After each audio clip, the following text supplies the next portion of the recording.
because there are some things we wanted actually to understand from them. And to be certain that the country, the management of country's election is on safe hands. And for sure, the chairman of IBC, Erastus Ethekon,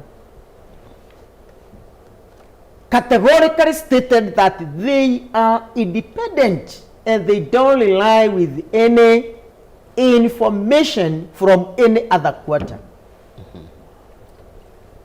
And we as NCCK, we told them that we are going to prove you right during the by-election of all KALOU. Whether you are independent or you get instructions from a different quarter. Now, what is the reason of bringing vehicles, unregistered vehicles, carrying passengers with guns? What's the purpose? If today held by police with a gun, I must surrender the authority letter, the authorization letter for me to have a gun. Then the IG was very clear. Yes, the DIG, Mr. Angat, that there will be no any ununiformed police in all KALOU. What are we seeing? We have seen them in all KALOU with no uniforms. They have the guns, and they have gone to an extent of using those guns to disrupt the peace which is in all KALOU. And therefore,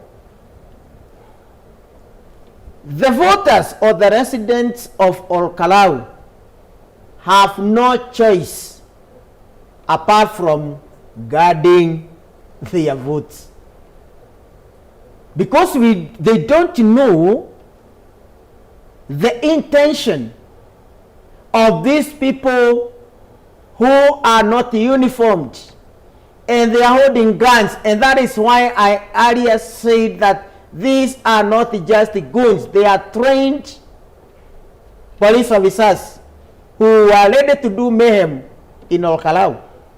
And therefore, this will call for the residents or the voters of all KALOU to come out in large numbers to protect their votes. Because there is a government of people and there is a government of the law. The government of the law can do anything. They can bring anyone. They can avert the justice of the voters. They can suppress them. But the government of people will refuse. And they will say no. And therefore, we expect the IEBC, because I know Commissioner Anderito is on the ground. She is there. She has been mandated with overseeing the election, the by-election of all KALOU. And I am trusting that she is going to be fair enough to allow the justice of all KALOU voters to be manifested. And nothing else that those people are waiting. We are also waiting. We are also waiting the information from our agents whether the election, the by-election is fair, is credible, and above that, whether it is transparent. Because we don't want to see the police officers barricading the roads during the transportation of the vote from the polling station to the tallying center. And the IEBC chairman has been confirming to Kenyans that the election ends at the polling station. And he stated that on Wednesday, that we should let the Kenyans know the most important part of election is at the polling station. And that is what we are waiting to see. And that is why people have to guard their votes at the polling station and from the polling station to the tallying center. Because in between anything can be done with the high number of the policemen in all KALOU. But we are hoping the IBC is there. They are going to do their best to ensure that the justice of all KALOU people has been exercised. And I'm going to repeat again, if the IBC will not be careful enough to conduct fair, credible, and transparent by-election in our KALOU, they will have already exposed themselves just as what happened in Bere. We don't want the Bere scenario to be repeated at all KALOU when we have a sitting, a transparent commission that they can deliver something credible to Kenyans. And that's what we are waiting. So let the Amberito, the commissioner who is on the ground, ensure that these people, the outside people who are coming with the Prados and these big vehicles, they don't have any part in or KALOU by election. Let it be left to the KALOU residents. All right. Just an update. There are ghouls that have been apprehended by locals at Mombi Primary School. Unfortunately, they have been stripped naked and their pictures cannot be broadcasted here. However, this and the call made by the said politicians who have spoken earlier on guarding their votes, are we not looking at a situation where the public might actually escalate things to a level that is not manageable, Mbogwa? As I said earlier, the most important thing in any election, including this by-election, is to have a peaceful process. If you have a peaceful process, the outcome will be credible. But if you have violence, you are going to have a problem with the outcome of the election. And that's why I said it was premature for the former deputy president to speak at that point, because he could inflame passions when he did not need to. You might be privy to information that you can act on without going public about it. So I would say that for the people on the ground, if they're hearing us or there are people who can get this message to them, the most important thing is to observe peace and to follow the code of conduct for elections, which is once you have voted, clear the area. As long as you are 400 meters away from the polling station, you are okay. But anybody trying to access a polling station who is not a voter, who is not accredited, who is not allowed to be in that polling station, is not a police officer, is not an election official, is not an observer, should not be in the polling station. That is the law. But getting to a point where people are stripped naked for whatever reason, I think it's not right, and people should restrain themselves. And it's very important that we have a peaceful process. All right, Sophie, when leaders call for people to guard their vote, and moments later we have, individuals caught, stripped naked and beaten to a pulp, doesn't this then beat the whole purpose of maintaining a peaceful process during the elections? It's actually, I can't agree more with what my colleague has said here. Peaceful processes is what will determine the outcome or such outcomes. I went through an election last time, and as we were going around the polling station to, guard our votes, because we had our own people and our people on ground to ensure that there is no malpractices being done on us. So not unless, like you said, not unless people decide to do what is not supposed to be done, then I don't think Kenyans are crazy people to just strip people naked. They must have been caught doing something. And the only way to do it, they do it the best way they know how, which is either embarrassing you, beating you up, so that you don't repeat it, and publicly ensuring that you are marked and identified that you're the one who did that. So this is who we are, Kagina, as Kenyans. I mean, the security operators has failed us immensely. We've allowed them too many chances to take their job seriously, and most of the time in these incidences, we've been let down. So what are we supposed to do as Kenyans? Like he has just said as well, they had a sitting with the commissioners who ensured them that certain things that we have seen on TV this month, since morning, will not happen. And behold, that is what we saw from the time the polling stations opened up. So what are Kenyans left to do? To either stop or curb this so that their will is not overturned. Of course, any normal person would be able to at least try do something to stop it. So I don't blame Kenyans. I don't at all. Bishop, there are calls to maintain peace, right? We had people complain of hooded men attempting to arrest people, and that was very strongly condemned. On the flip side, we have the public who have managed to set their eyes on a few people suspected to be goons and acted on them in a manner that is not recommended by the Constitution. Does this then not direct the country in a direction that would closely lead to anarchy? What you need to understand, Kagina, at this time, there is what we call the bloodthirsty men in this country. And they can do anything to see the bloodshed in this country. But we believe that God is going to protect this country, that such things will not happen. And our great example will be in our KALOU, because there will be no bloodshed. Though there are those men who are really thirsty for the blood. And what I can say is that in any election,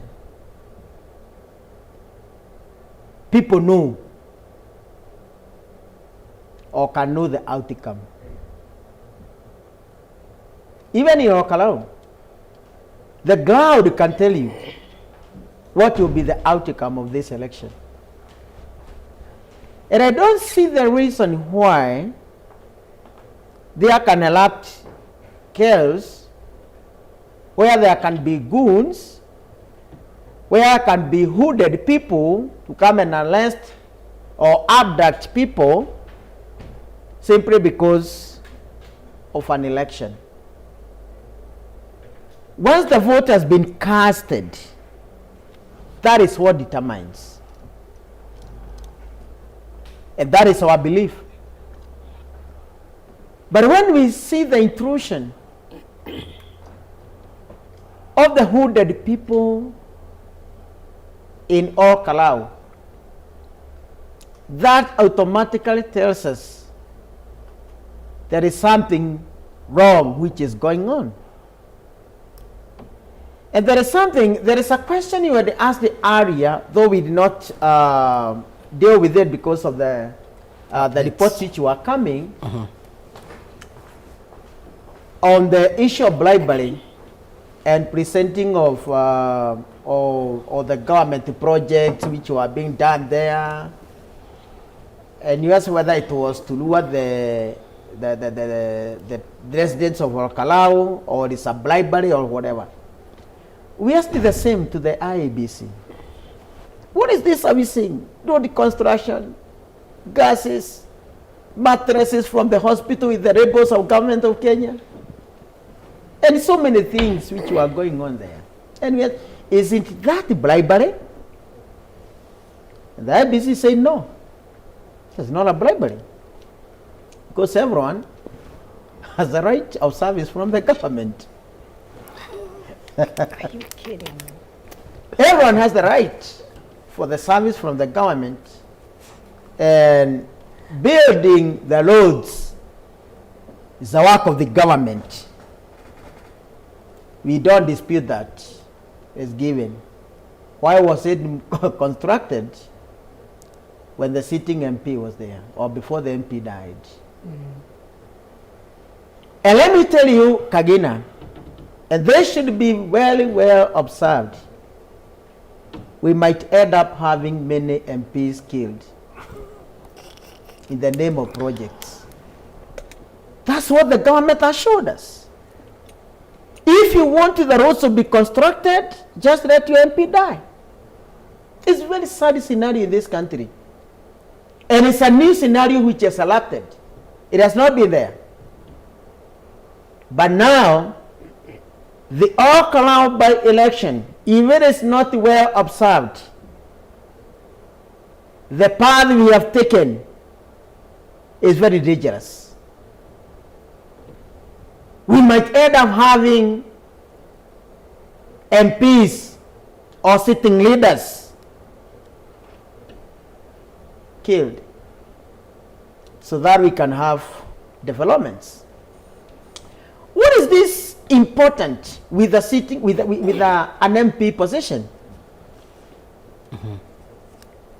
That you cause the government to spend over 10 billion, the money which the MP will never raise, will never get, but the government will take all its power with all the resources. They will deny JM Memorial Hospital medicines, mattresses, so that they can be given to the voters. To me, whether it is appreciation or whichever name can be given, that is bribery in election. Whether they are buying unga or rice or whatever they are giving or the gas, that is in form of bribery. That is not appreciation. And the KALOU by election has been an eye-opener to many people. And I believe nobody will rejoice the death of a person to receive the developments. All right, and we have quite worrying pictures on the screen right before you, those of, okay, worrying and exciting, some exciting. We are seeing the public right there donating some water to police officers and dropping them in their lorry right there. On the other hand, we have a number of protesters who are mounting a t-shirt on a plank of wood and attempting to set it on fire. Quite mixed pictures, and not sure what reactions we get from what's transpiring here. Is this closing their eyes? Nganga? I think there must be excitement on the ground, that's for sure. These crowds are young crowds, most likely they are idle. They are waiting for sunset so that they can know how the vote has turned out. So where you have young people congregated in this fashion, you are likely to see this kind of scenarios. Burning of effigies, that is a normal political form of a political expression. There is nothing one can say about that, because that is normal freedom of expression, as long as there is no violence. The gesture by the public giving water to the police officers, beautiful gesture, and you can see the officers are just relaxed. They are not anxious, and the people are clapping for them and applauding them. So if we can maintain this, for me the challenge is, are we going to maintain this peaceful relationship until the last vote is counted? For me, that is the challenge. But from what I am seeing, this is just no more political excitement, and it should end in 2 or 3 days once the vote has been counted and the winner declared. As long as the process is credible, we should not have a problem there. All right, Sophie, on this signal by what Nganga is calling normal expression. It is normal, actually, because people go there with different expectations, and maybe if one of yours is fulfilled, then you're happy.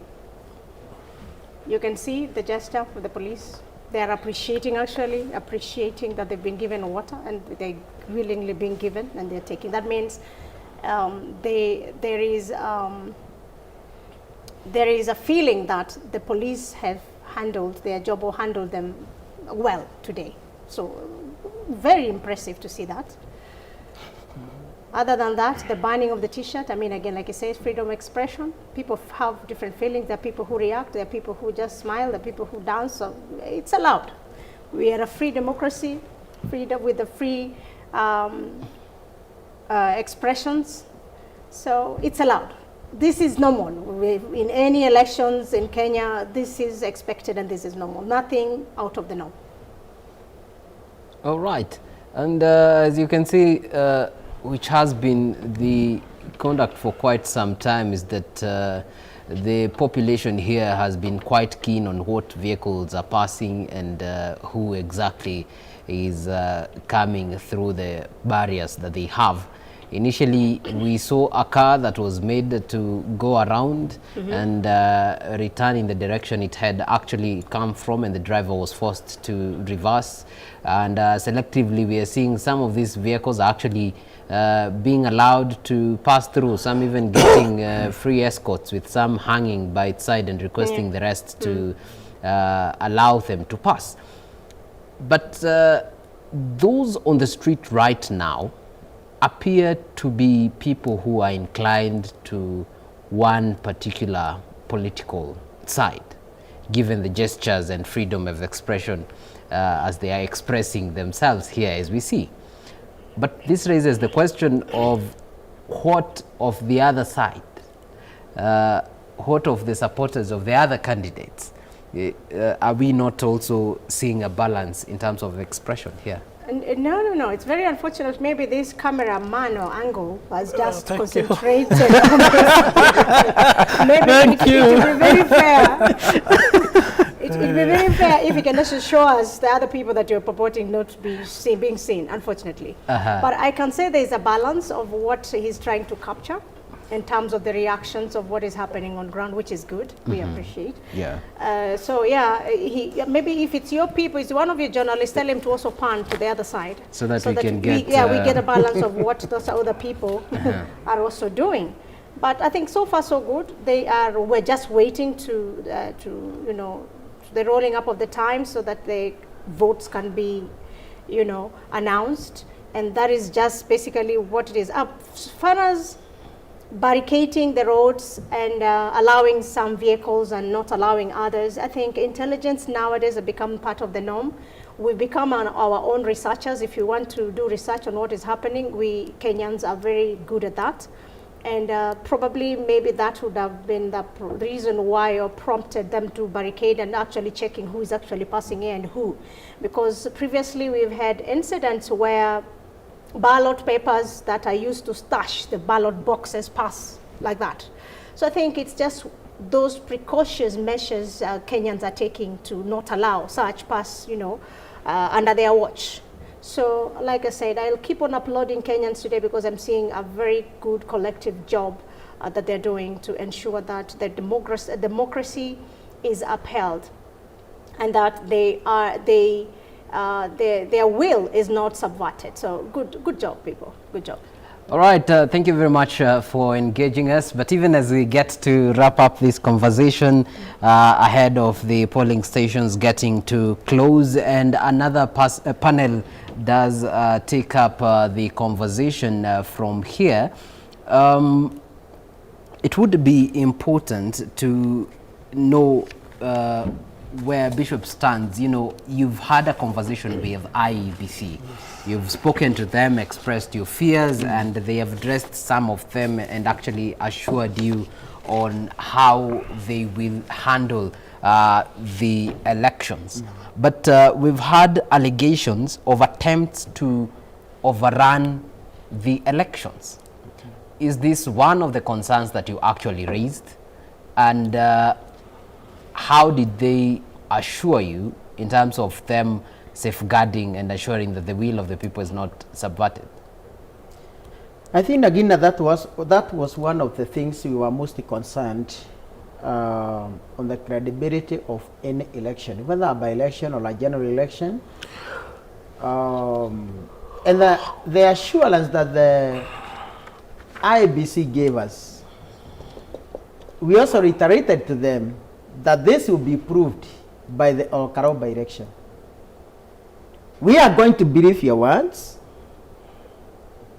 out of how you are going to conduct yourself in all KALOU. We believe that the commission, the IEBC commission, is the one which has been mandated by the Constitution on the matters of election and the boundaries in this country.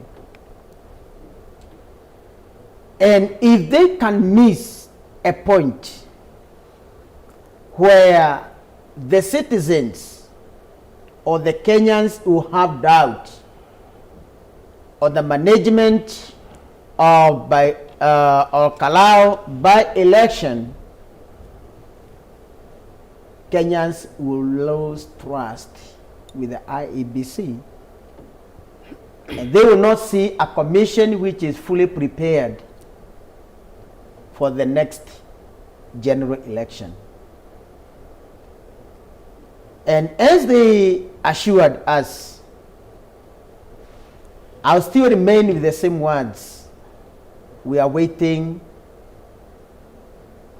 the management of by-election in all KALOU. All right, when you say you will be observing and probably now using this as a gauge for how elections will be run in this country, what are some of the indicators that you'll actually be looking at? What are some of the pointers that you'll be gauging? One, whether there will be violence in election. Two, how are they going to deal with the insiders? Three, are the laws or the IBC being adhered to by those who are vying for the positions? If that will not happen, then we have a problem with the IBC. If the IEBC will close their eyes to those people who publicly bribed the voters, and they will not do anything to them, we have a problem. Because they need to explain to Kenyans what bribery is. Because it is like yet, even the IEBC don't understand what the bribery is. They don't know. Because if there is appreciation in election, what is that? What am I? Who is this appreciating, and what is he appreciating? The votes are not being casted. All what I need after election is the MP to go to do his work in parliament, to register it, to give oversight, and to ensure that the parliament has not been captured, as it has been captured right now. They cannot make a decision by themselves. And let me tell you for sure, as a man of God, 80% of the sitting MPs will never see the parliament again. Isn't that a very big number? Yes. Yes. You judge me. You will judge me in 2028. You say 80%? 80%. They will not go back to the parliament. And that is why these people can do anything to get what they want to do, to get. Because they know they will not go back to the parliament. They can betray the common Mwananchi because they know the Mwananchi is telling them, we will not vote you again.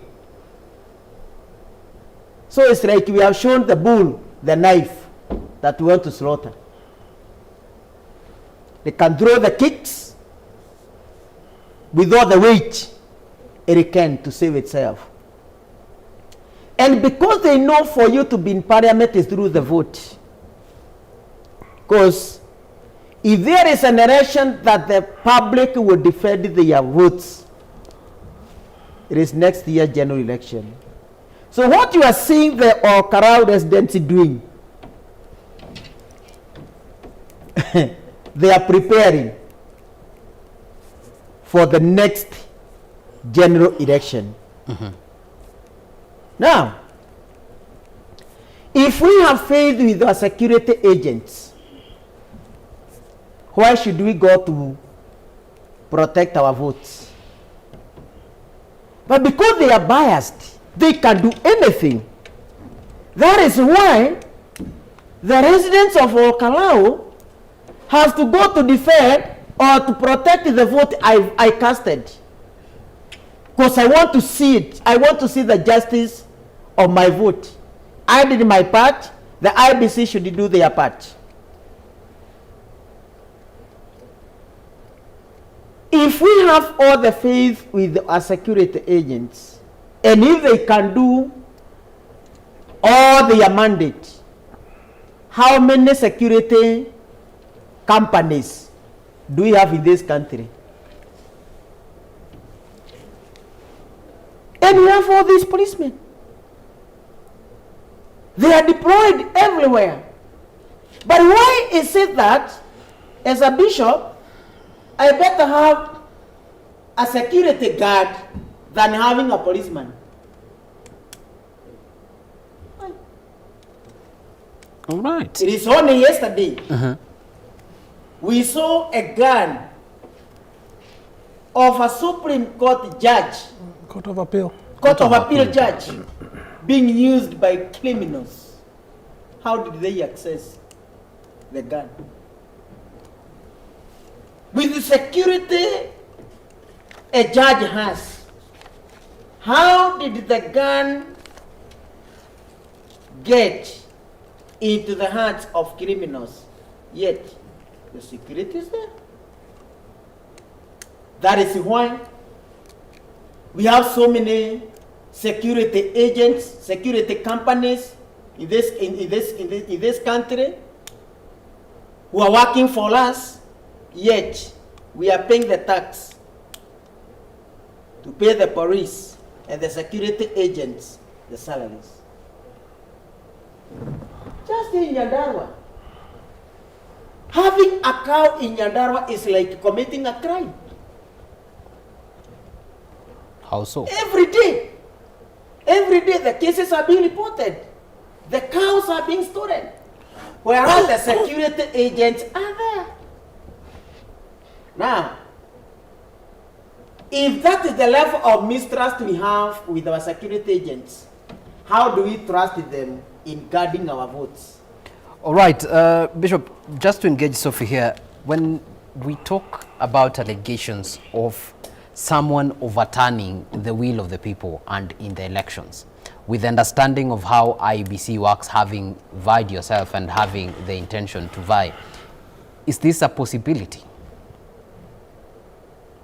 With the current trends, we've seen things being done and run by this regime. Very possible, unfortunately. And the very first evidence or experience we had was during Berino. We saw government personnel evading the polling station. People are abducted, their phones confiscated so that they don't take evidence, thrown in the bush. And that is how they ended up doing what they did in Berino North at the in the dark. So very possible, if you ask me. And this is what Kenyans are worried about, and hence seeing the reactions and how they are behaving in KALOU today, taking guard of their votes, because you can already read by the mood of the people how confident they are, that they are going to protect their votes so that nobody changes their will. And we hope that that is maintained and that IEBC does its job by not further creating anarchy by denying Kenyans, their rightfully constitutional results, which is supposed to be what they have voted for and not what they have decided to give Kenyans as a result. So we are looking forward to closure of the day with positivity, which can only be a hope for Kenyans that IEBC delivers. Yeah. All right, Nganga, with the new constitution and adjustments and rulings, guidance given by the court, as it stands, results are final at the polling station. Sophia says in Mbeere North they were not exactly final. Bishop here says there are trust deficits, that actually it is possible for a will of the people to be subverted in this country. Do you hold the same opinion? It is possible, but from where I sit, the systems that we have, we will require high levels of intelligence and sophistication and technology to subvert the will of the people on a grand scale. You can suppress voters in one constituency during a by-election, but it's very difficult to control 290 constituencies, all of which are holding an election on the same day, and they're holding several elections at the same time. So even if somebody wanted to manipulate, let's say, the presidential vote, for example, how will you justify if there is a huge discrepancy between the presidential vote and the vote for the other 5 candidates? It's going to be very difficult to explain.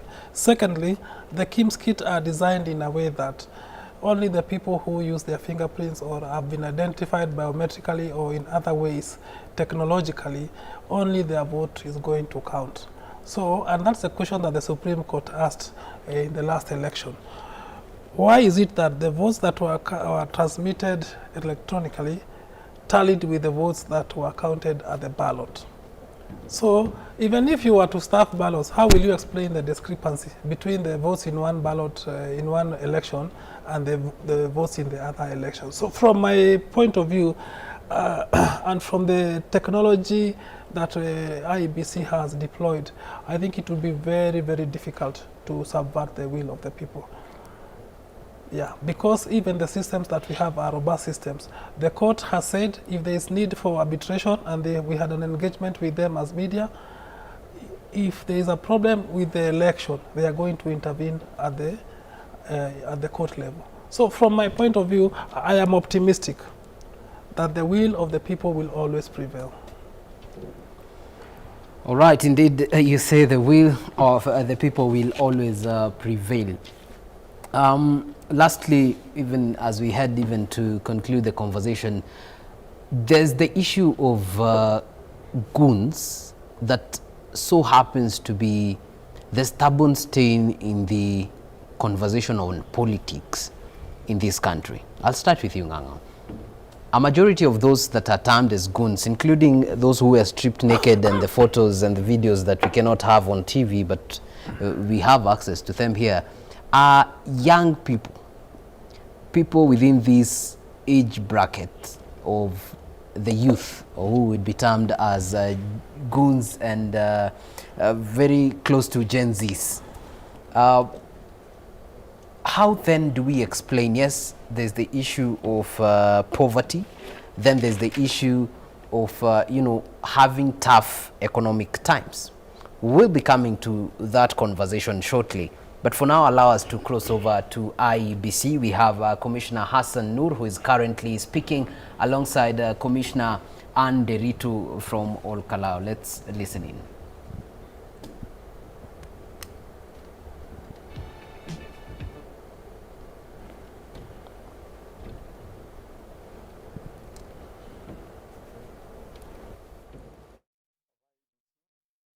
And that we are here at KALOU, the tallying center in KALOU constituency. We are left with a few minutes to the closing of the polling stations. and we expect the results tallying be done in the polling stations anytime from 5 o'clock when the time ends. We want to thank the people of KALOU for having turned up in large numbers, and much of the exercise has gone on uninterrupted. It's been fairly peaceful in many of the polling stations. People have turned up in large numbers. As at 3 o'clock today, we had 50.78% voter turnout of registered voters. That is quite a good turnout, and we expect that number to increase between 3 and 5. Those 2 hours, we are likely to have more. The most important thing is to have this exercise concluded in a peaceful manner, and we are appealing to everybody, all the actors, political actors in the field who are there now, to secure and maintain peace and order up to this time and up to the end of the exercise. And we expect that before midnight or around midnight, we will be able to tell Kenyans who the elected member of parliament is. The wishes of the people of KALOU will be respected. IBC is an impartial arbiter, and we have done all our processes. Our greatest joy is that our machines, our KIMS kit, have all worked extremely well. We didn't have any failure, and we didn't have any problems in identifying the voters who have turned up. It's our hope that the remaining few minutes will be handled very well without any interruptions from any quarters. I want to thank the security team that has been deployed, large as they were, many as they were. They have been able to do a professional job. There has been very serious restraint by them so that nothing happens during this period. We are very grateful to them and to the police, our police and the IBC staff who have done the work very professionally.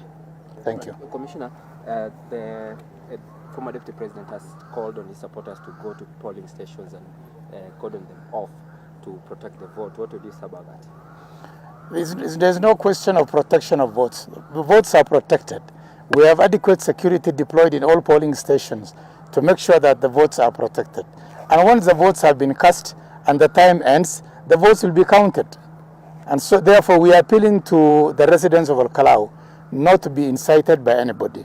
Wait for your votes to be counted at the polling station, and you will know the results in a very short time. Okay. Commissioner, my name is Alan Ochanda, and we've spotted and they've been captured on camera some hooded men traveling in cars with concealed number plates and firing in the air. Are they part of the security that was contracted by IEBC? Our security are well organized and the police under the police command. Anybody else outside that formation have already been reported to the police commander who is in charge in this area. And therefore we are not in charge of, we don't subscribe to hooded personalities if they are there and unmarked cars that are moving around. Yesterday we gave a very strong warning and a statement was given by IEBC that all unmarked cars be impounded. That is our position and that is the official position. Commissioner, maybe some... I think Commissioner Hassan has spoken to how the day has been, and we want to thank the residents of KALOU who are voters for keeping peace and coming out to vote. And as we talked earlier, the elections was peaceful, and Kenyans that comes from KALOU and they are registered voters exercise their rights within a peaceful environment. I think my comment is that what happens from here, we expect that polls will close at 5 p.m. But whoever shall be on the queue by 5 p.m. shall be allowed to vote. And after that, the counting process will start. Counting process will happen in every polling station. And the relevant documents and resort form will be filled accordingly. So we asked all the citizens and all the political players to allow the electoral officials to count the votes peacefully in the presence of the agents, observers, and media, only the accredited persons who are in the polling station. The rest of the people our advice and our call is that they go home and wait for the results. Results are protected not only by the security officers but also by law. That the law requires that the IBC conduct elections in such an open and transparent manner that everybody can see which vote was cast and where it was counted. And that there is also the presence of the agents. So our prayer to all the political players and the citizens is that they allow the process to continue uninterrupted because it is protected by the security but also by law. Thank you very much. My name is Sydney Chazima from TV47. There are various players in this election in terms of parties, and some might be tempted to have their own tallying centers. What if there comes a time when there's a declaration of different results from what you guys are going to come up with? You know, the constitution gives only one electoral management body called IBC the right to declare results and winners. So people can tally because they have the result form with them, but the declaration of result can only be done by IBC. Any other result declared out there is not legal. They can only tally and see what the results are from their end, but declaration must only be done by the IBC, and that's the Constitution of Kenya. Thank you so much. Yeah. Thank you. Thank you. Thank you. But the declaration of result can only be done. And those right there, the sentiments of IEBC Commissioners Hassan Noor and Anne Derito speaking from KALOU, where the process of the by-elections voting has been ongoing since 6 a.m. in the morning. Right now, the polling stations have just, the polling has just closed, and only those who were on queue are being allowed to finish up with the voting process. Once that is closed, then vote counting will resume. And probably just to recap some of the issues that have been raised is that there has been a call for everyone who has voted to go home and wait for the results. That is according to Anne Derito, with Commissioner Hassan Noor assuring the public that there is no question of protection of votes, dismissing the calls initially made for the public to go to their polling stations and guard their vote. They have further said that they have distanced themselves from those hooded men who are armed and moving in unmarked cars. According to IEBC, their arrangement with the Inspector General of Police on security did not include anyone who is actually hooded and moving in unmarked cars, and they've clearly distanced themselves from such and said that these incidences have been reported to the officer commanding the security today. They have also made a request for the public to allow for the votes to be counted peacefully, indicating that only accredited agents, media personnel, as well as observers will be allowed into the tallying centers. They further indicated that only IEBC is allowed to announce the winner of the results. However, given there are observers and the media present, anyone is allowed to tally the results, as will be captured on Form 34A. Those, in summary, are some of the highlights of the update given by IEBC's Commissioners Hassan Noor as well as Anne Derito from KALOU constituency. Something interesting also highlighted here is that by 3 p.m., at least 50.8% of the 73,480 voters registered in KALOU constituency had already voted. This means that is slightly over 36,000 people who have already cast their votes. And now what we're doing is waiting to see who have the people of KALOU settled on to be their next member of parliament. Who has the people of KALOU settled on to represent them in parliament come tomorrow, since the results are expected to be counted tonight and released. And something interesting also is that IEBC mentioned there has been no failure of the KIMS kit at all. And Nganga, here, when you hear all KIMS kits have worked, no interruption whatsoever, the process is smooth, does that speak to your confidence of the polls? As long as the technology is working, everything should be fine. But I told you when we were starting this show that Kenyans do not have a problem with the casting of ballots. Problems start at 6 o'clock when we start counting.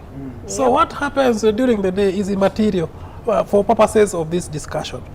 What happens from 6 o'clock is what is important, because there's someone who said the people who cast ballots are not as important as those who count them. So now this is where we are going to have the taste of the pudding, whether IBC has done a good job or has not done a good job. Yeah. All right, Sophie. He has said it all. Like, the test is the counting of the votes, not the casting of the ballots, because that is where we've always had a problem as a nation. Yeah.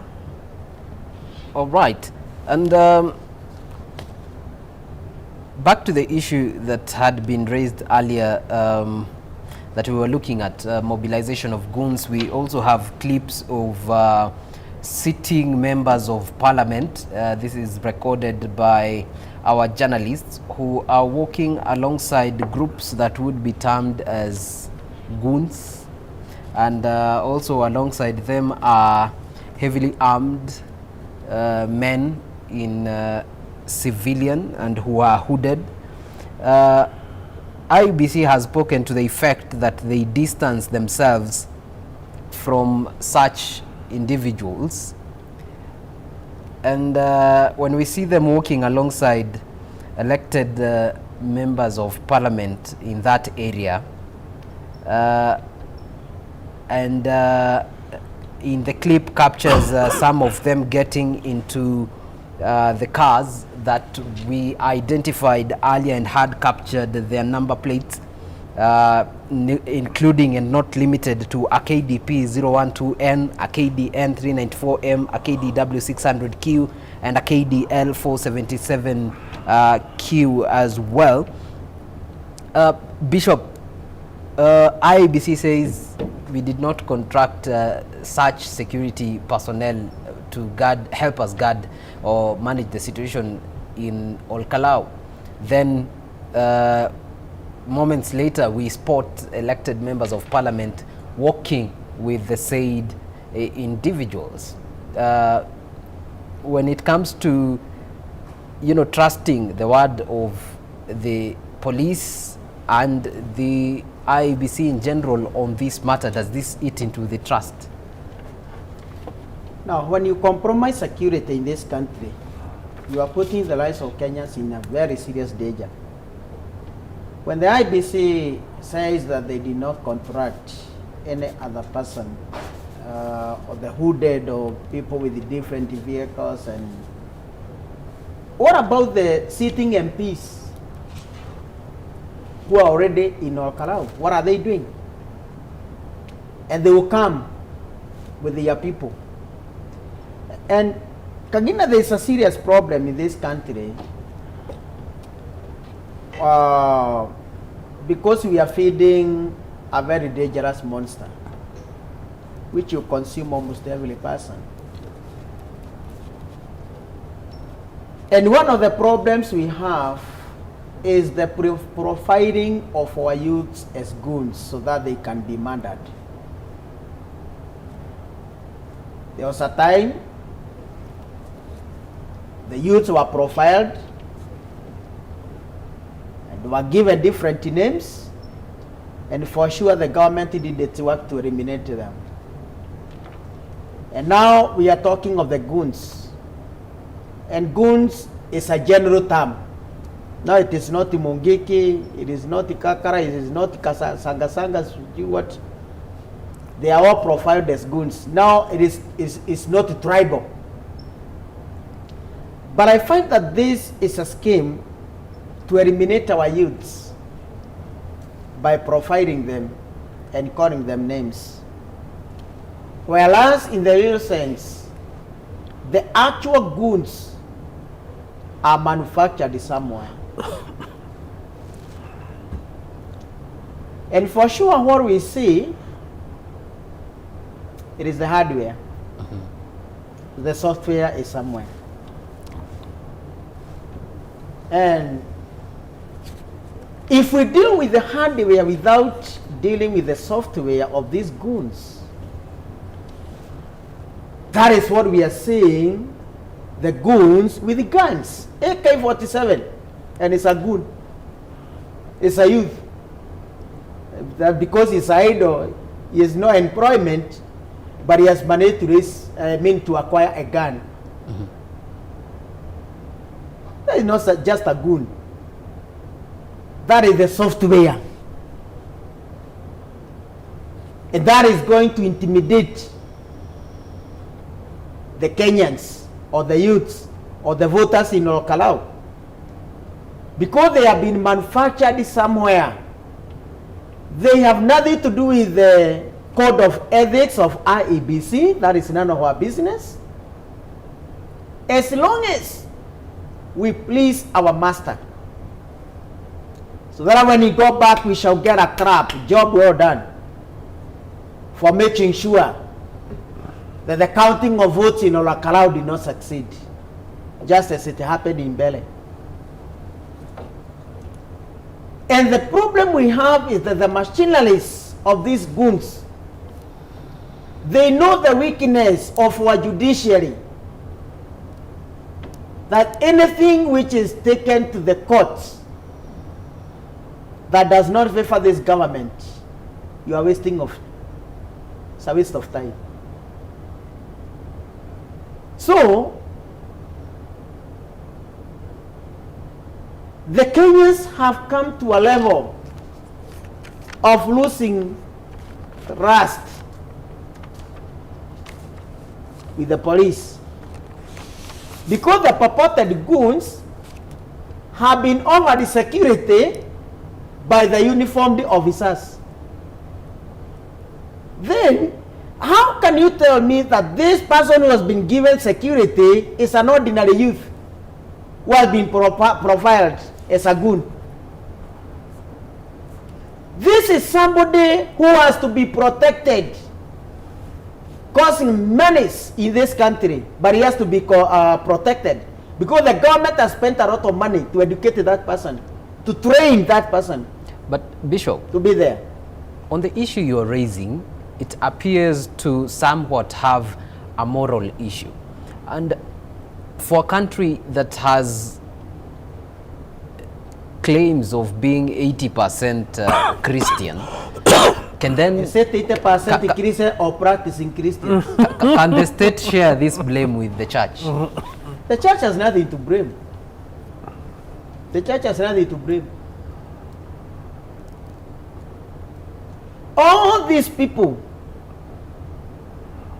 they are members of religions.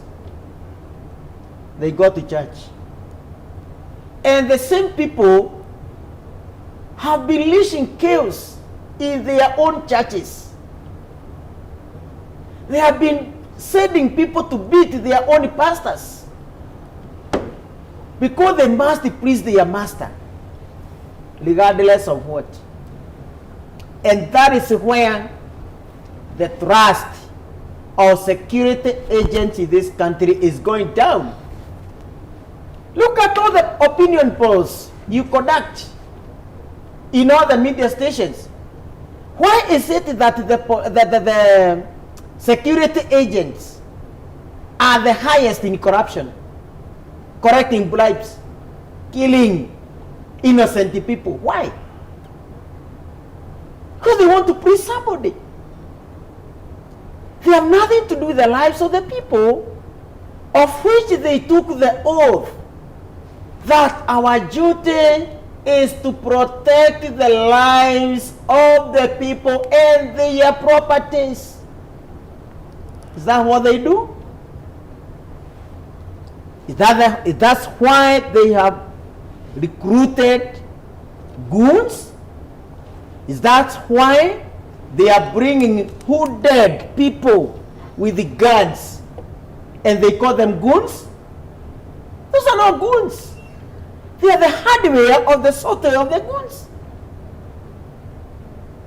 And that is why now the Kenyans are coming out to say, no, you don't want this.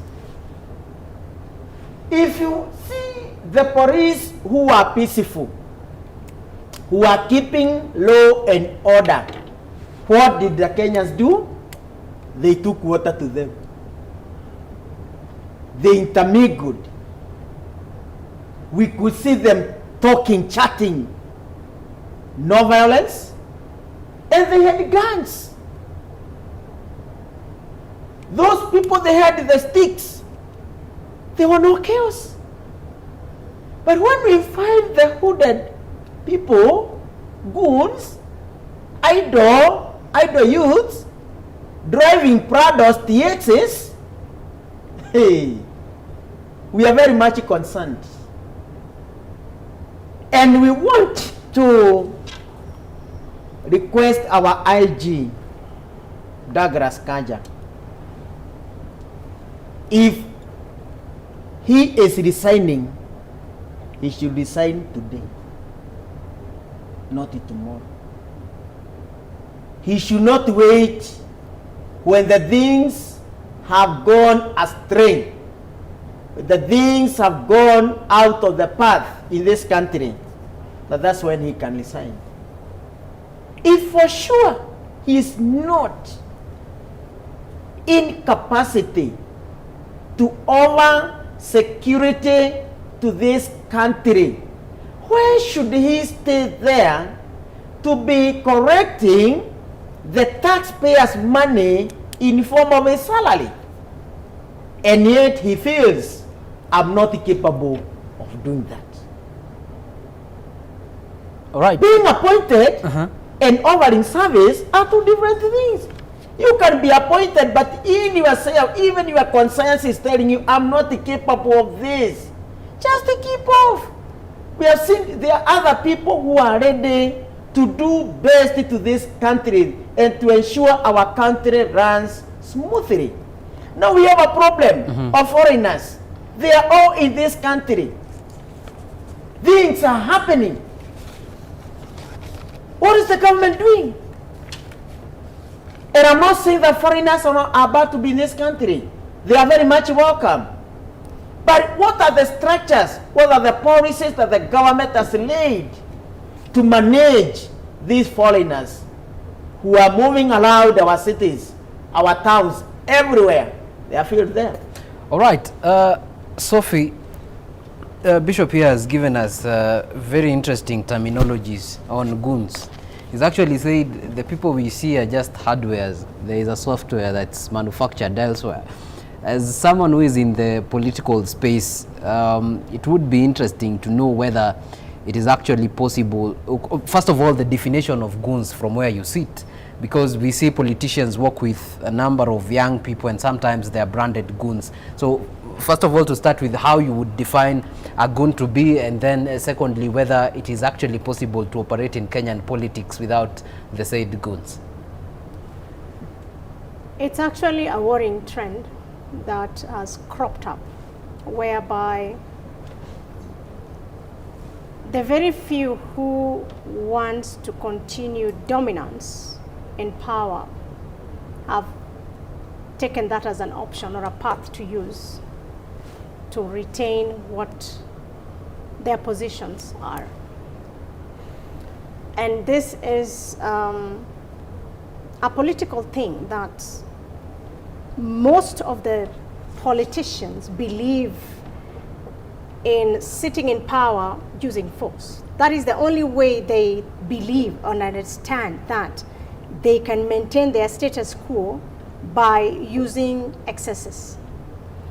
Unfortunately, to them, is that they are still in denial to accept that times have changed.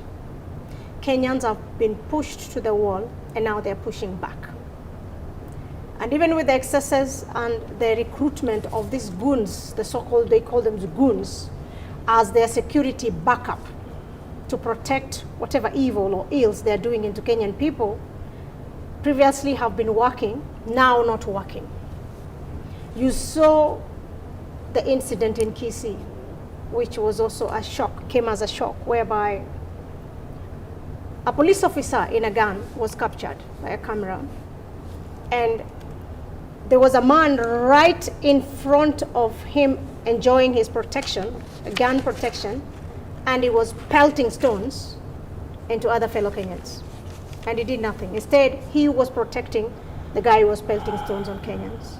So this has actually put Kenyans at a catch-24 situation to realize, an epiphany to realize that unless they take that initiative of protecting themselves, then they have nobody else to protect them.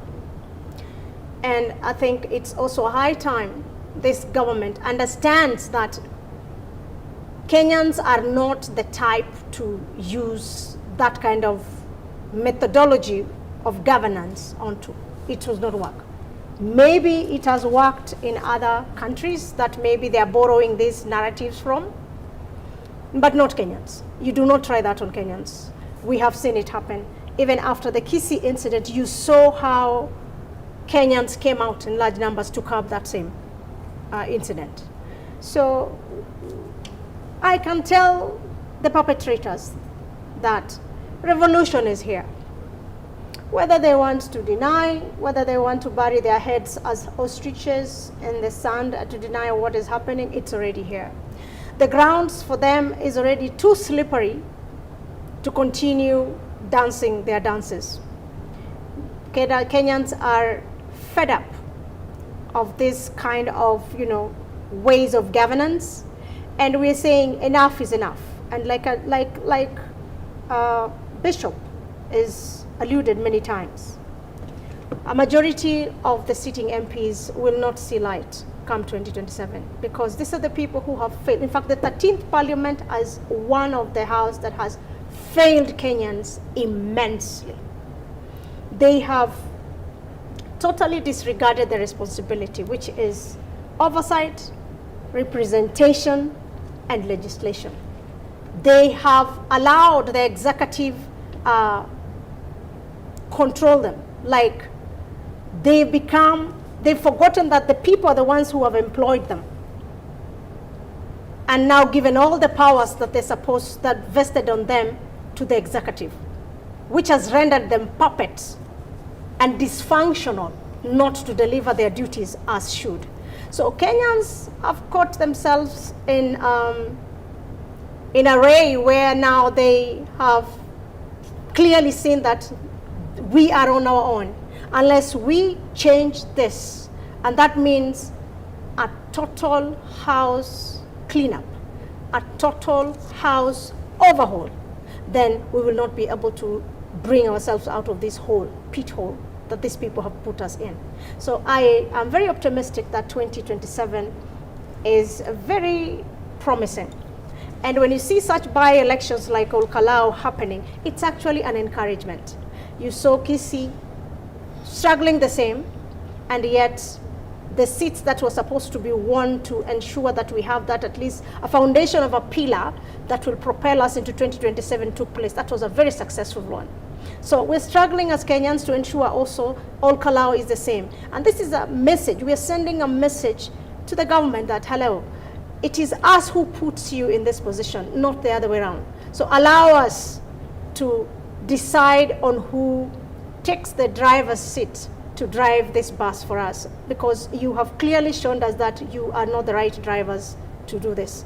You've been driving us into pit holes, so enough is enough. Yeah. All right, and still on the issue of Gunism, Mbogo here, there's the question we raised earlier, an observation rather, that most of the people we saw on queue did not directly translate to the youth populace. However, when it comes to the issue, every time goons are mentioned or appear, most of the time we find it is that exact generation of very youthful people. I know there have been claims that, they are the most economically deprived, but is this the sole reason why they end up being misused by the political class? I think number one, we should acknowledge that this demographic is a very energetic demographic. They have the passion in their belly, they have the fire, their blood is boiling, and they are looking for action. So they are the most likely to be sent to the forefront when there's a problem that requires a physical presence. Number two, in the past, politicians routinely used to mobilize the young people either to campaign for them or to counter their opponents and things like that. And in the past, they used to concentrate only on universities. So they would go to universities and get young people, pay for them to register as voters, pay them to attend rallies, and in the event of violence to counter violence from their opponents. But now we have liberalized, if I can call it that market, we have liberalized that market. A politician can go to any village, any slum, any town, and collect young people, pay them a small amount of money, and give them directions on what to do. The problem we are having is that these young people do not have something that they strongly believe in. And when you have a population that does not have a firm belief, let's say the way you believe, my life is going to become better tomorrow, or my life can make a difference in the life of someone else, that in itself creates the conditions necessary for people to become violent. But if these young people had something to believe in, for example, they had a job to look forward to going tomorrow, or they have a family that is looking up to them and requires to be fed by them, then you not have as much of a problem as you do now. But you have a huge bulk of young people who are not gainfully employed or who are underemployed. Means you can work like a makanga for 2 or 3 hours, you get your 200 bob and you don't have to work for the rest of the day. That's what we call underemployment. When you have so many young people in this category, that is why you see the problems that we are calling goonism, because they become susceptible to political manipulation, and the moment they become a mob, they are very easy to manipulate. But if you approach that person as an individual, their thinking is very different, their actions are very different. But the moment they become a mob, they suspend thinking and they just act like a mob and they do what they were instructed to do. So that's the danger that we are facing. How do you address it?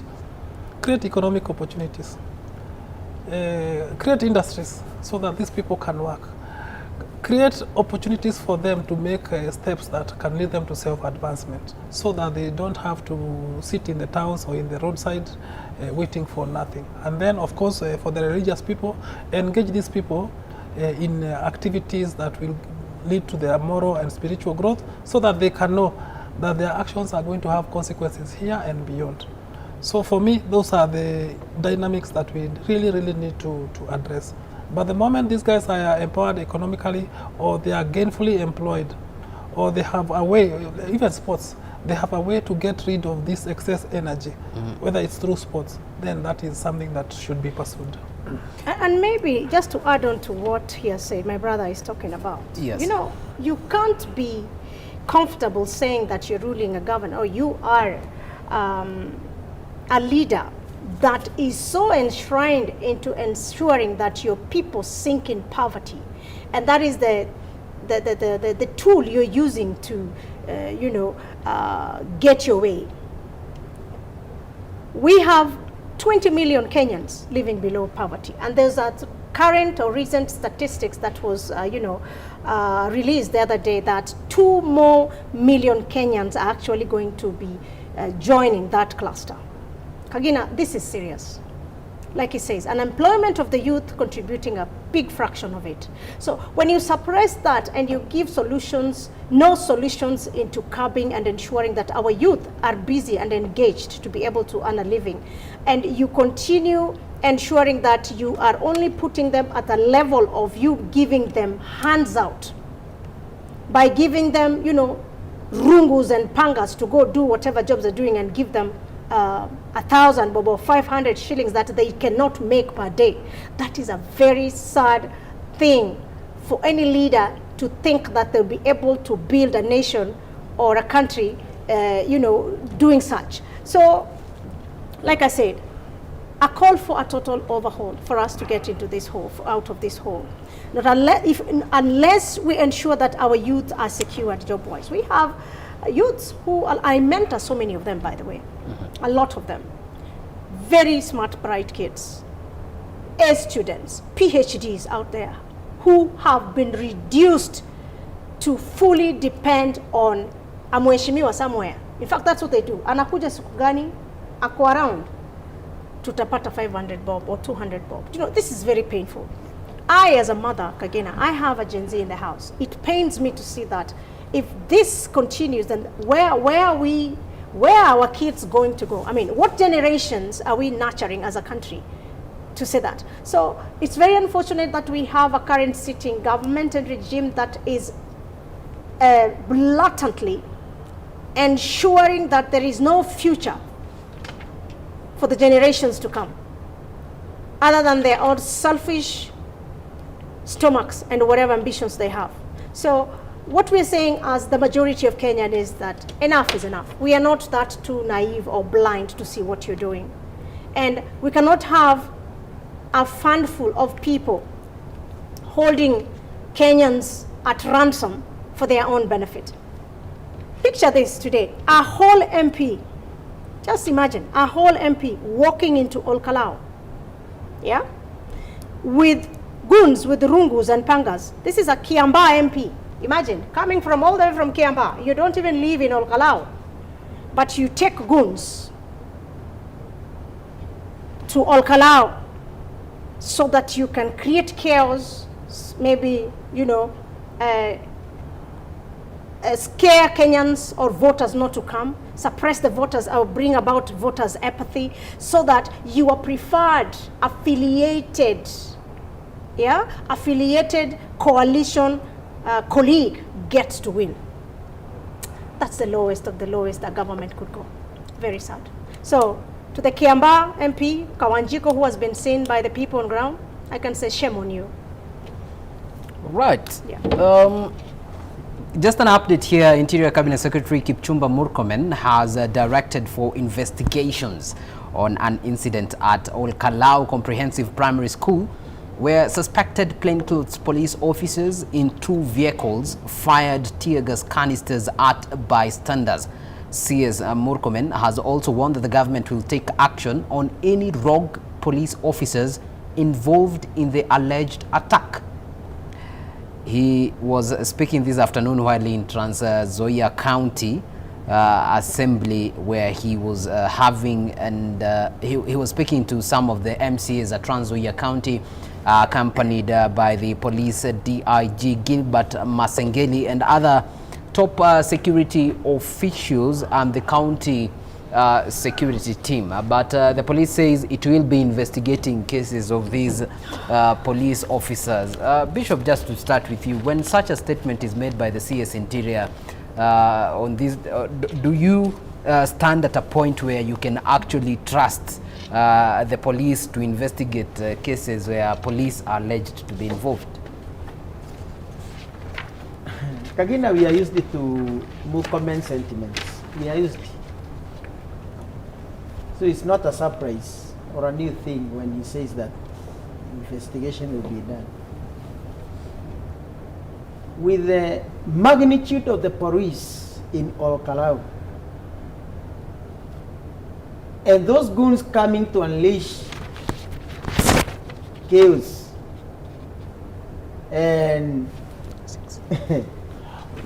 throwing tear gases to the residents of KALOU in the sight of the police, who are there to keep law and order. I wish you could have said arrest, but not the investigation. How can a hardware investigate a software? If a police officer, a trained, will come with hood, covering the face with a gun and unleashing terror to the Kenyans in KALOU, and then you tell a police officer to investigate. What are they investigating?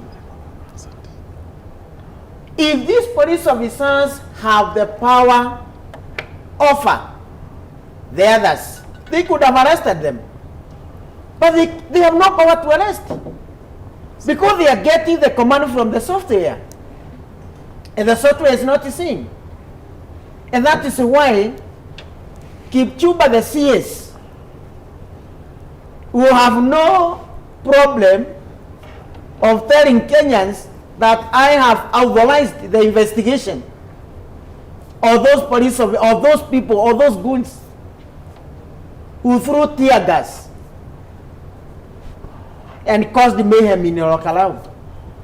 Why were they not arrested?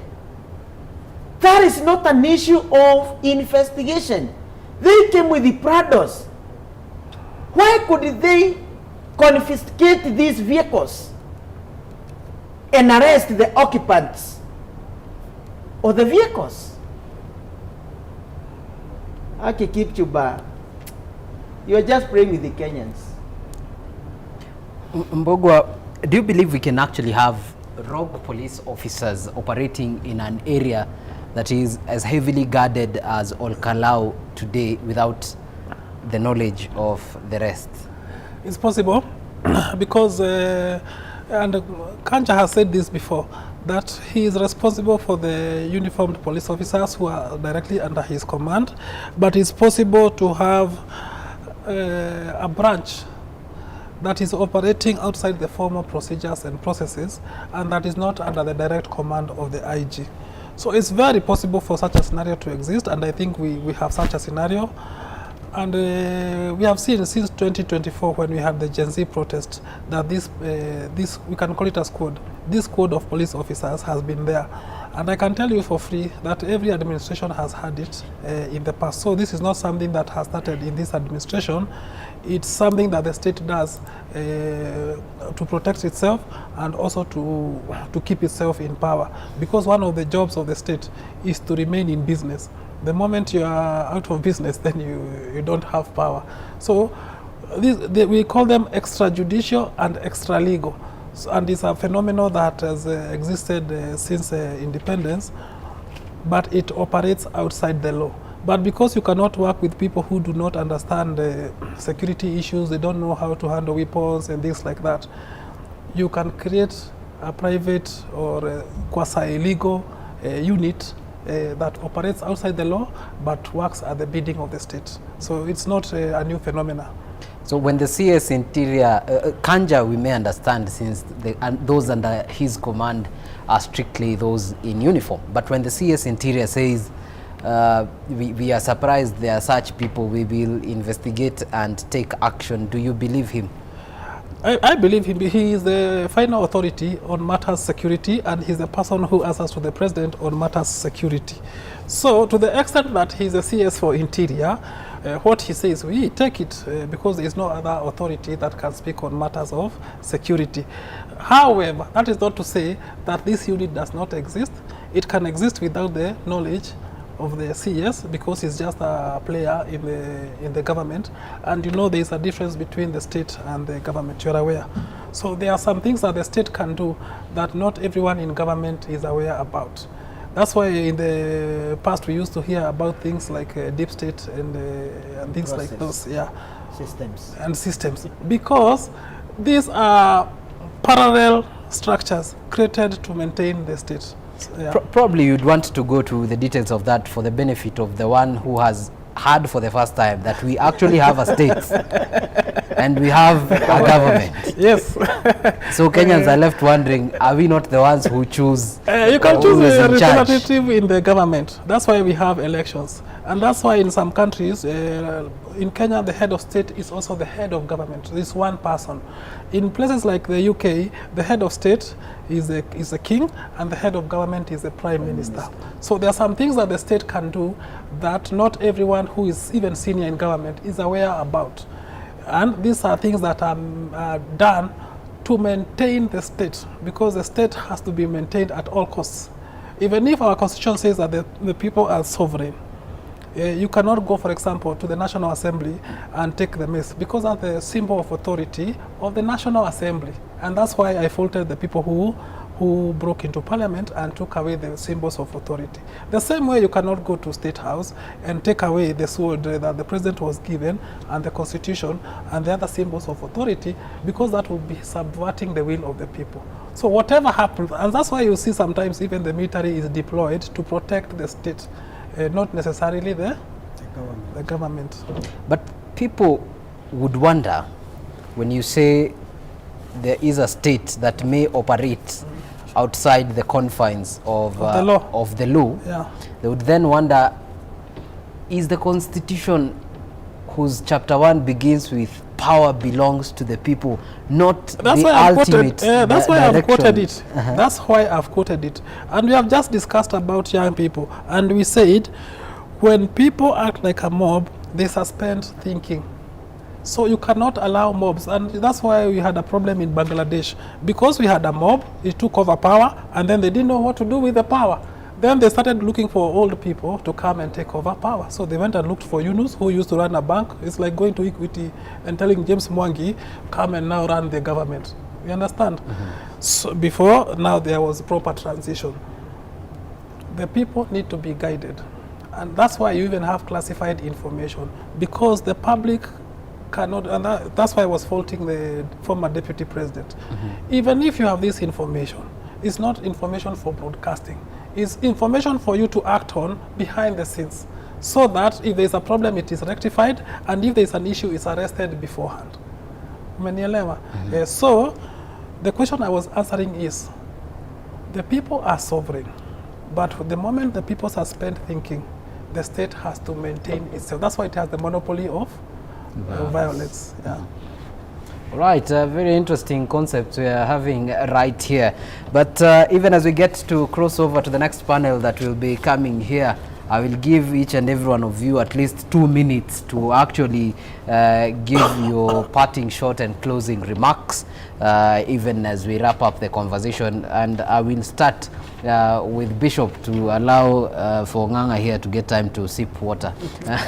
Thank you, Kagina. I'm very grateful for this discussion, because we love our country.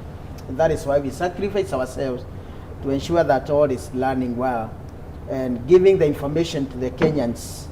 And I would like to urge all the Kenyans that we don't have any other country apart from this one. We don't have a spare country.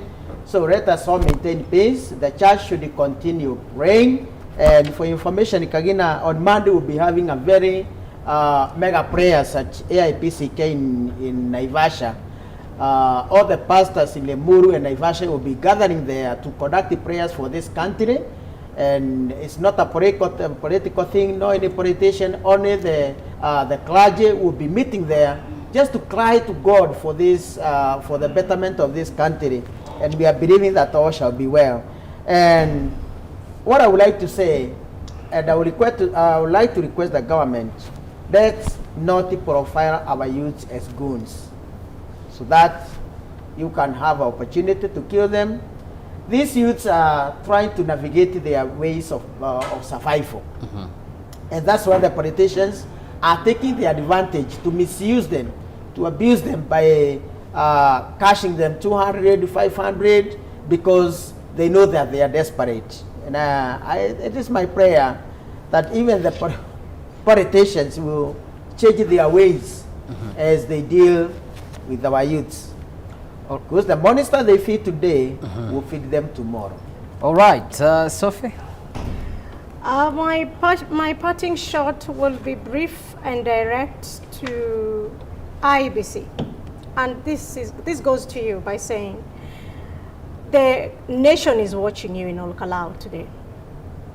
And you have been given an opportunity to restore the confidence of the people, because it is already eroded, by ensuring that this election is free, fair, and that the Kenyans' will is not subverted in your hands. Mm-hmm. Yeah. All right. I want to speak in my capacity as a trustee of the Kenya Editors Guild. and say that what has happened today between the police, the hooded gunmen who attacked journalists is very unfortunate. I'm told the people who were involved are Bridget Ngana, who is the South Rift Regional Editor for NTV. She escaped the attack. NTV cameraman George Kieru, his camera was stolen at gunpoint.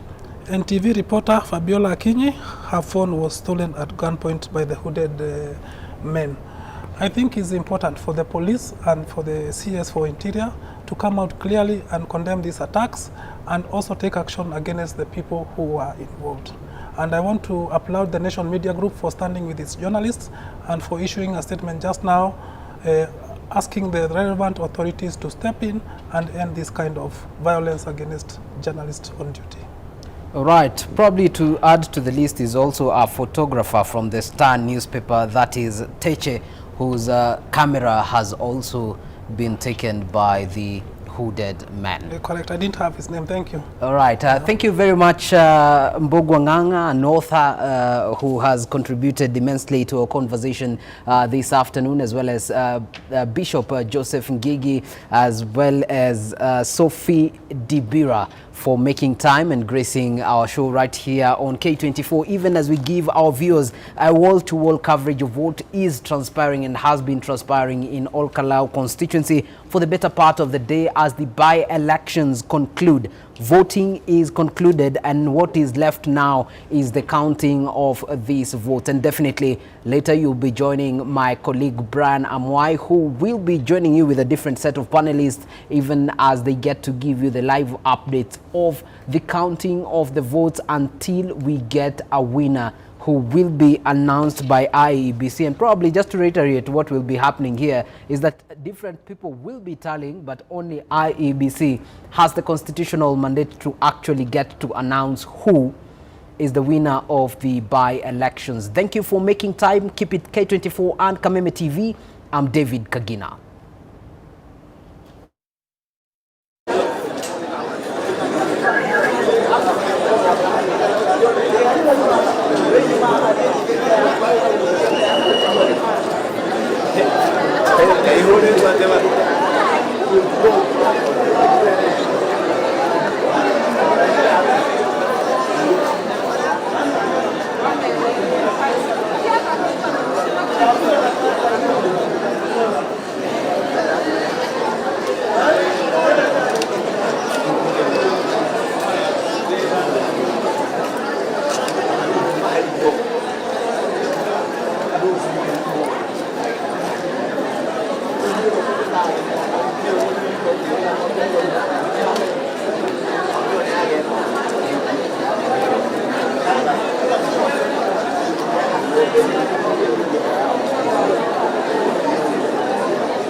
35%.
Yeah.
Who is this?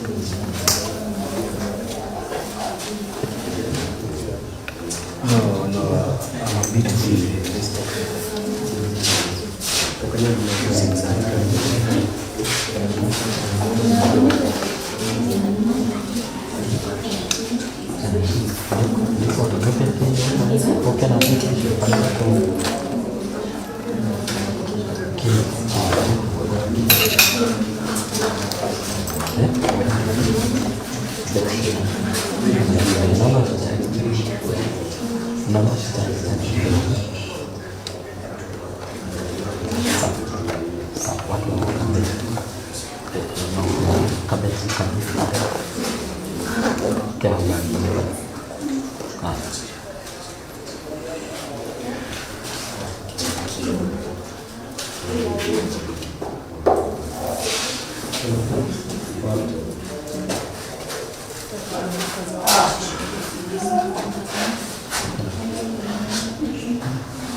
Jaribuni sana. Otherwise tutapata. What do we do now? Because we're waiting for the results. D. But unajua sasa hakuna way out.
Yeah. Slow process. Please tumefika. Ni slow. Agent wa kujua nini istampiwe help a person doing the next.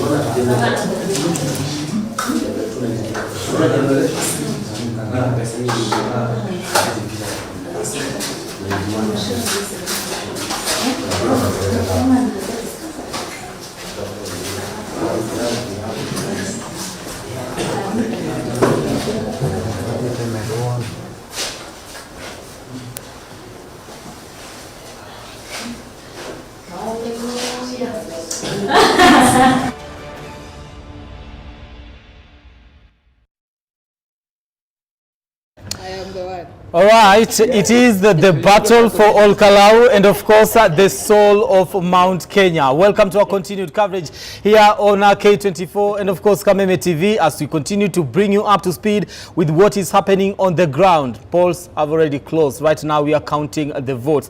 I just want to bring you up to speed with what has been happening during the day.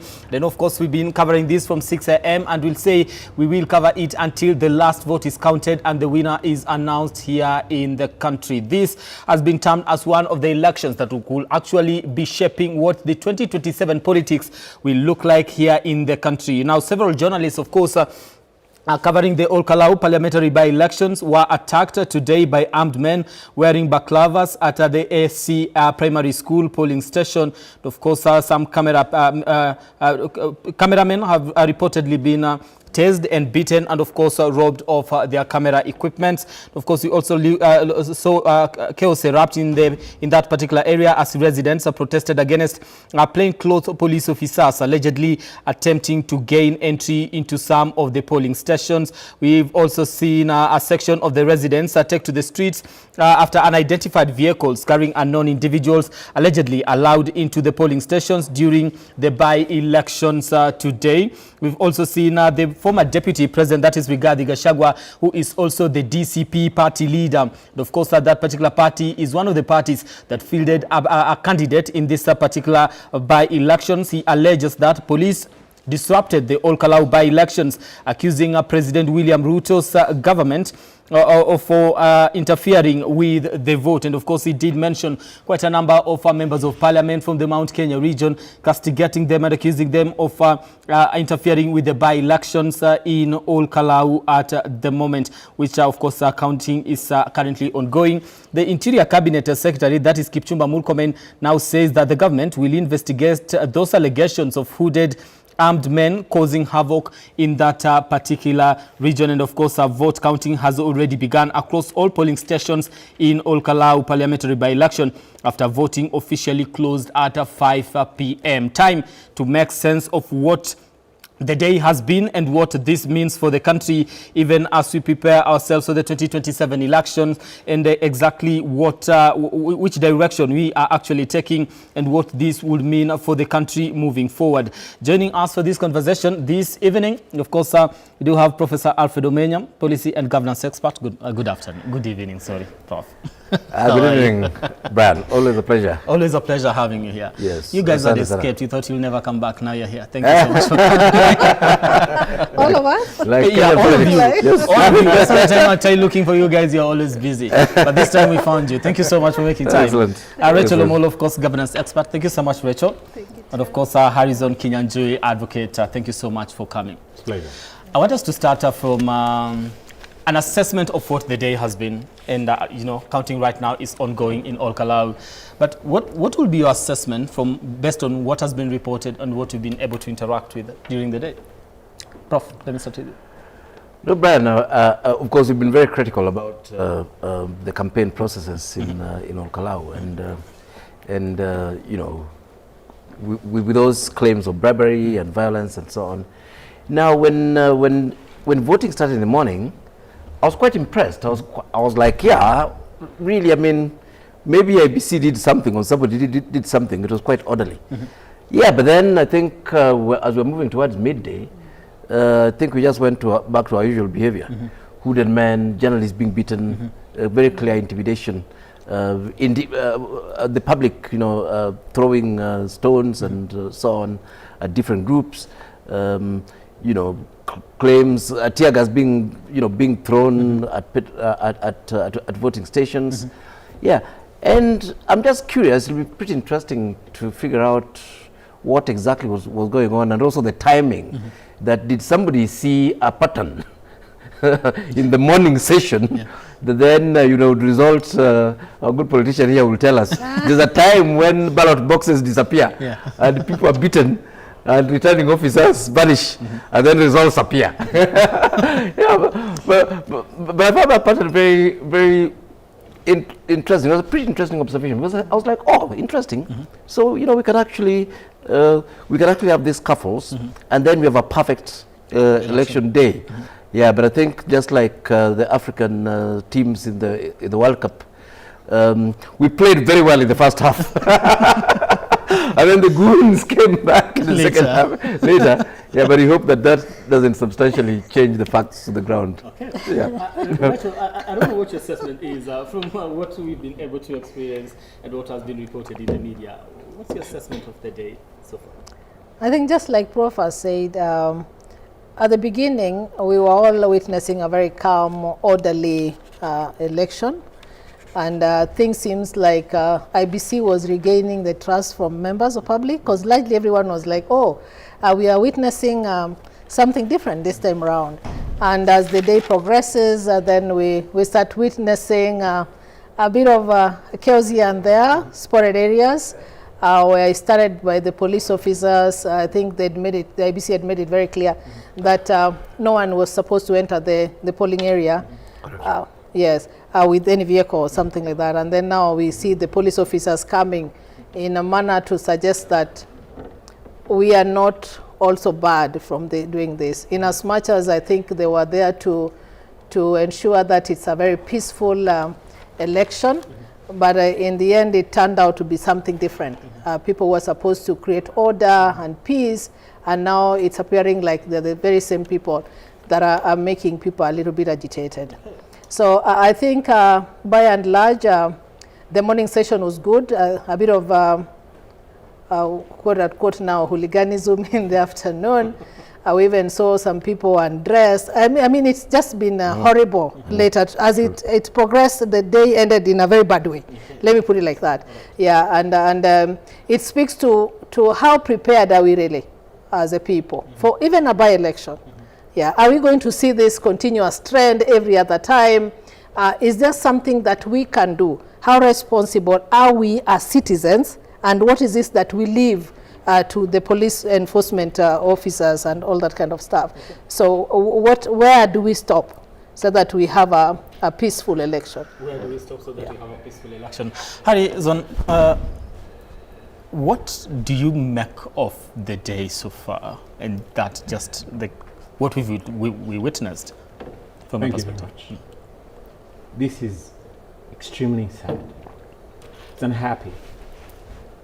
I think someone somewhere has either not appreciated the sacrosanct nature of an election, or, which is more likely to me, they are deliberately cooking the scenario that we have witnessed with a view to normalizing this sort of thing. Because you ask, well, is this the usual?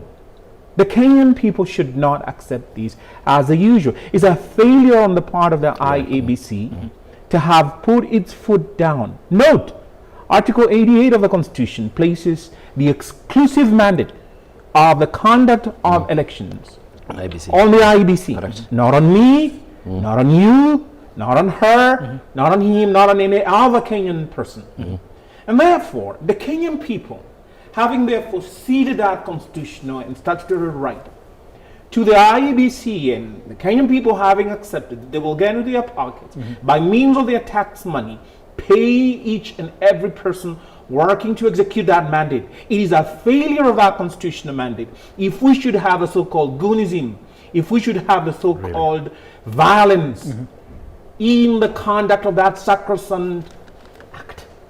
Now we must remember, the voting act of a national member of assembly, in this instance, perhaps when we come to the ward representative, the county governor or such like, but in this instance, this is a person in whom the KALOU constituents are vesting in this person their constitutional right under Article 1A of the Constitution. And they are saying, we the Kenyan people of KALOU, having then decided to vest in you this our power, then you go and represent us, be our voice. That's what I'm saying. The voting act itself is a sacrosanct act. Now when you find the IEBC either being reluctant to enforce the electoral code of conduct or completely acting blind, then they have failed in their mandate and in their responsibility and in their duty. It can never be normal or normalized that you see police officers hooded people going into a polling station and creating havoc. In my humble view, this is the preface, the prelude, as it were, of what we are likely to witness in 2027. And who is the perpetrator? In my view, it is they who are in government, because you cannot have hooded people who are accompanied by the police. And I've always said that for the Attorney General, she has failed this nation because under Section 3, Subsection 3 of the Public Order Act, it is only the Attorney General that is vested with the power to go to court, the High Court, and say that we have incidents of goonism and goons. And we have this evidence from the Inspector General. And you ask for orders from the High Court to arrest that scenario. Has she done it? She hasn't.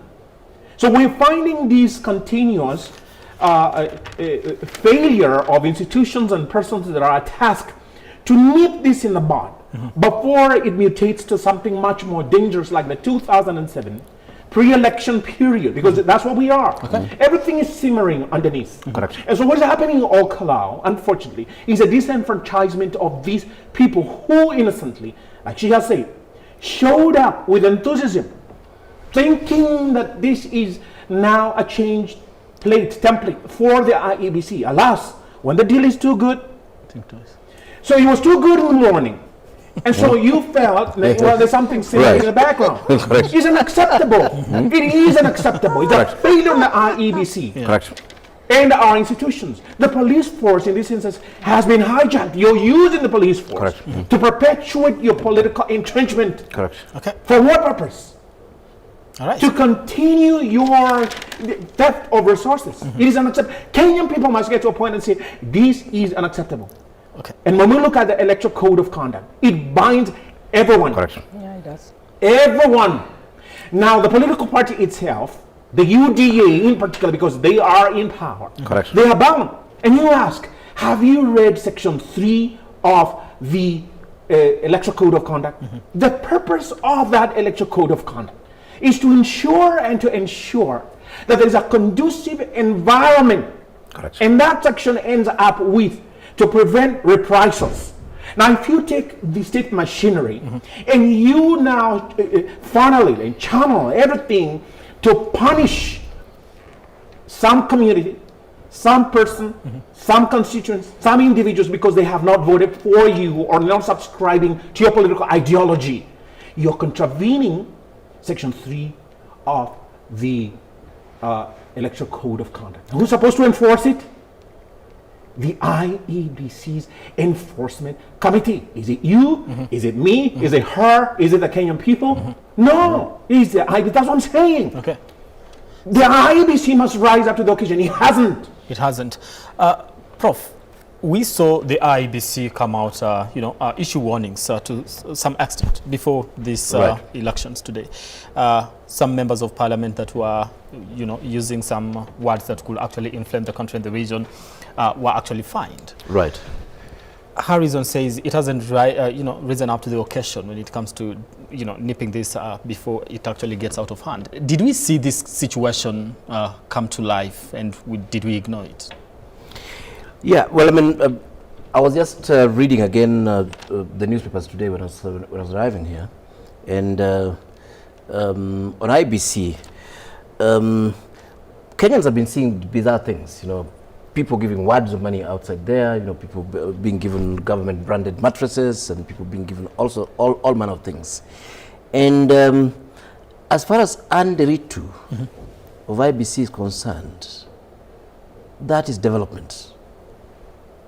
That is not voter bribery. Treatment. It's called voter treatment. Yeah, she invented a new word. That so basically, we'll be treating voters. We don't bribe them. My point is that if anybody or any institution was to take the high road on this matter, is IBC.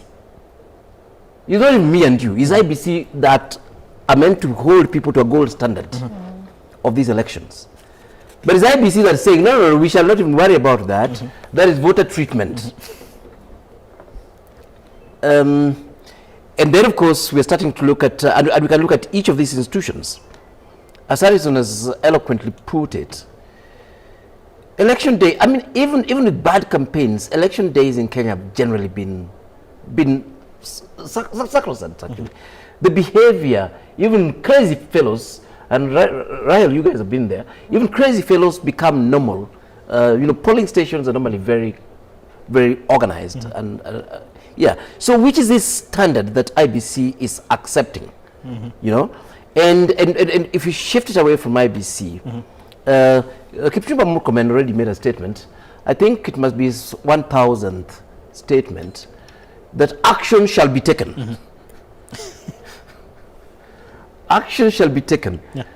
And again, as Harrison invites us to interrogate, this government that we pay a lot of taxes have not taken action. I think the only reason they've not taken action is because, from their side, is because they can't figure out whom these people are. Oh, they do. And what I'm saying is that, I'm coming to Harrison. On a light note, we see the people's faces here from morning on TV.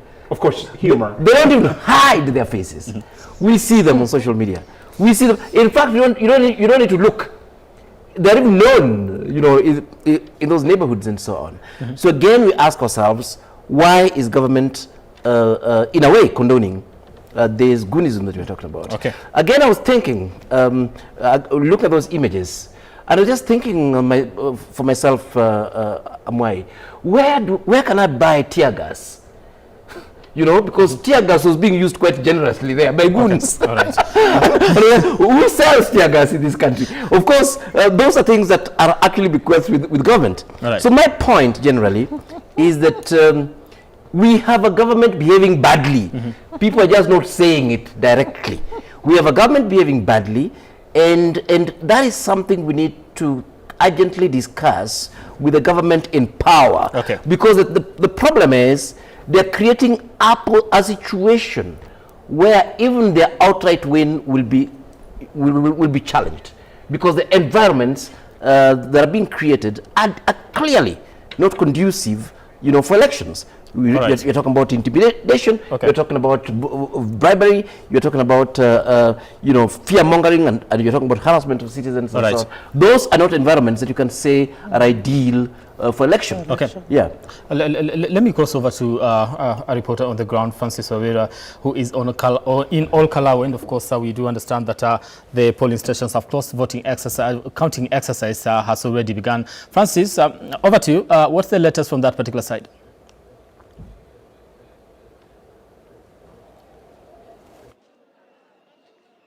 Thank you very much. Asante sana na kushukuru zaidi. Leo imekuwa siku ya kufana. Tumefanya kazi, tumetembea, tumeangalia vituo vya uchaguzi. Mambo imekuwa vizuri sana. Na ile taswira ambayo naweza elezea mtazamaji ni kwamba tumekuwa na siku mzuri sana. Wakazi wamejitokeza kuweza kupiga kura. Pia maafisa wa IEBC wameweza kusaidia wapiga kura kwa njia inayofaa. Ukweli ni kwamba pia wale maafisa wenye walikuwa wameambiwa na Inspector General wa polisi 1000, ukweli umeweza kusaidia wananchi, manake kumekuwa si mahali kwingi kumepatikana vurugu, lakini kuna mahali tofauti kama mahali ambapo nimesimama AC Primary kumekuwa na vurugu hapa na pale, ambapo kuna wahuni walikuwa wamejaribu kuingia hapa, lakini wakaaji wakaweza kuwafukuza na jamaa yao haikuweza kuwafikiana. Na kufikia kwa wakati huu ni kwamba kura zinaendelea kuhesabiwa kutoka maeneo mengi tofauti, vituo vya kupiga kura tofauti, na kwingine kwa kufikia saa hii matokeo tayari yashatokea, na kuna wengine kila mwaniaji sasa kuna wengine washajua kwamba kwa hii polling station niko na hii, na hii polling station nyingine niko na hii, na kufikia sasa tuseme kwamba IEBC wamefanya kazi mzuri, agenti pia wamefanya kazi mzuri, observers wenye walikuwa wako ndani huko kwa polling stations bado wanafanya kazi mzuri sana, na tuseme kwamba heko kwa maafisa wa polisi, manake kuna mambo tofauti wamefanya. Lakini kwa saa hizi kuna mahali kunaitwa Huruma na hapa chini Huko mambo ni moto kidogo, manake kuna marisasi tunaweza kusikia kutoka upande huo, na tukitoka hapo tutaelekea hapo ndio tujue ni nini kinaendelea, lakini ni kama maafisa wa polisi wanaendelea kung'eng'ana na wakaaji ambao wanataka kuona kura zikihesabiwa. Na kwa hivyo huku kufikia kwa sasa, wacha tuseme mambo iko mzuri. Vituo vingi havikuwa na vurugu, hata kama na wakaaji wa KALOU kwa muda wa masaa 2, 3, 4 lazima watakuwa wanajua mbunge wao mpya ni nani. Huku kwa niaba ya mpiga picha wangu Ivan Sokeo, hapa tumefanya kazi na bado tunaenda kuletea mtazamaji wa K24 matokeo kadri yatakavyopatikana. Wacha nirudishe usukani kwako, na kutoka hapa katika kaunti ya Nyandarua, mimi ni Francis Wawira. Mambo ni I hope they don't snatches. Sawa, shukran. Haya.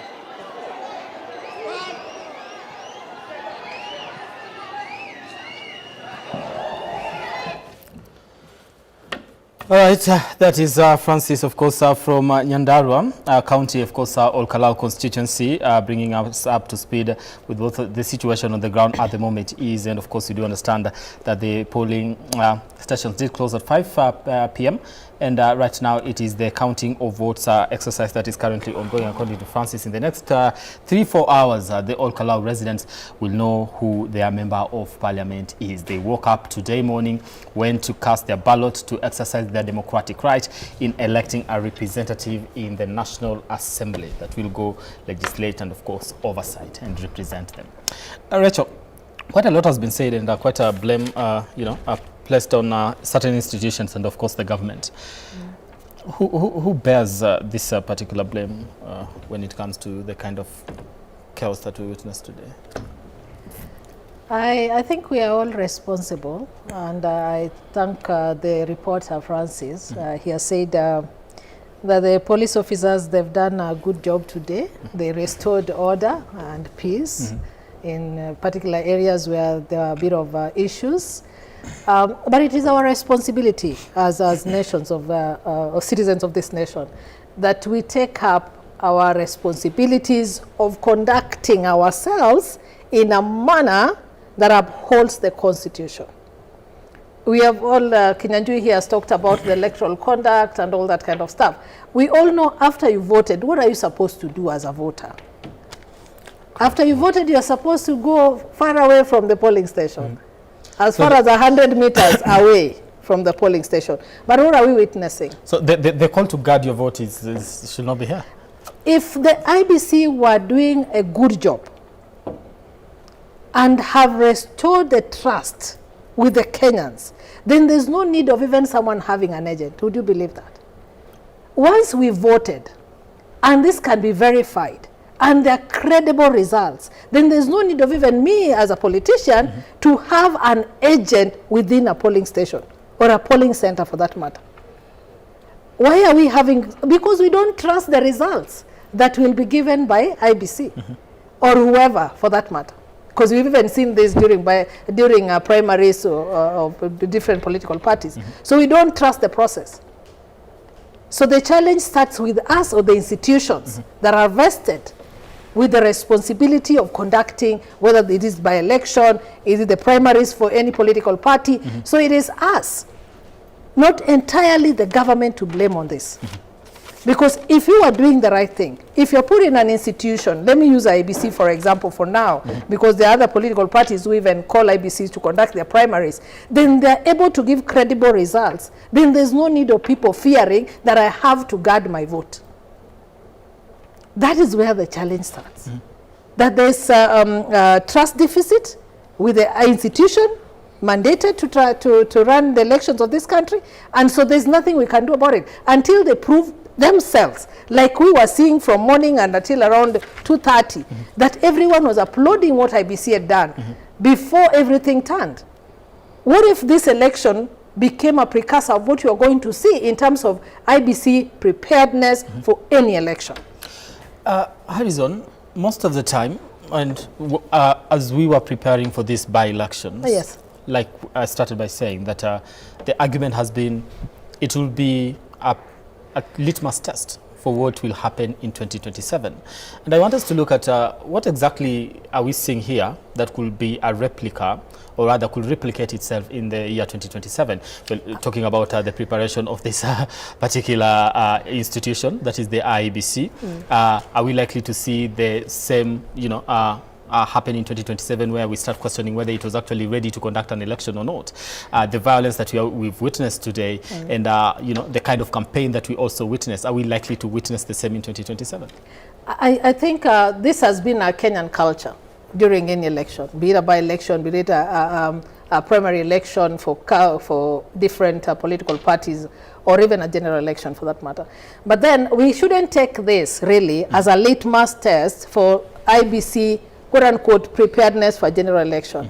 We've all been here and we've all acknowledged how the morning session ran very well until something happened, something went amiss. And so we should ask ourselves, between the time that the morning session where everyone, in fact, for the first time a by-election where many people came out to vote, and it was fairly organized. It was fairly orderly done. And then started by, we don't want the police officers here, and when people hear of police officers, we even saw Kenyans even telling police officers, we want to inspect the police officer van, which they actually did. And even that never gave them trust enough that police officers were there to restore order. So the challenge is with us. Can we have faith in the institutions mandated with different responsibilities? Not unless these particular police officers, for example... Is the problem with us or with the institutions? Both. Because we don't, like in this case... The institutions do a good job, but then we, the citizens, don't trust them. Prof, we've all acknowledged that in the morning, everything was okay. Meaning IBC had prepared well for this election. No. Let's take that box. No. You said it yourself.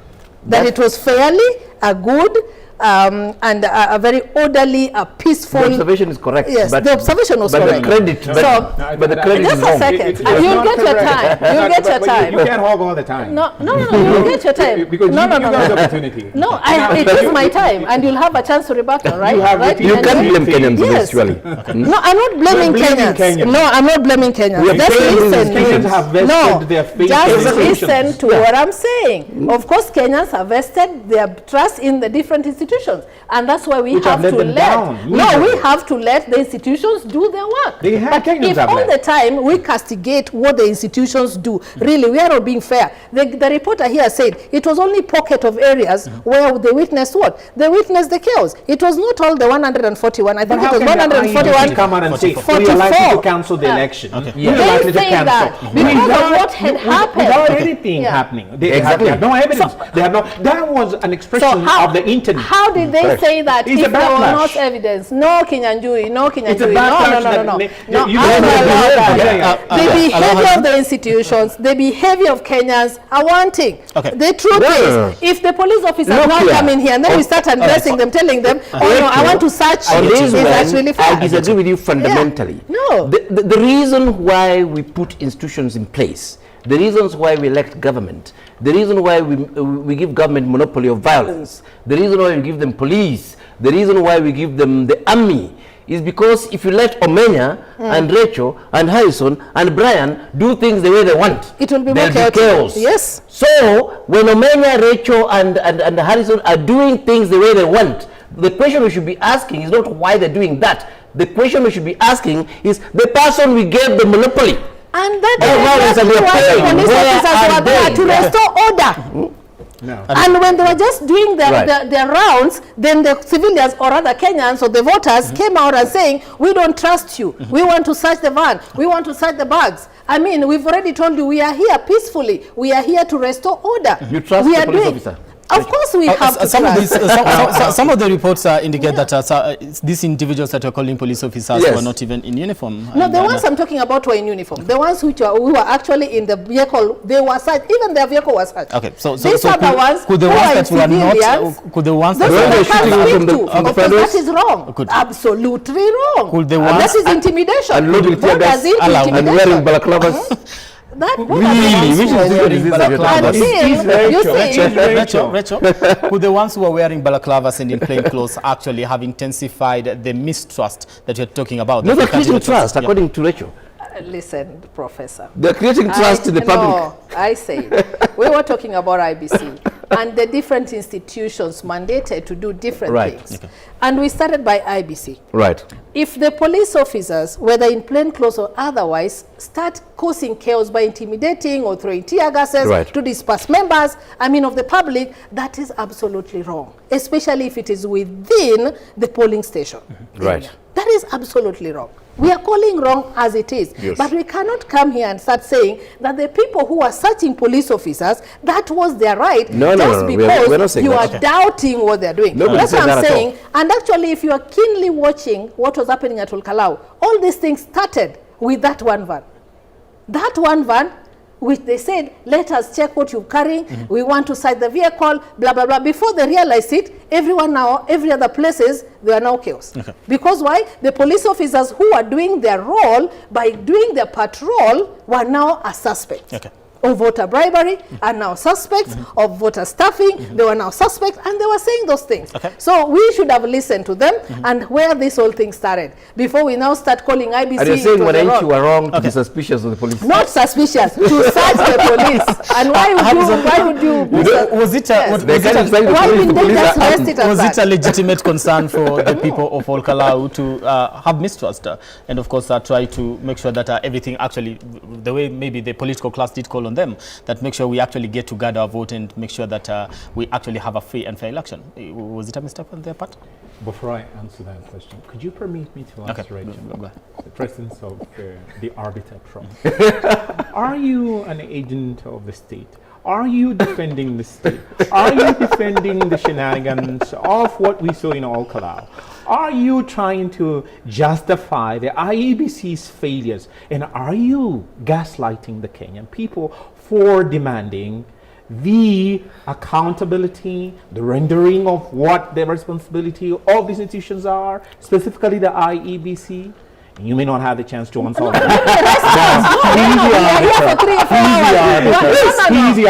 No. If he's an officer, then he should listen to me and arbitrate. You will answer. My response. As we go along, you will answer. But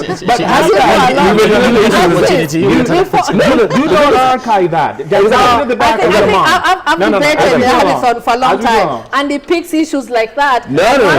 I said it, and I've repeated myself and Prof. Are you trying to tell us? No. I'm on the floor. Yes. Okay. Have your time. Now, but let me just disabuse some notions that she has tried to, I don't want to say peddle, but, put forward. Number one, you have said, with tremendous respect to you, Rachel, that you do not need agents. If you trust the institution of the IEBC, why should you have agents in the polling station? It is a function of the Constitution's imperative to have a transparent, verifiable, accountable outcome of an election. Now, you as a candidate, you as a political party, require your eyes, quote unquote, your eyes, at the polling station, because you should see the tallying, you should see the counting, and you should know the outcome. So therefore, the law, if you look at the Elections Act in Section 2, it defines an agent as your representative, who are supposed to be a minimum of two, a maximum of two, a tallying agent and a counting agent, so that you two can corroborate.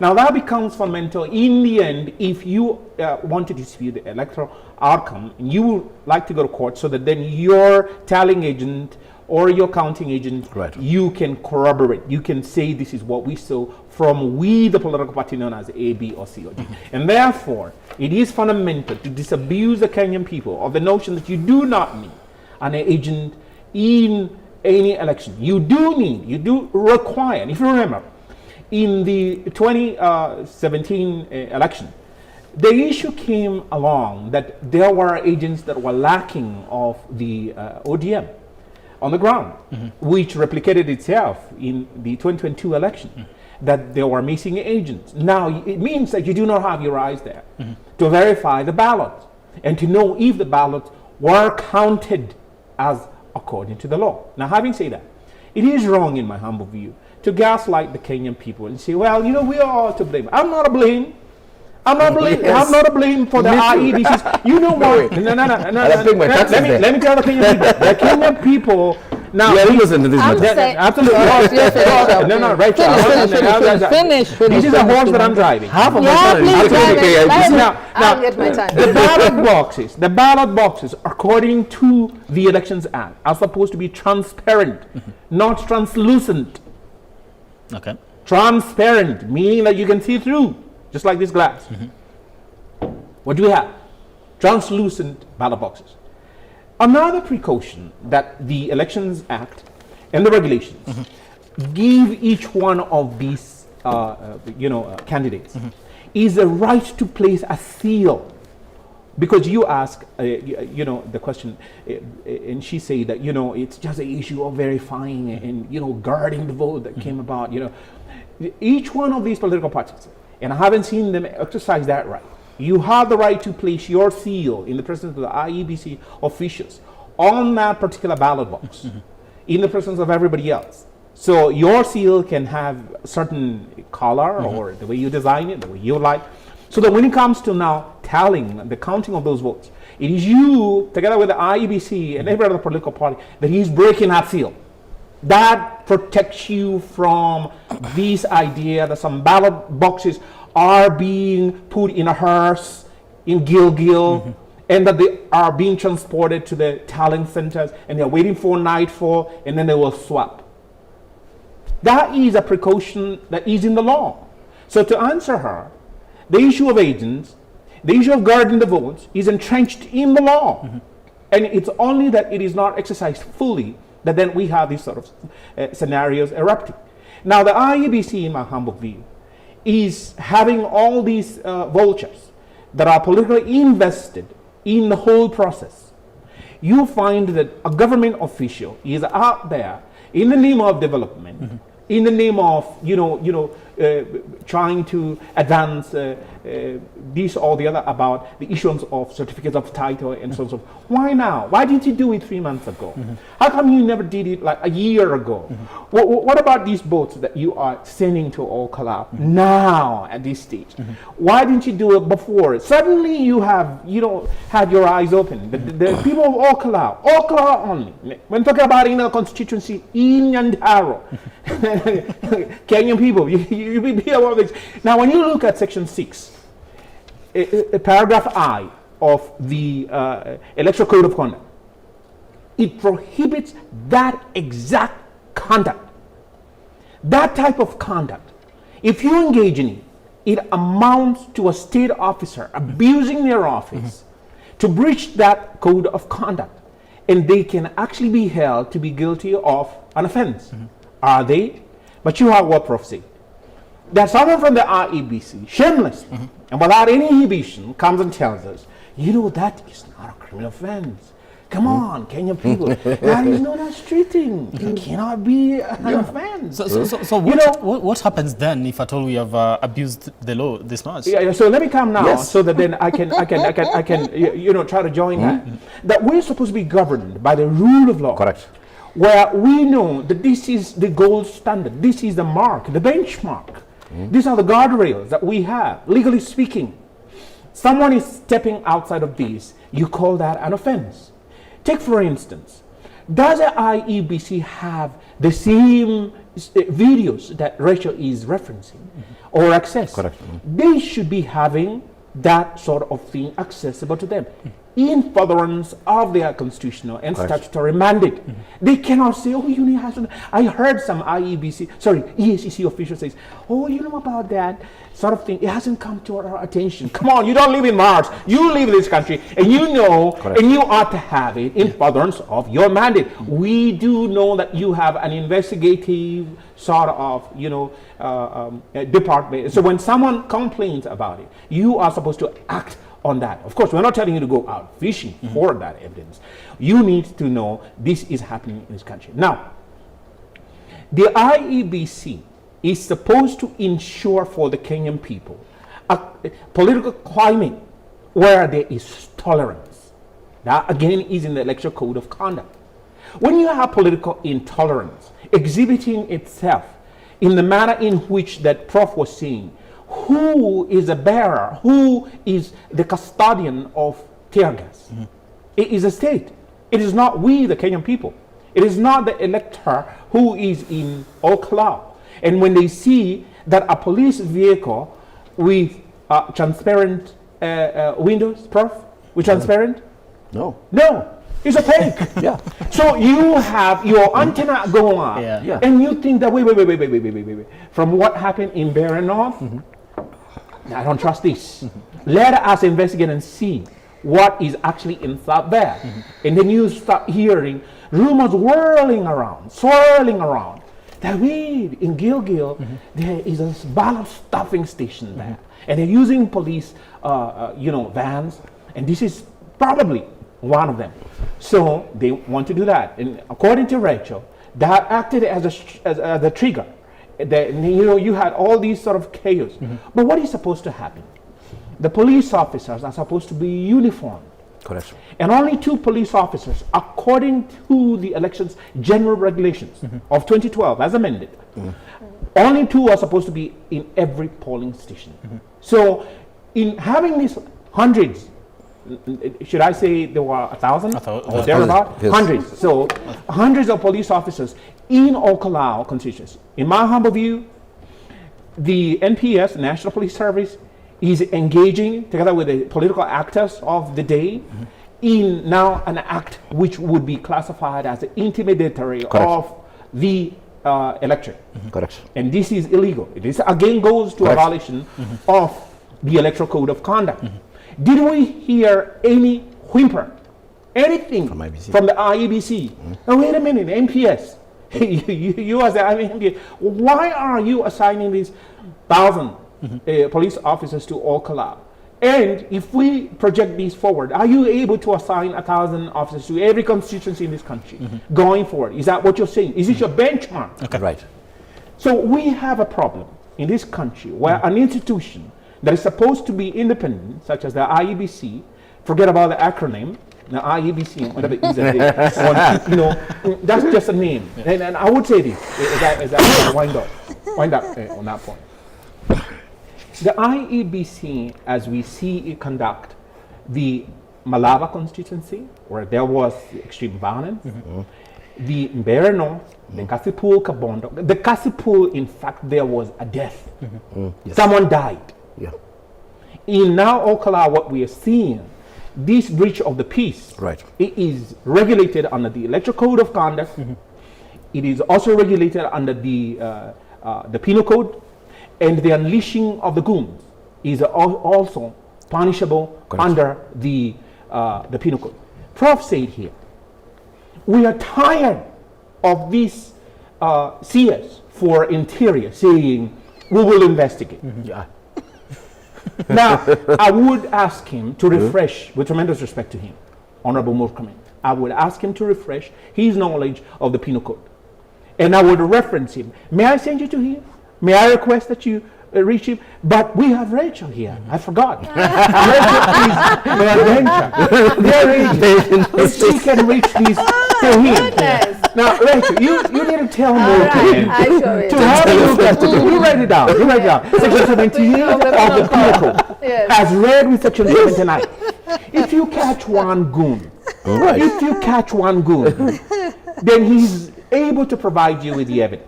Right. And then you then forward these to the ODPP, the police, of course, who do the investigation. And the ODPP, they should do their job. Section 79 says that this goon should be sentenced to 2 years in jail. Now, could you relay that message so that we do the investigation should, listen, we do not have a legal framework. We do have a legal framework. Is that an admission that you are a native of the state? Let me try to. Prof is the arbiter. You know, you're already on a national television. So before I come to you, let me give an opportunity to respond. CS is listening, so I want to believe the message has reached him. Also, the message is through the platform, not through you. I mean, we're on a national television. She's trying to deflect. I'm not deflecting. No. No, I'm not disassociating because first, I want you to know that I think it is really unfair of you to purport that these goons will not be arrested or apprehended.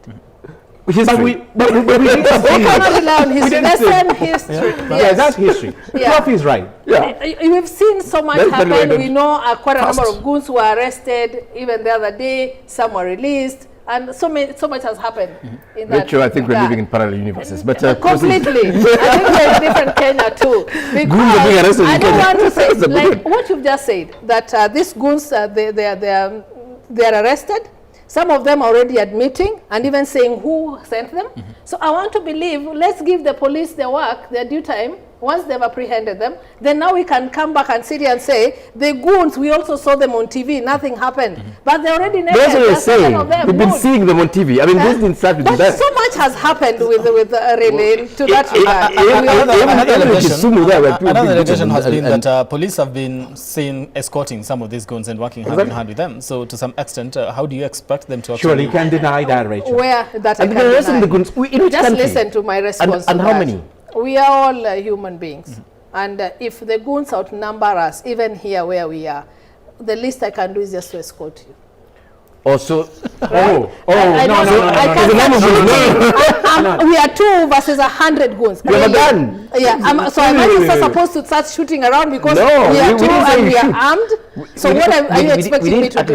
We saw what happened in 2024 when some people some police officers decided, okay, fine, because I'm armed, let me try and defend myself. Rachel, we saw what happened to Rachel, them. what you're saying is because... So it is only, I gave you, you are an arbiter. So I gave Kinyanjui time. It's my time to respond to him. Kinyanjui, this is the to goons you. are many, so police should be escorting them. No, I didn't say police should be escorting them. But when they outnumber the police officers, Then the police should escort them. not escort them. You have to engage with the goons. You have to talk to them. You have to know what is the best way forward, or what do I? But Just engage. Yes, a minute. Why not? Just a minute. Why not?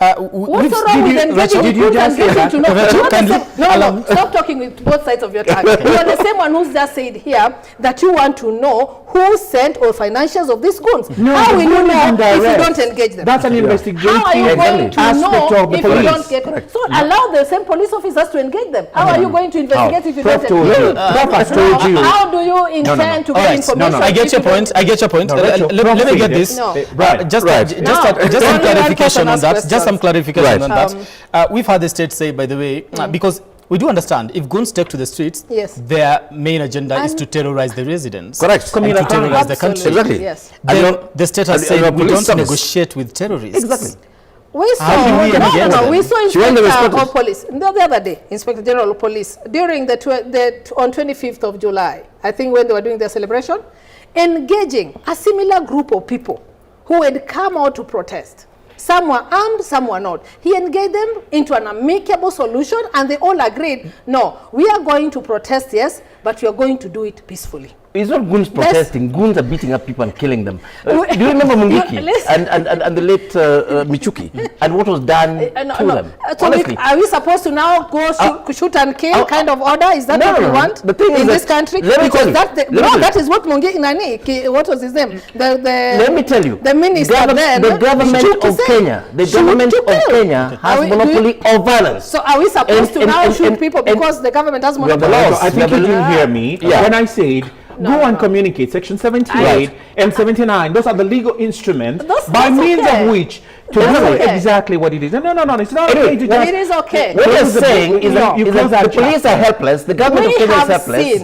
You know, in when it comes to many issue of cases, even our people who are sent to whatever countries to cause peace, create peace and all that kind of stuff, you have to engage. There are certain times you just do not shoot or engage your Nobody said goon should be shot. But you're the one who just said it. But That's Rachel, why don't we take the Michuki's part? your leader said that the mechanisms should be shot in the goons. All right, No. thanks. And when even the president said what he has been brought here to deny us. No, I'm not denying it. Just listen. No, I've not responded to Kinyanjui. One, Kinyanjui, I'm not here to gaslight anyone. We have a responsibility and a duty as citizens of this country during any election.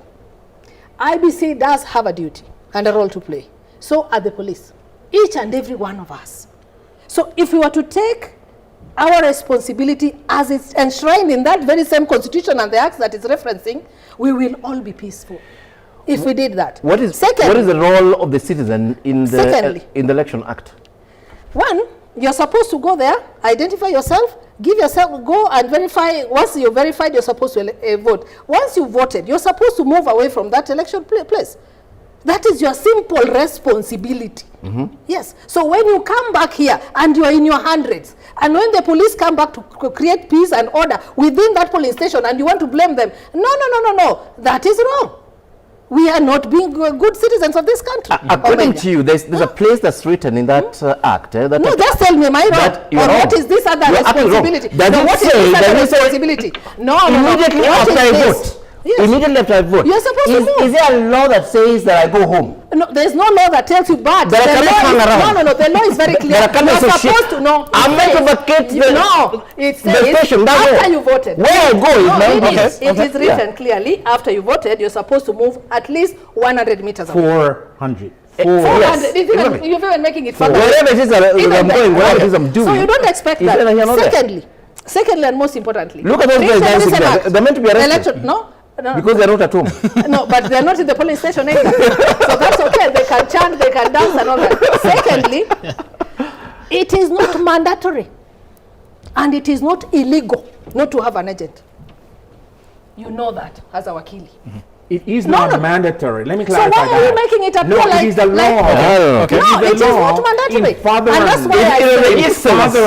And that's why I put a disclaimer that in the event that you don't have an agent, then the IBC is supposed to conduct an election in a transparent manner. It has to be accountable to the results that they give, and most importantly, it has to be credible because it meets these two. And if they do not do that, that's why he was talking about, the other election, people are saying that Baba did not have agents, but I don't remember any election which was nullified. From these people. No. Give me some more time. No. I don't remember any election that has been nullified just because Rachel did not have an agent. So that is wrong. And you're lying to Kenya. I get you. I get you. I'm not to use the... No, I wanted to put those two clarifications. Is wrong. No, you are the one saying I'm gaslighting Kenyans when I said he did ask whether you are gaslighting. So you had the right to respond and say you are not gaslighting. And you get that. Lying. If you say this. So she has retracted that. Let me come to Prof. Now, still building on what Rachel was saying, that this is not a test for IBC. I wonder what it is then. But anyway, for me, I think this is a test for IBC. And focusing just on a couple of things. Again, what constitutes electoral offences and electoral misconduct. These things that we are talking about. Voter intimidation is one of those. This is the Electoral Offences Act. Did we see voter intimidation at all in KALOU? I'll put them as questions so that Rachel doesn't say that I said those voter intimidation. Bribery is an offense. Did we see evidence of bribery in there? Misuse of public resources is actually an offense. Did we see development there?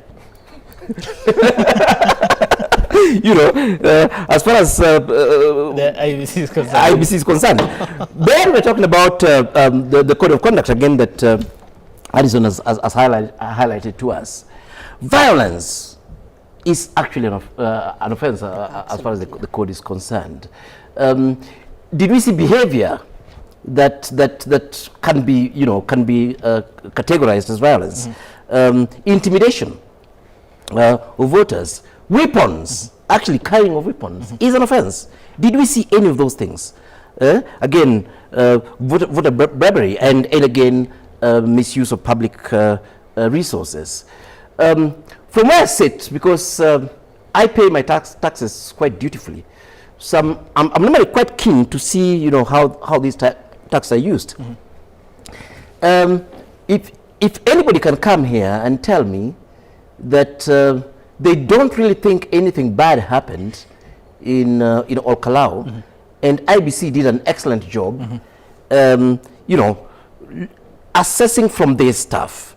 I would think that either the person are the guys who are actually collecting the bribe money and keeping it under their bed so that they can actually use them in these elections as wash.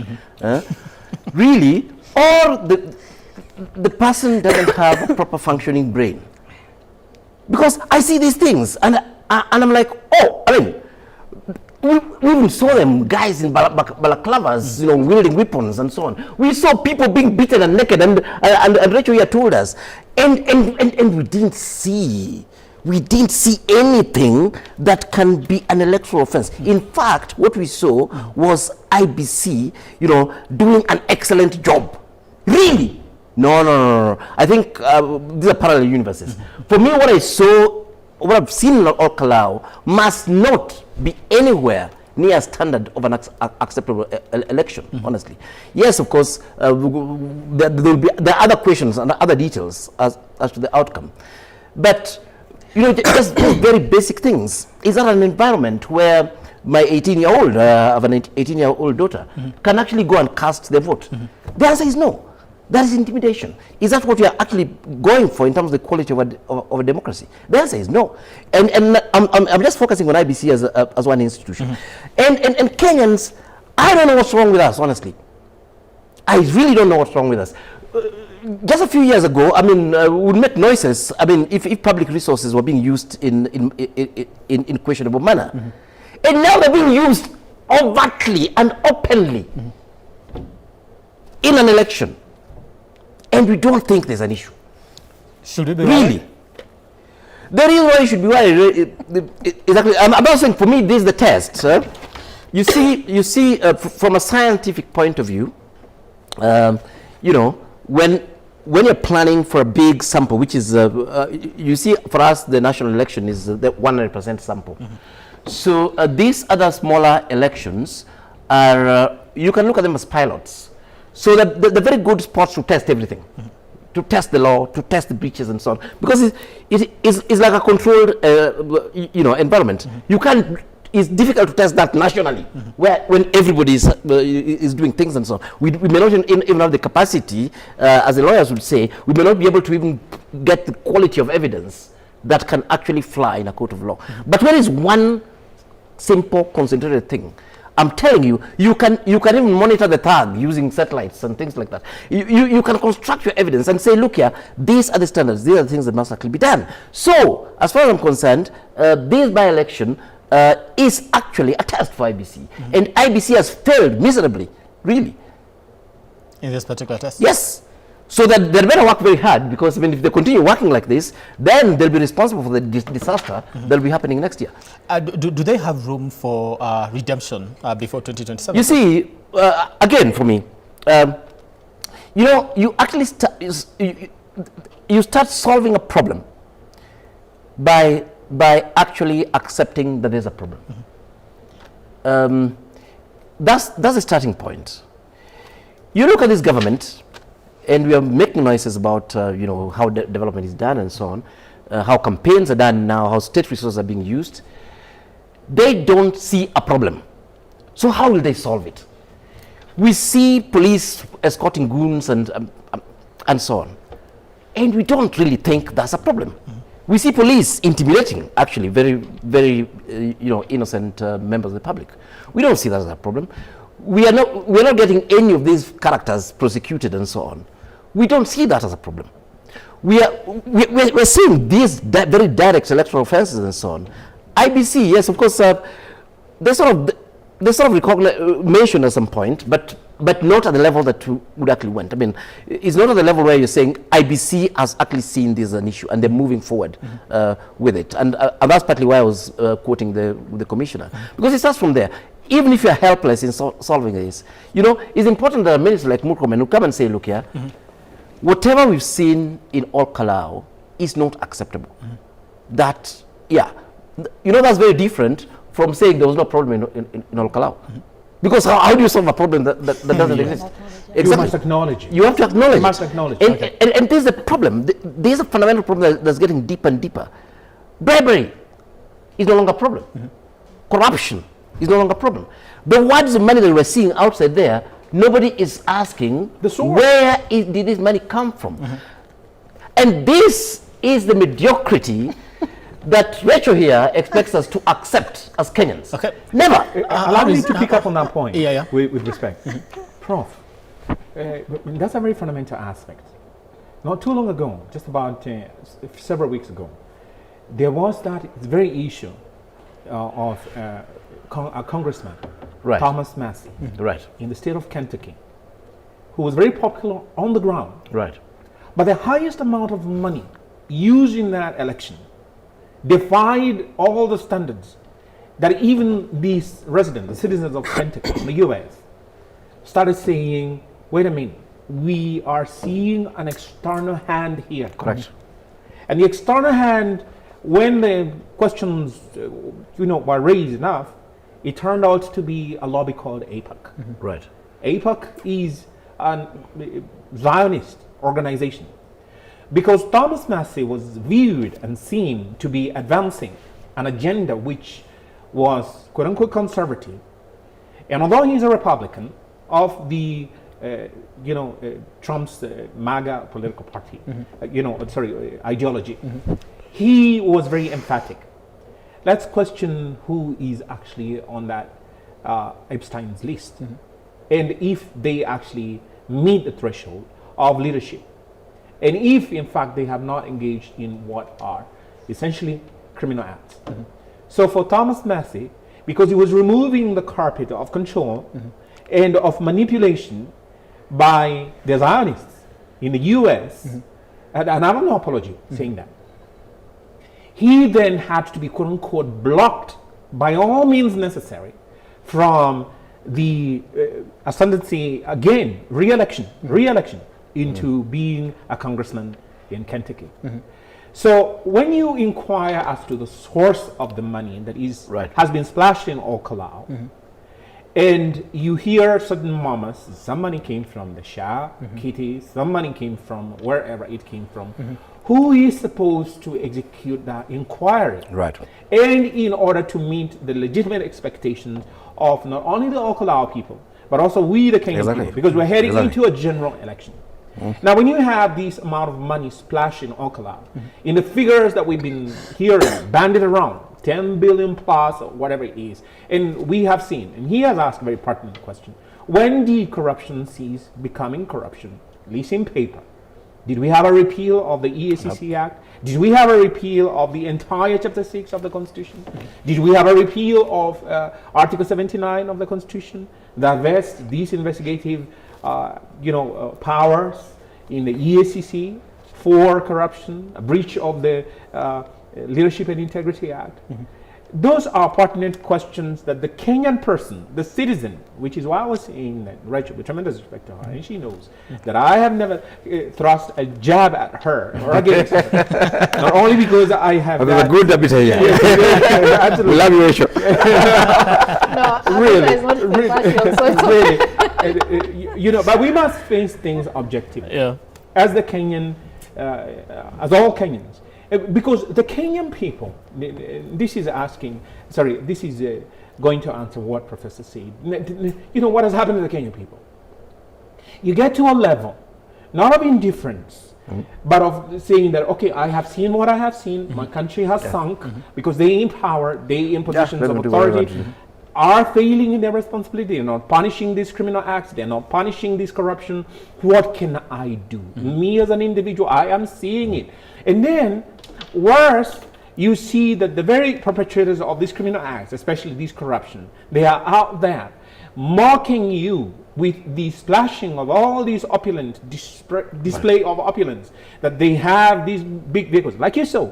And Rachel can bear me out because she somehow speaking for the state. That she saw they who are perched on four-wheel vehicles out there armed with, I don't know if they are bazookas or AR-15s, very powerful weapons. I don't know.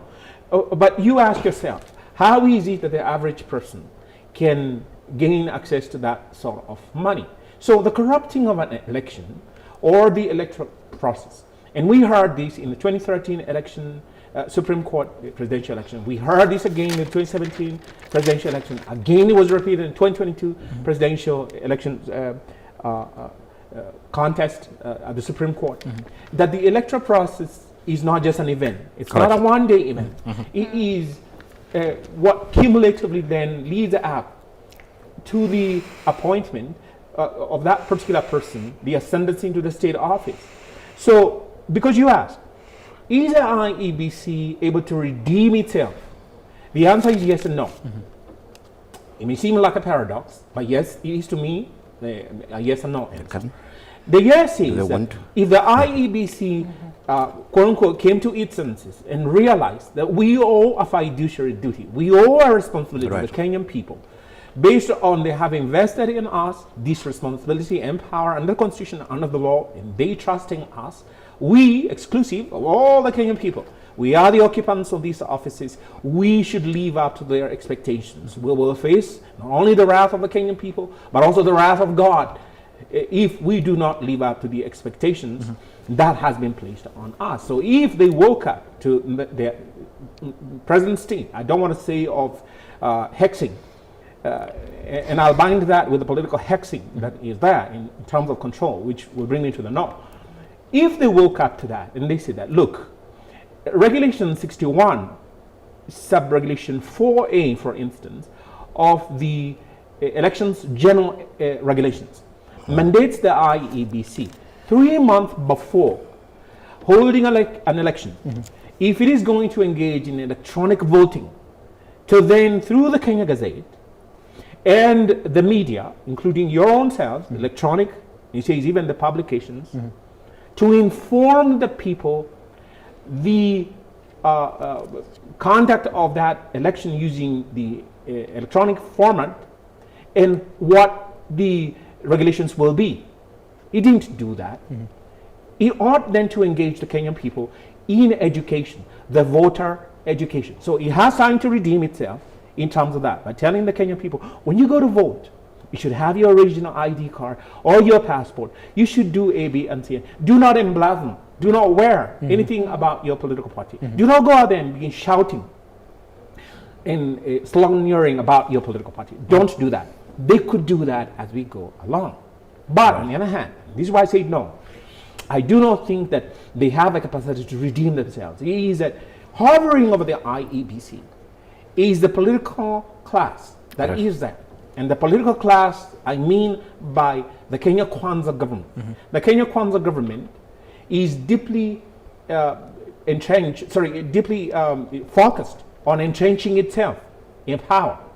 Now, they have not absorbed, they have not taken over the idea that the Kenyan people have every right to exercise their constitutional mandate to say, you have a 5-year tenure, which is guaranteed upon your ascendancy into power, being sworn into office. If you be an MCA, if you be a member of National Assembly, the Senate, or a governor, or in this case the president, including the government entirely, you have a 5-year tenure. Now, there is no guarantee that is entrenched, either in the Constitution or in the Elections Act, for you to have a 10-year term. Right.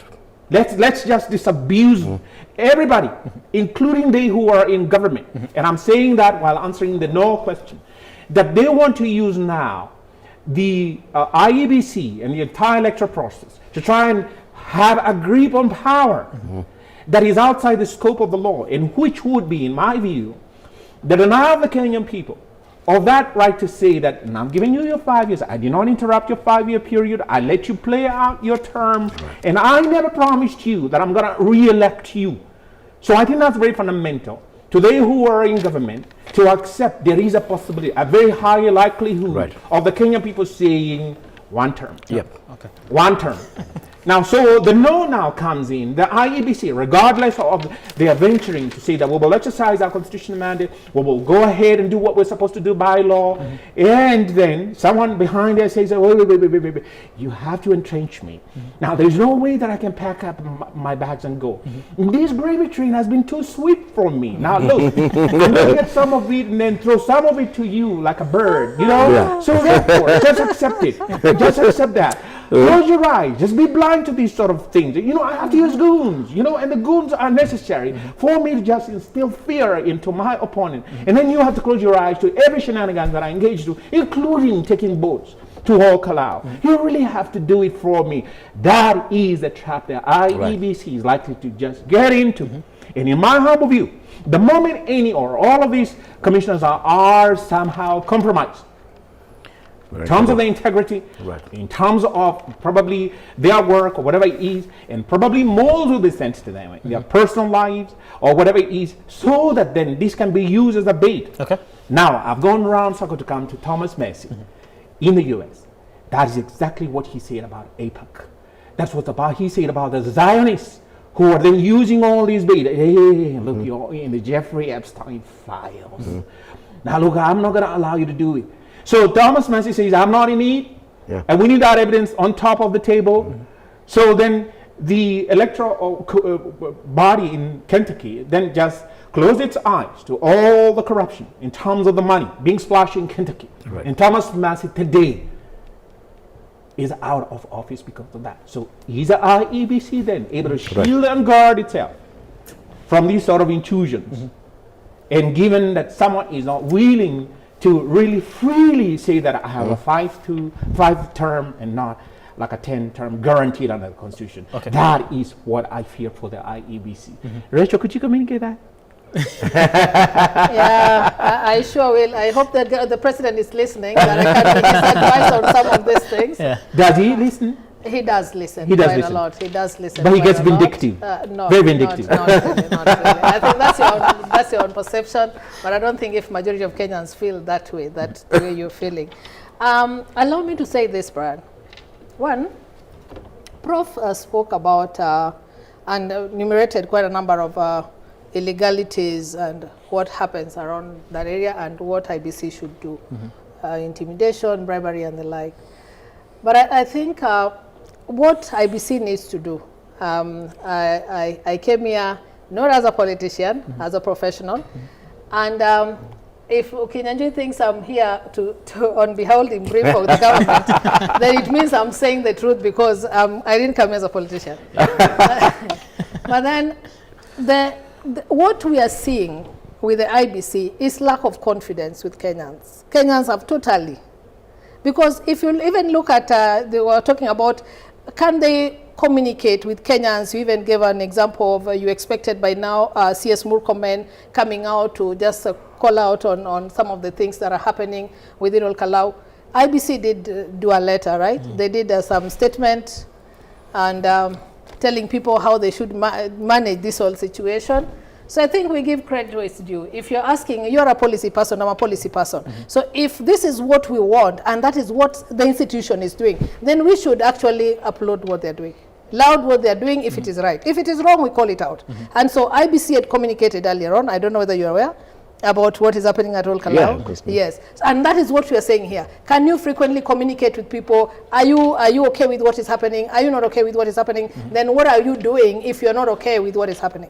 And I think that's why I think a bit of peace was restored, because in the evening we have seen a bit of issues in the place called AC. I think it was called AC School, AC Primary, something like that. So I don't want us to have a feeling like IBC has totally lost it. Not really. I mean, yes, because that is when the you picture fail, it doesn't mean that being you got a zero. painted. Yes, it means you have 20%. Exactly. Which So sometimes when someone has gotten it right, you tell them up to this point you're okay. So this and this and these measures are what you need to relook into. So how would you assess, in your own estimation, how would you assess IBC's progression on that scale? 1 to 100%? Because Prof has put it at 20%. Which he has said is wholly unacceptable. Of course, 20% is a fail. Yeah, of course. Yeah. That's what you're saying. Yeah. I mean, I can't put it at 20%. They haven't failed totally. They've scored 20%. 65. Yes, 65. That's too generous. 65. No, that is not too generous. If you've held an election from 6 in the morning is it the same student? 3, this is the same student. Yeah. We're assessing. In fact, now we are in the competency-based curriculum, where we are looking at the progress as it comes along. Yeah. So you started. We look at IBC through the entire process. Don't just on the day.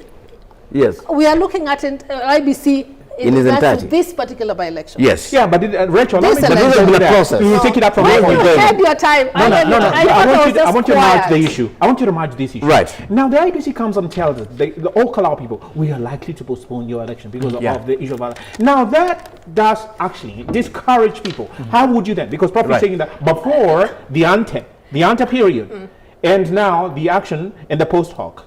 And remember, the IBC is supposed to produce a report. Yes, right. At the end of it. At the end of it. Yes. Sure. So now, the Prof is saying. I'm going to shock you, Kinyanjui. On Thursday. Are you going to shock me? Yes, I'm going to shock you. If you were to play my interview on Thursday with K24TV, I said the same thing. That if you continue witnessing what you are seeing on all KALOU, then IBC better calls off that. And you can replay it if you can pick that. When I was being interviewed on K24TV. So when I'm here telling you, if someone has done well, just call it out as it is. What well about that? Don't paint it wrong. We all started here when we all in our preliminary. Let us take a look at that. Was Thursday that you said that? Yes, that was. I think it was the same Thursday. Then later on in the afternoon, they said if this continues, then they're going to call off that. Did we see a continuation of the same? Did anything change? If they didn't call it off, it means things changed. I'm not an IBC. If they didn't call it off, it means things changed. And then they felt that it's okay now. They can hold the by-election. They trust IBC. Yes. It's as simple as that. Saying, of course I do. If IBC tells me this, then it has to be true. The infallibility of IBC. So if in the morning, let's start with the basics. We all agreed here. The morning session was fairly okay in terms of it was peaceful, it was orderly. The calmness, yes. We all agree, until around 1:30. Right. If we were to assess IBC, and we all agreed when we started, that IBC started off well. We wish they continued that way. You know, so if a student, I think you are a looking at different subjects. Not different subjects. You're assessing today. Today. You're assessing IBC performance today. Yes, today. And I was assessing IBC performance in all KALOU by-election. We don't start today. All KALOU by-election. That's why we are looking at what they've done. The mobilization of the police. And intimidation. If you are able to go with what the reporter who is on the wherever at all KALOU said, he said, everything so far has been good and appreciates what IBC has put forth. He is there. We are here watching something and thinking this could be the position. And that is someone who is witnessing firsthand and telling you so far so good with IBC.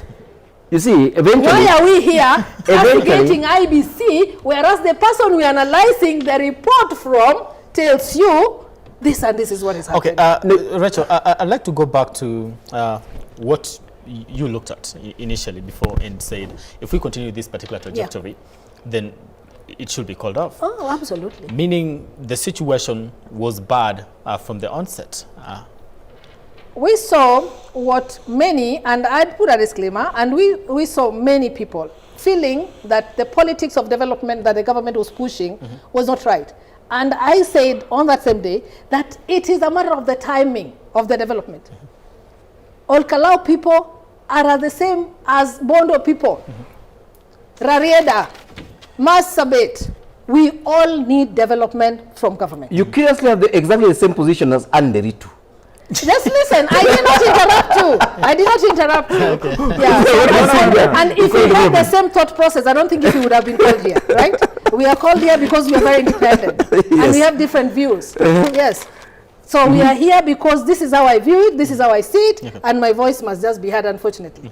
Yes. Whether I look at it the same as Commissioner Nderitu, or the CEO, Rachel, so government president, or like him, like the Mutuki date. Allow Rachel to prosecute her point. On a serious note, we don't want to block all KALOU people from development. But there's a question: how does government do development? Really, I mean, we are in this same space. These things are budgeted for. They are planned. They're in whether in the social services area, whether it's infrastructure and so on. Tell me which plan is this one. Of course, the power ones we can look at in power. But which plan is this one to give gas cylinders to the people of Olkalau, to give government branded mattresses to the people of Olkalau? Of course, to give cash also to those people of Olkalau. So it is in which voted, so which budget, which ministry, and then who are doing it on behalf of government. As our government becomes so inept that it was actually UDA politicians, doing that on behalf of government. Whom did you want to do that? It is the government officials and the CSS are the government officials. We have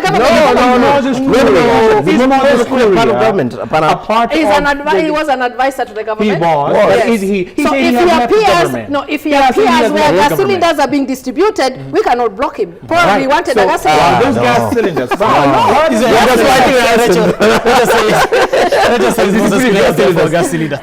No, that's a second. It was my time, though. It was my time. I'm answering all your questions. And you branded me as a government spokesperson, and I'm taking it right on.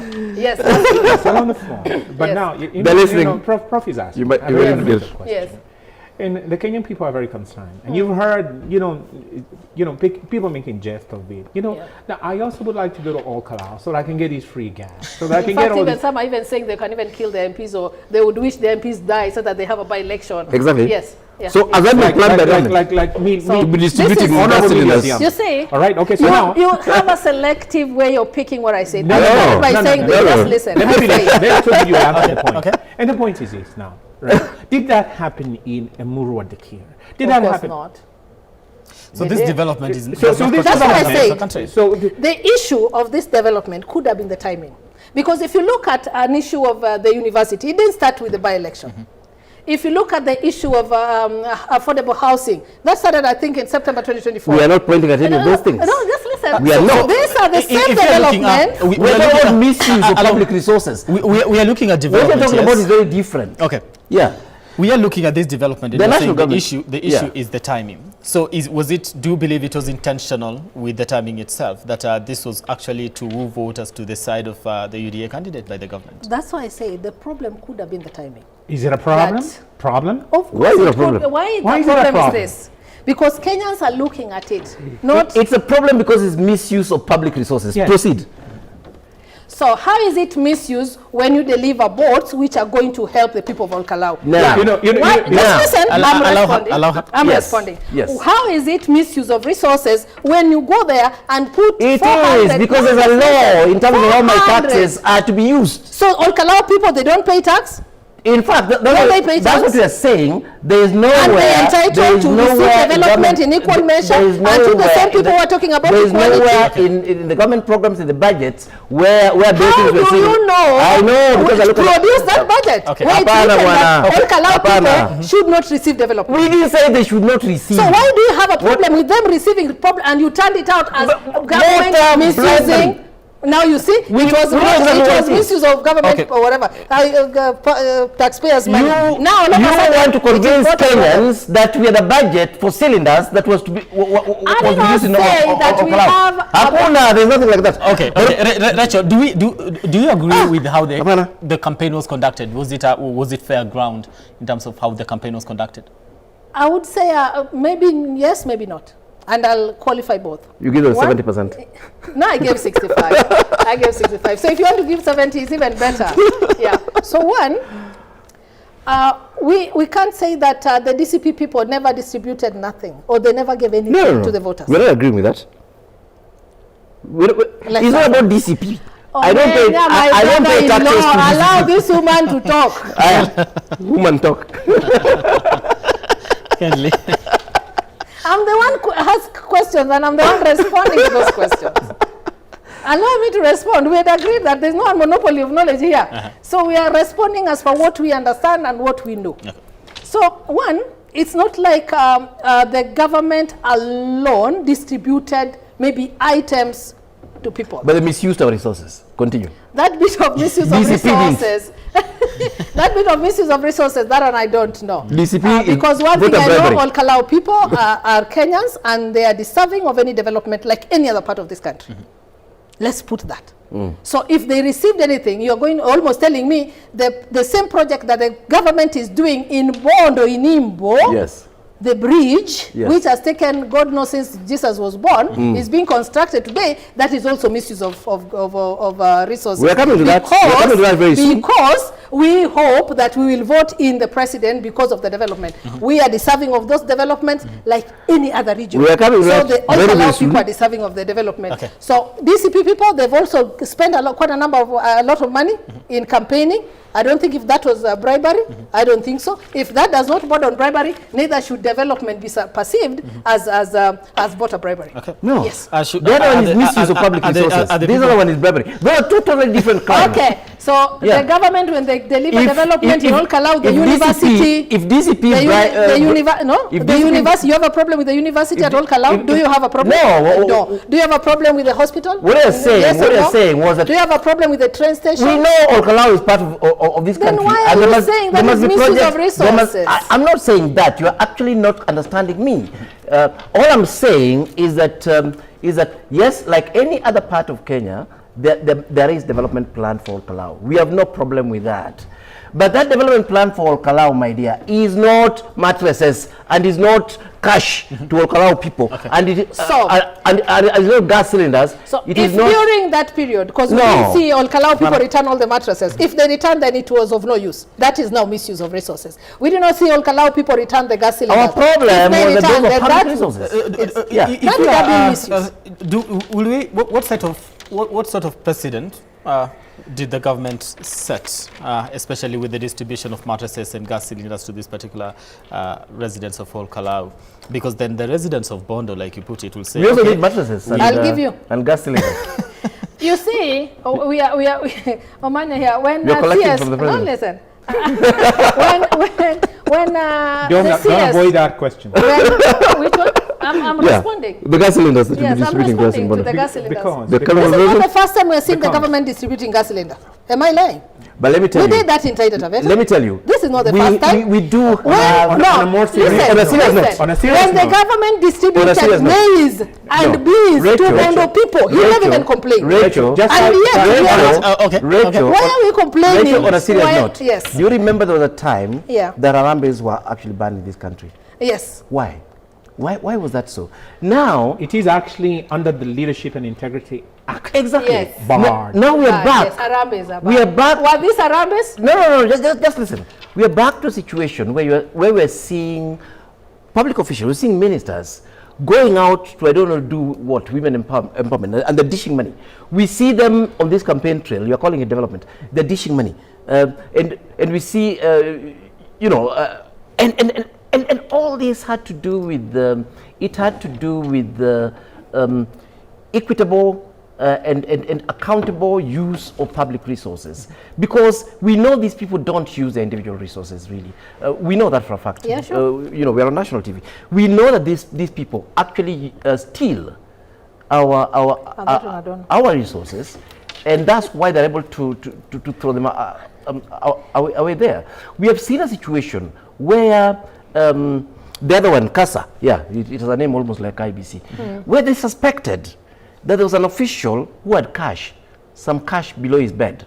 They went and arrested the person. Yes. Meanwhile, you have these guys from government moving with wads of money, running into millions, and CASA doesn't think is an issue. What you're talking about here is a bigger challenge of governance, starting with your president right at the top. Yeah, and complete with the ministers, complete with all these other guys who are eating around the table, and what you're seeing, the misbehavior we are seeing in all Kalau is a microcosm of what's wrong with this country now, of what's happening in this country, where the president or a politician gives development. Is that what our constitution envisaged? That a politician that you will develop because of the largesse of the president, because of the gratefulness, and the sympathy of a politician.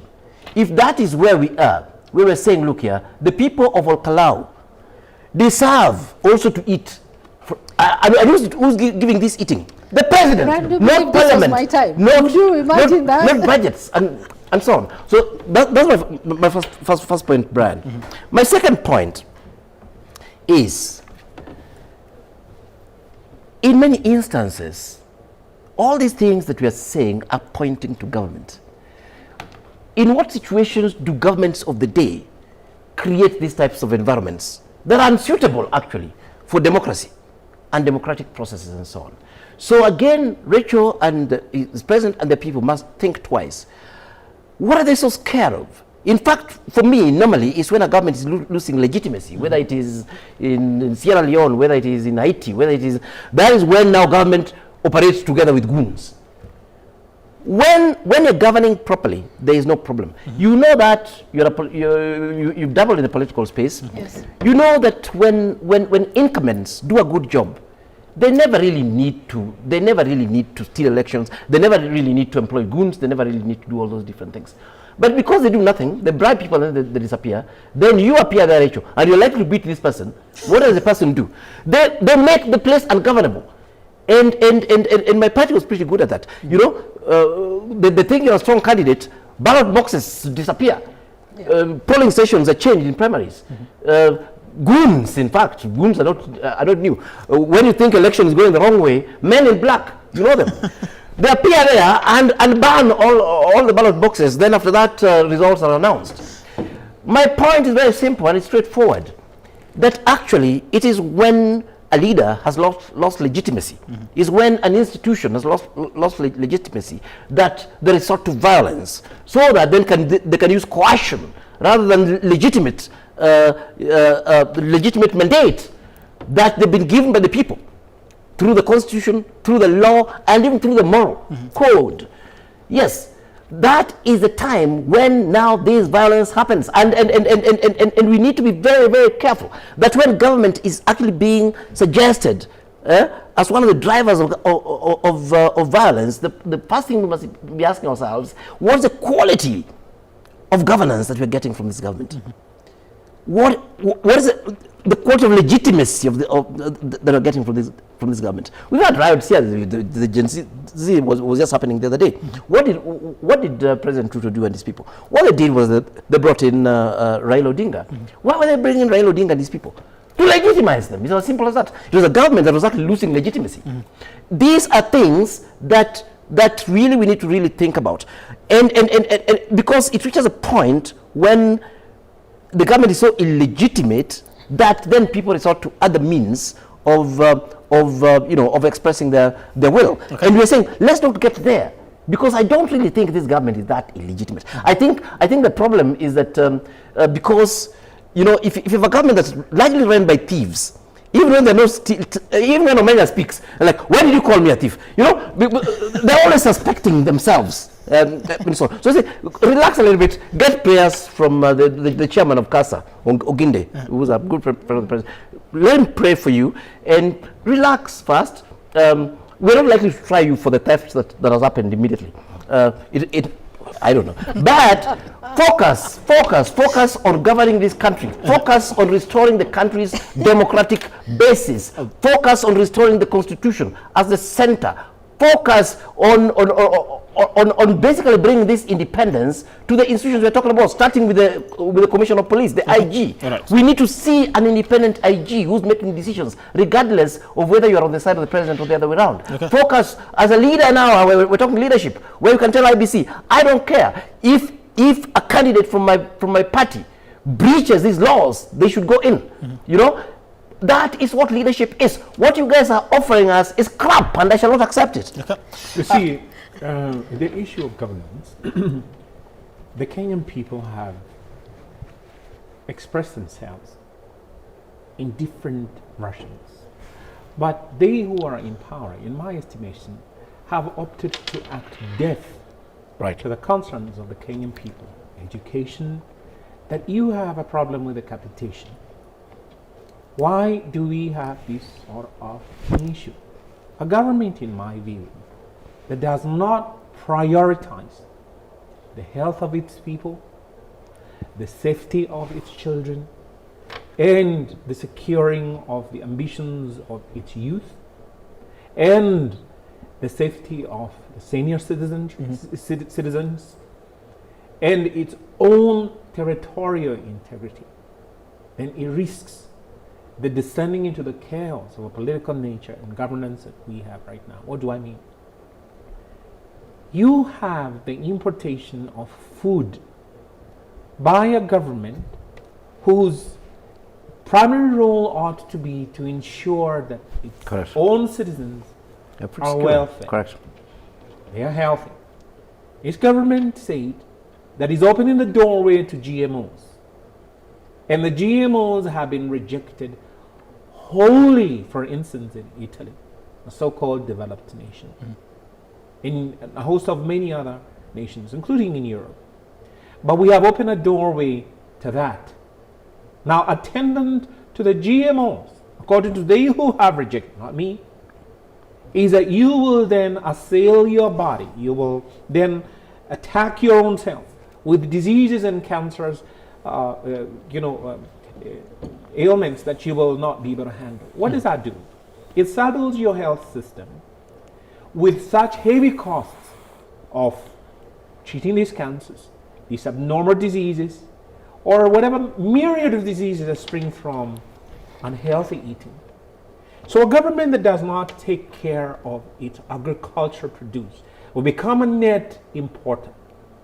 The safety of the food that is offered on the table is not guaranteed anymore. Then the Kenyan people have reached a point, silently, I might say, and Kenyans are very concerned about their own health and their own safety. And that's why you see they become health buffs. They want to ensure through their digital watches that how far have I run? How healthy am I? And how secure am I? When you see the totality of these decisions being made by a national assembly, for instance, a county assembly, on the other hand, and by a national government that is elected, they begin questioning, why did I elect you? Correct. If you cannot protect my borders, if you cannot protect my health, if the water that I'm consuming, I have to pay more, you haven't created an environment for me to do business. It is harsher for me to do business than it was before.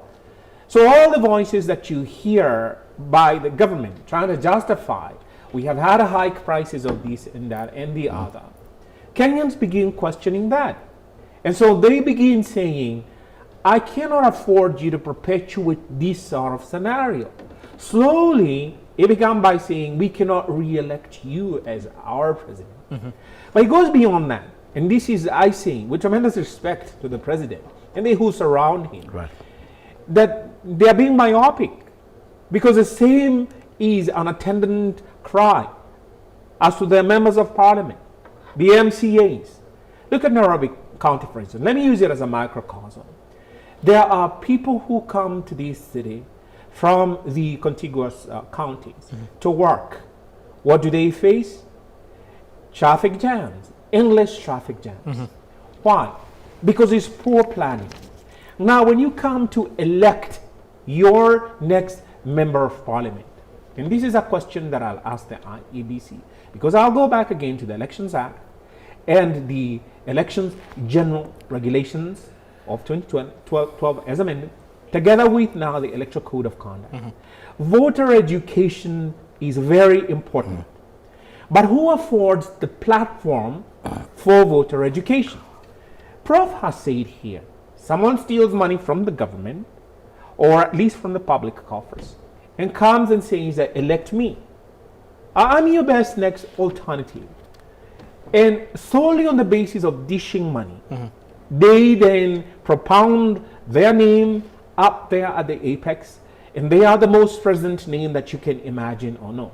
Rachel, if I may ask you, because now you're the spokesperson, or at least I assume, of them who are in government, would you know, and you've been defending the IEBC, would you know, or would you recount any occasion that the IEBC has told the all KALOU people, forget about the Kenyan people, that, you know, we have a list of the candidates.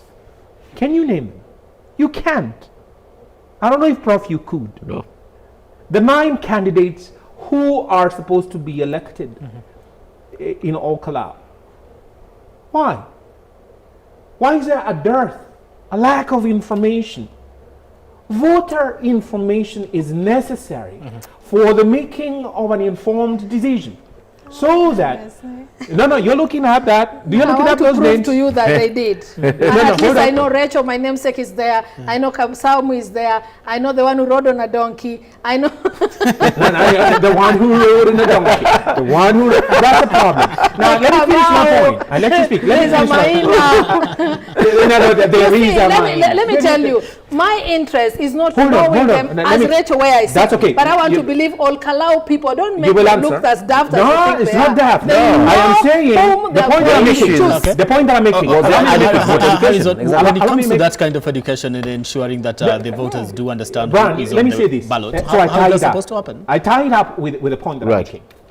So let's assume, for instance, Rachel is offering herself to stand to Bondo. Bondo, for instance. Okay. So do the people of Bondo know what do you subscribe to in terms of our culture? What do you subscribe to in terms of family values? What are your limits in terms of corruption? Can you tolerate it? Would you do it? What are your projected views of our agricultural input? Which of those people can you say that they have spoken to the expansion of industry? Or at least, if I get into a position of influence, I want to eliminate in Parliament this idea that a member of the National Assembly should be given a car loan. Let me advance this idea that every member of Parliament should find a functional, mechanically feed motor vehicle. During her tenure, he's going to use it, and after that, she will leave it there. But now we're being saddled with this scenario where someone is, given the nomination papers by their political party because they are the husband, the spouse of a deceased person who was elected. That becomes a sole criteria of offering that person to the electorate. And yet, we know very well that the spouse is independent, different from the member of parliament they had elected. So the IEBC's failure to educate the public and give them that this is the candidate who is supposed to be there. It's by law required, Rachel. Don't shake your head. Don't shake your head. And I'm not going to go quote in the law on that. If you want, I can quote it for you. It is the obligation of the IEBC. So the character of leaders that we have, and Prof spoke to good governance. And good governance, I might add, is a requirement in Article 10, Sub-Article 2C of the Constitution. It's a principle and a value that we should espouse as we get into politics. But the political space that we have, governed by the IEBC, leaves the Kenyan people without knowledge of who this person actually is. Because they are offered by their political party. For instance, UDA offered this particular person, not knowing that the electorate, for instance, they do not know him beyond being what he's presented to be.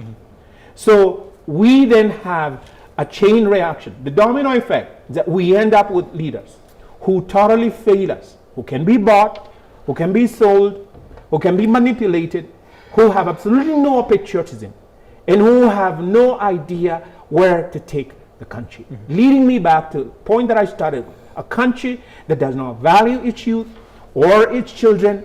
You will hear these reports that 6,000 children disappeared last year from this country without any word from the government. One child lost in such a manner means that you as a president, you are short of one elector next year, or the period of governance. You are short of a youth that you have told, go and register.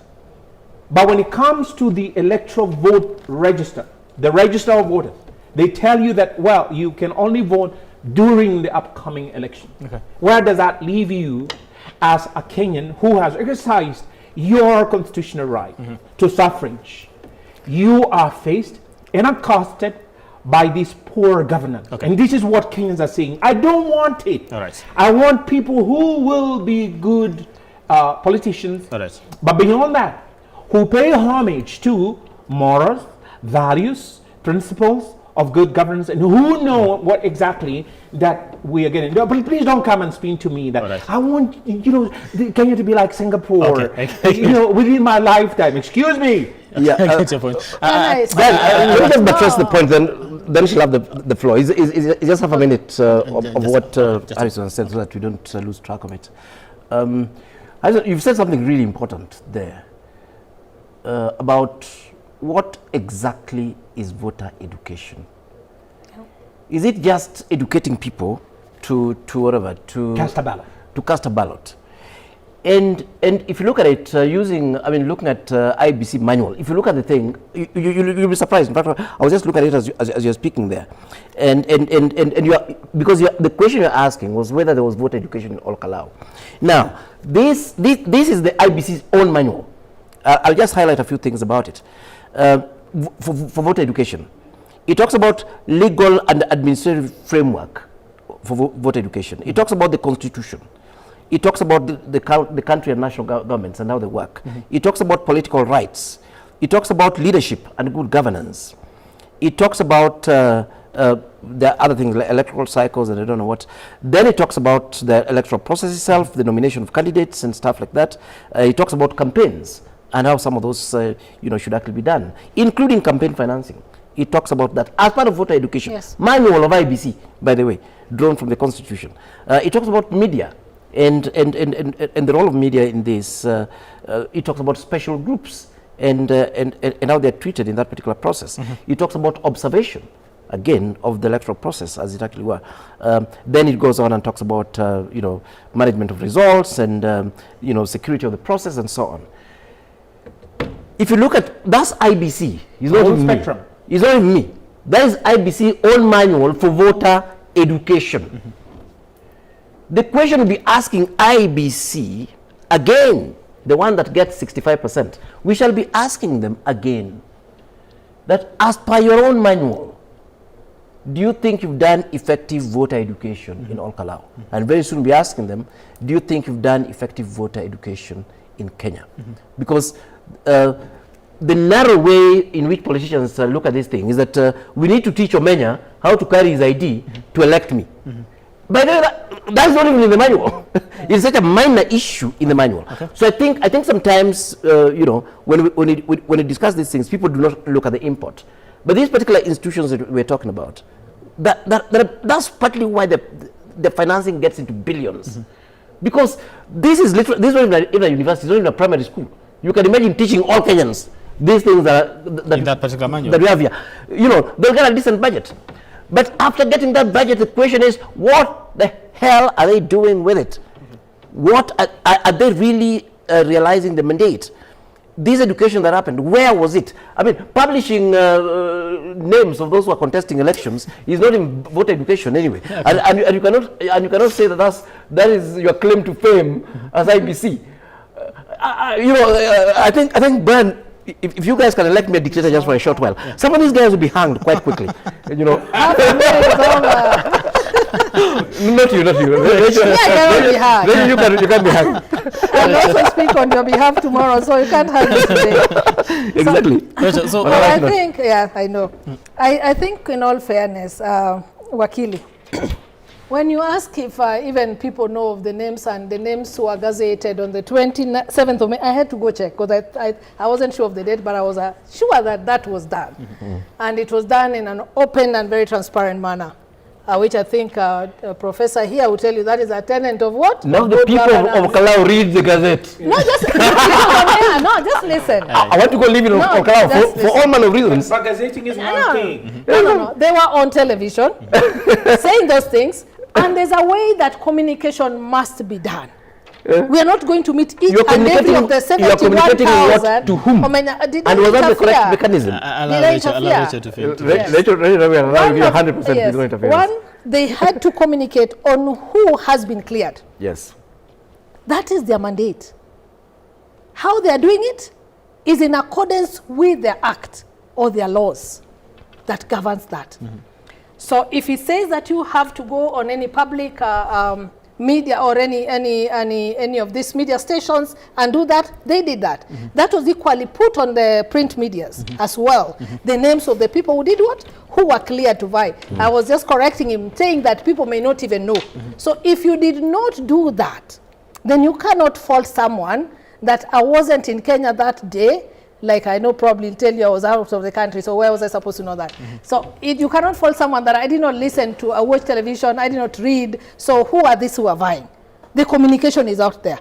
You just Google. Kenya nowadays there's Wi-Fi almost everywhere. You just Google even now who are the candidates of all KALOU, and you'll get the list of the 9 candidates who've been cleared, and if there's any independent or whichever political party. So it is upon the Kenyans. It's upon you. Is that the only point you're trying to make? No, I was just clearing him. I don't know what's wrong with you. But Secondly, you can't clear me on that, because what I meant was this. Not what you meant, what you said, what we all had, and that is what I'm trying to do. Rachel, and it's very important to the Kenyan people. Right. Can I just... I know Prof, and you'll answer. I know Prof, so Prof gives his name out there.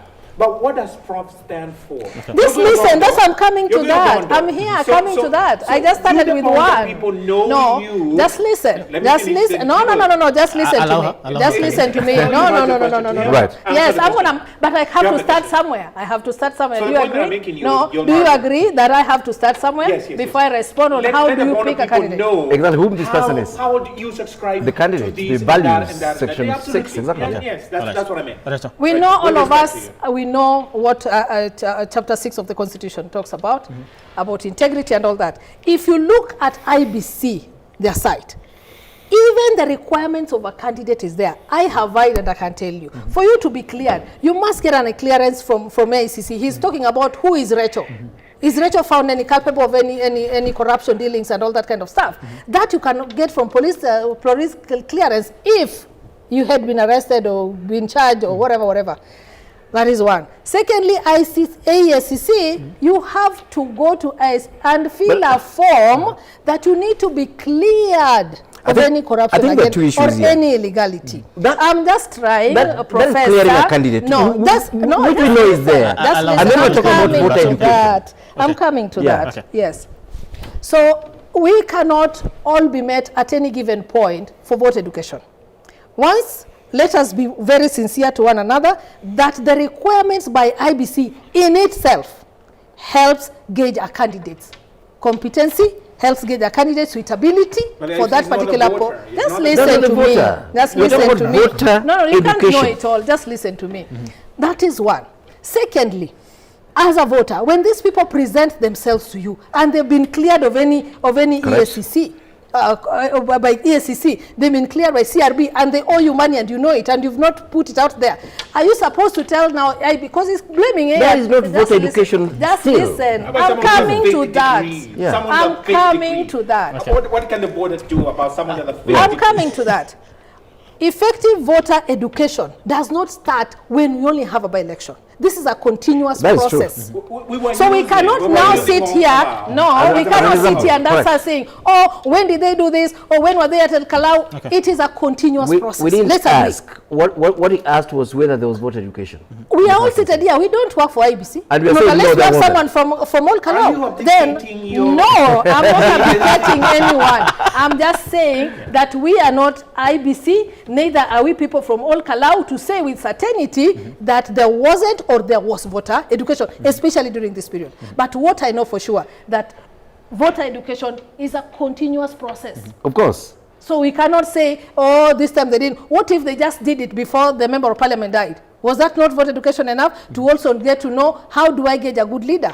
Then why is it continuous? I mean, if it is continuous because today you are here, tomorrow you are there, you can just appear there. That is why it's continuous. Continuous does not mean you are here every day. Even what you are doing, Professor, I didn't say that it's an event. I just told you very well, it is continuous in the sense that you don't take a particular constituency today and that is replicated. According to the IBC that you are representing here very well. I'm not representing IBC, but I want us to be very objective on whatever we are discussing. IBC itself was concerned especially given the time that actually came in, whether it will be possible to do effective voter education. So it's not just a mayor questioning. Or you see, we'll come up to that because I also still has other issues with why, for example, we should have an election just merely a year before a general election. No, just listen. I know you're going to talk about representation, but even if you look at the calendar of Parliament, I know it is the law, but in actual sense, the law, that has nothing to do with the Constitution. You can't step outside the Constitution. I know we can, but I'm asking, we can amend the Constitution. Why should we amend it? Let me tell you. The people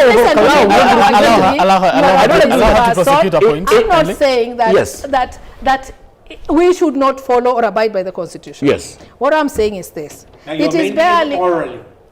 You know, he'll tell you when it comes to policy, how you make policies and come up with policies. Yeah. It's a process. Yes. And it starts with someone coming up and saying, the policy statement, yes. We do this ABCD. Correct. So you cannot start, subjected to the constitutional public we are not saying we do not. Yes. Yeah. Of course, that is at the tail end. Once not the tail end. Let's not listen. Because public You participation comes in, then you in fact, the public, there will be no end. The public participation may tell you that we are talking about policy. Rachel, you are wrong, and then you're talking about all right. Okay, so let's focus on. Let us focus on what brought us here, and let us not divert too much. You know, we are talking about Nairobi and traffic jam and all that kind of stuff. You are not talking about it. No, he's the one who spoke about Nairobi and traffic jam. Prosecute your point, Rachel. Listen. Yes. Let us agree that voter education is a continuous process. Yeah. Fact. And by even IBC coming out and telling people this is how you vet your leaders, that in itself is an education. Okay. Yes. So we cannot stand here and start saying, or sit here and start saying, this was never done. Whereas we had them on television telling us, these are the people we vetted, this is how we vetted them, and that is how we came up with the 9 of them. That's not voter education. Just according listen. to IBC's own syllabus.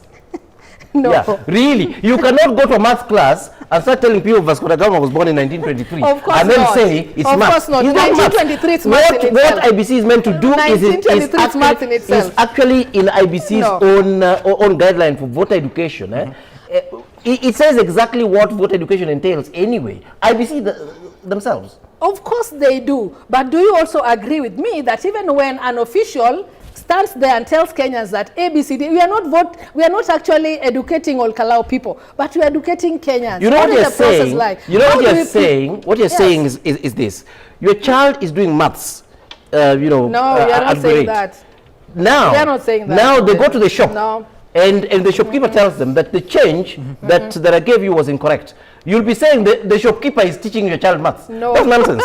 Really. We can speak all manner of things, but there's a very good reason, Rachel, why IBC came up with a syllabus of voter education, and it spells out what voter education entails. All we are asking ourselves is that has that syllabus been covered? And I'm telling you that it has not been covered, not in the country, not in all Kalau. And I'm telling you also that the owner of the syllabus and the teacher has already said that the syllabus has not been covered. So I don't even know why we're trying. If the syllabus has not been covered, does it mean that the syllabus was entirely not covered or bit of it is still pending? Semantics. Not semantics, just be honest. So if you've done, of course, we are doing maths class, you say, that is that's my favorite. So we are doing maths class. We have different whatever subjects, topics within maths. Right. So if you do topic 1 until 8 and you're remaining with 14 and 15, does it mean that maths was never taught? The teacher said he didn't does it mean maths was never taught? You are insisting he taught maths because he met a many. No. There's no semantics. No, I disagree with you. Okay. I disagree with you on that. I disagree with you on that. But then IBC again, said there's no.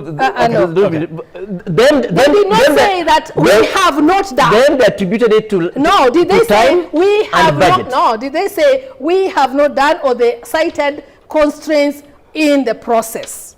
Omanya. Haijafanywa. No, did they say atujafanya? Ama walisema kuna this and this and this that is hindering us from doing effective possibility. You know, we cannot say they have not done when someone says I have issues doing my work. I mean, you are doing it anyway. It's only that there are hurdles here and there, and that's what IBC is saying. At the end of the day, it might not be IBC is not even complaining. IBC is saying they didn't do it. If it is you are the one who's complaining here. If you're facing hurdles, then you might not be do it to your full potential. Absolutely. That we are not arguing upon. Yes. I've not said that they did effective voter whatever education. I said, of course, there are probably here and there issues, but you cannot say in its entirety the process there was no voter education. Okay. Because that in itself, even Wakili here probably will nullify the question that was being raised is but you can shift how, yes. How and what is this voter education? There is an ideal way of doing it, and there is probably how it has been conducted. The way it has been conducted, is it effective to some extent? I wanted that manual so that we read and analyze what is this that has not been done. You get, because he enumerated them, and that's why I said, if you've done topics within a subject, it doesn't mean that you have not done anything. But there are those that have been done, and he sticks them within the manual. You see, he sticks them himself, not even me. Okay. And I want us to go to that manual. No, you're being simplistic. No. Wait. I'll let you speak. Okay. You will. But you've been speaking. Yeah, because you've been speaking. No, it's about the same issue about governance and the failures that the Kenyans are facing, which then disaffects them.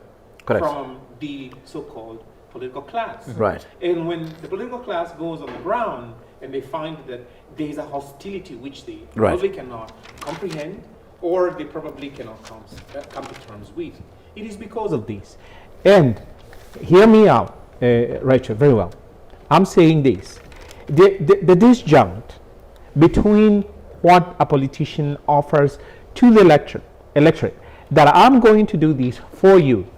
The chain of promises the president has made to the Kenyan people. Let me use the Meru people, for instance. The chain of promises that he has made to those people on 7 different occasions, that he's going to have the Nithi Bridge fixed, and that his government has set apart billions of shillings to repair. So what can those people do? What can the electorate do except wait with bated breath, anticipation that the politician who has promised us this bridge indeed will deliver. Now, their hopes are dashed to smithereens, and it negatives whatever confidence they have in this politician, because they wait for the period. Oh, but within 6 months, I'm going to do this for you. By the December period, oh, you're going to have this bridge. But they don't have. And I'm using that as a typical example. Now, go to the EACC. The EACC lamented during the conflict of interest bill when it was being debated in Parliament. And you can have a look at the report that was generated by the relevant committee before the passage of the bill. And they said that they will weaken the institutional mechanisms and the ability of the IEC to be able to police, for instance, the adherence to the code that is supposed to be subscribed to, even in terms of the transparency of monitoring and following the Declaration of Wealth. If you look at the schedule, the first schedule to the Conflict of Interest Act, for instance, how do these members of the National Assembly, how do state officers, for instance, fill out the form for the declaration of their wealth? And you can just upload it without a signature, which does not bind you to it. That is the amendment which was brought. Now, the Kenyan voter who then has that particular member of parliament or ward representative or whoever has been elected into office through the ballot, you find that they have amassed wealth over that period of time without, and this is very important, without commensurate representation, such that this person on the ground in the ward area or at the constituency level, they do not have the resources that they expected this person to bring. But disproportionately, this member of National Assembly has had field guzzlers, not one, maybe several, and he has a chain of businesses that they have started off like that, which is disproportionate, again, I might add, to their income. So this elector then goes to the EACC. I would like to see the declaration of wealth of my honorable member of National Assembly. What is he accosted with? That Conflict of Interest Act now places almost a near insurmountable bar to this inquisitive elector that I would like to know my member of National Assembly entered while driving near dilapidated Toyota vehicle, and now he is having a fuel, she's having a fuel guzzler, and I'm not able then to inquire into his or her re-electability. And that's why I'm tying it in. Re-electability. Because now good governance would have dictated that this elector knows my member of National Assembly has come to the ground 10 times this year, 5 times this year.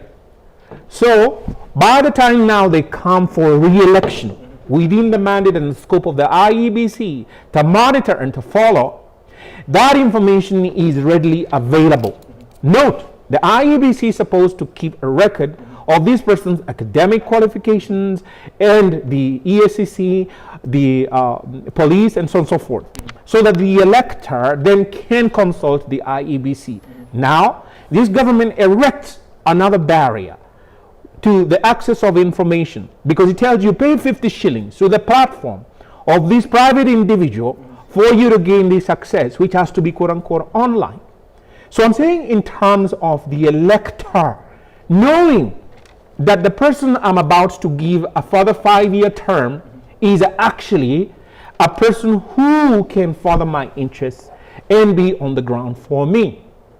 That comes with voter education. Correct. And the opening of the doorway such that the IEBC, remember, and let us remember very carefully, it does prescribe under the law the so-called campaign period. Campaign period. Correct. So the campaign period is a time that the law has envisaged. This elector will be afforded the opportunity to inquire and ask in a public baraza or in an open place, but not, let me emphasize, not in a captive audience where they have churches. It is prohibited by law for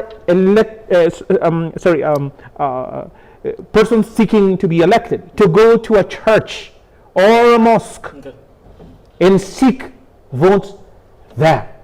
So the intendment here is that you don't have a captive audience which has been quote unquote prepared for you by a priest or a pastor or your imam there, by means of which then you go and quote unquote using that captive audience you want to sell your vote, your electability.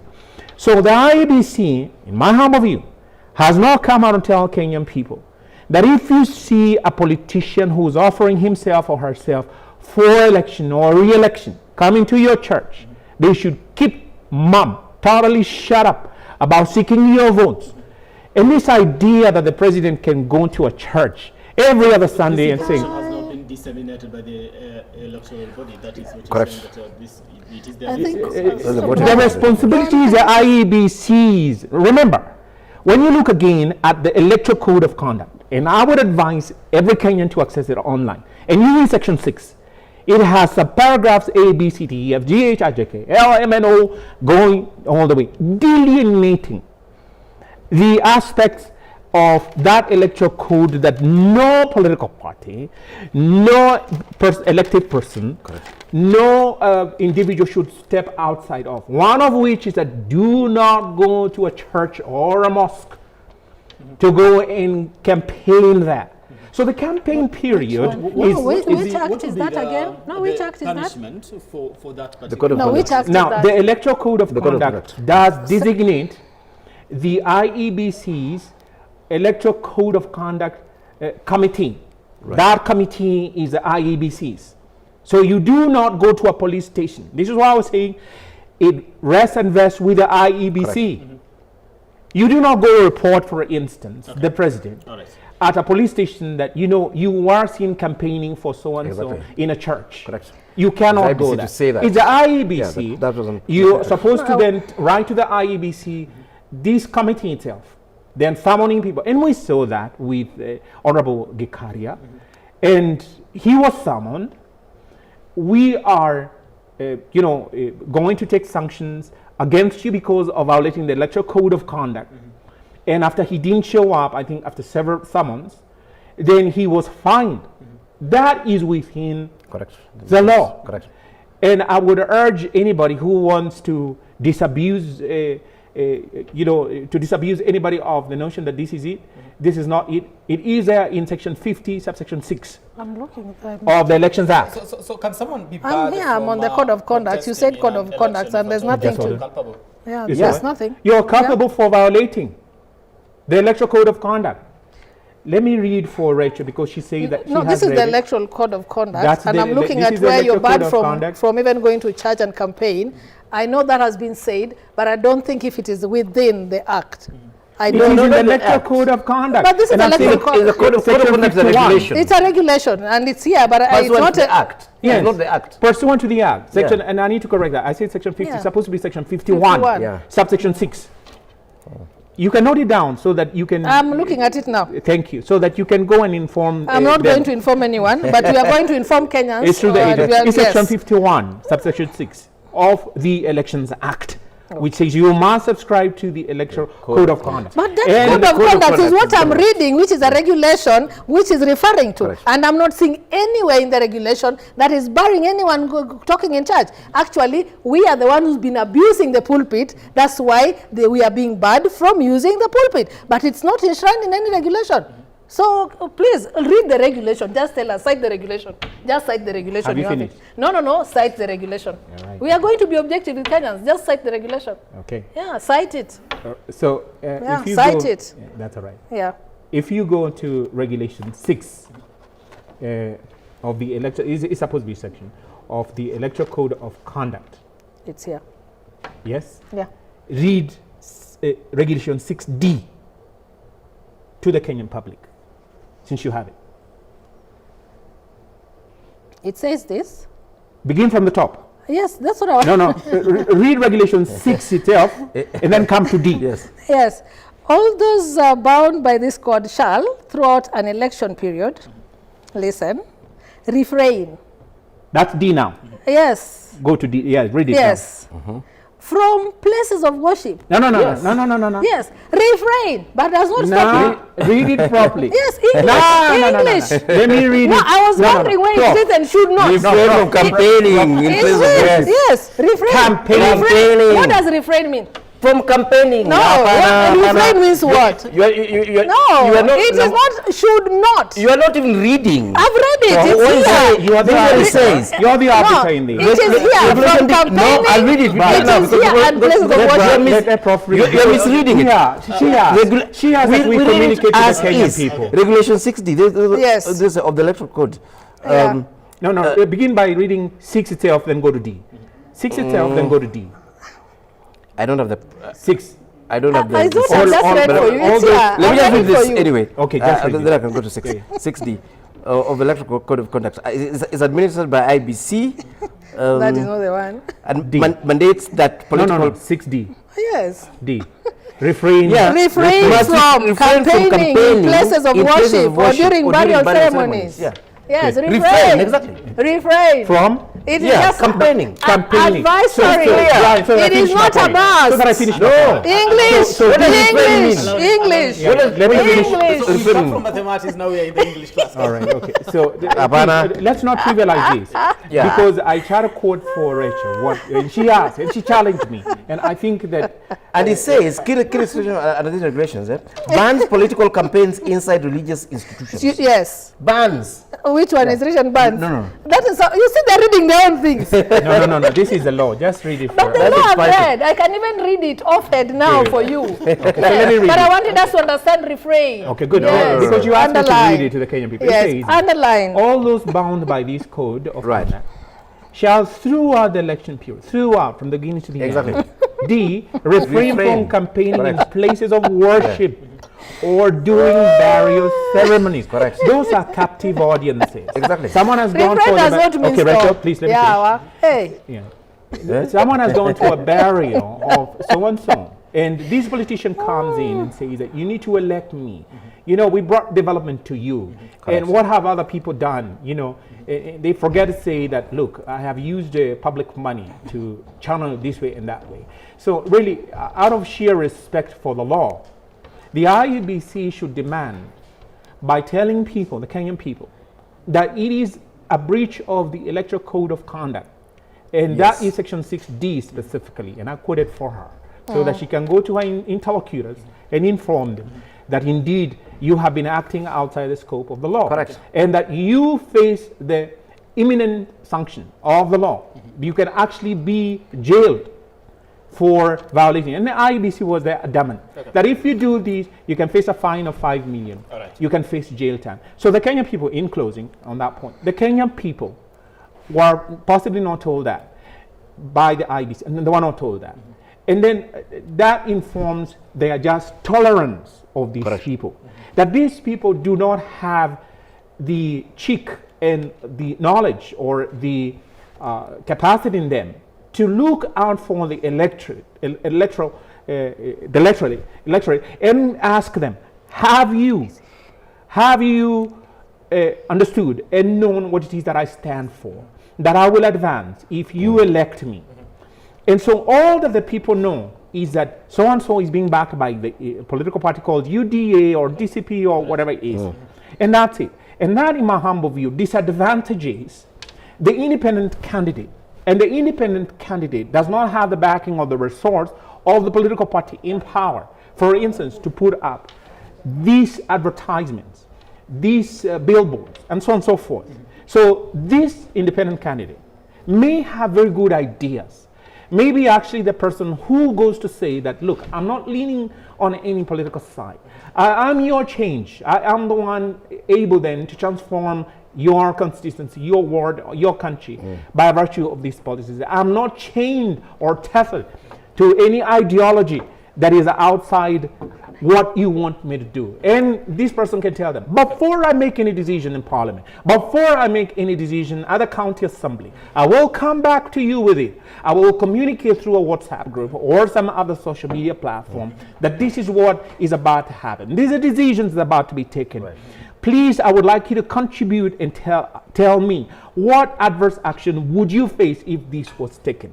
That is engagement of this person, so that they can hold him or her to account and say that, look, you're midterm now. You have not done what you told me you would do. Right now, the person goes to get elected, and they have a free right all throughout into the revolving door of the National Assembly. Do they ever go back at the end of the year with a score sheet to the electorate and say that, look, you elected me this year, this is what I have done. The projects you gave me to go and execute, actually I did in half a year, and I have overshot what you gave me to do. You do not have any benchmarks, you do not have any accountability, and then you have this shameful scenario where someone is elected, they go to the National Assembly, they don't even have their own maiden speech. Maiden speech. Right. And whenever a question is asked, this person is never in the National Assembly. Right. They never pass any vote. Right. And you do not even know where they stand. And yet, they draw a salary every single month. How do you blame that on IBC? Hold on. Because the IBC opened the doorway to this person to go. Correct. And the elect, Ochanda is not educated. He's never even spoken. I'm saying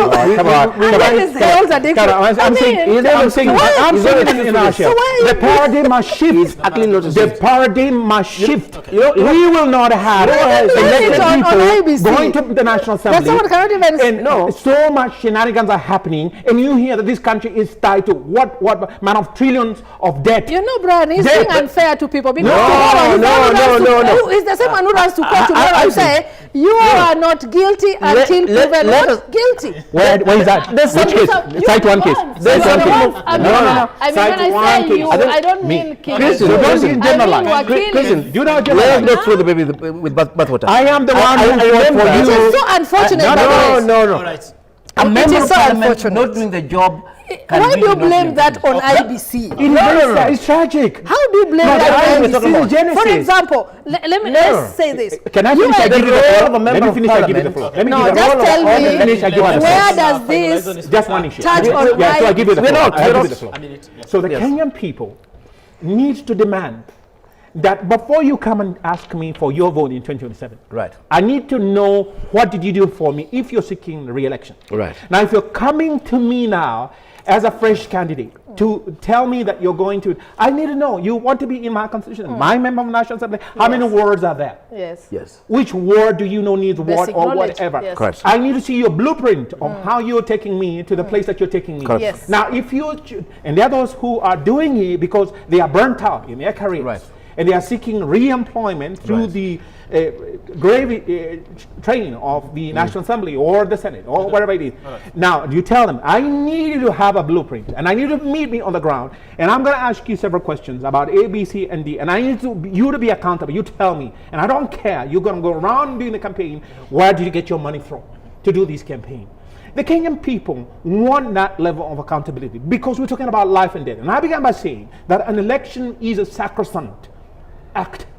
It is a period where even the Constitution, the law itself declares that a public holiday. And even if you look at the Elections Act, it says that every employer is supposed to give you the right to go and vote without penalizing you for that day. All right. Brian, a minute, then I come to you. Rachel. Sorry. Okay. yeah, It's all right. I'll just take a minute. Yeah, because I'm just. Your minutes are always 7, no. 10, 15.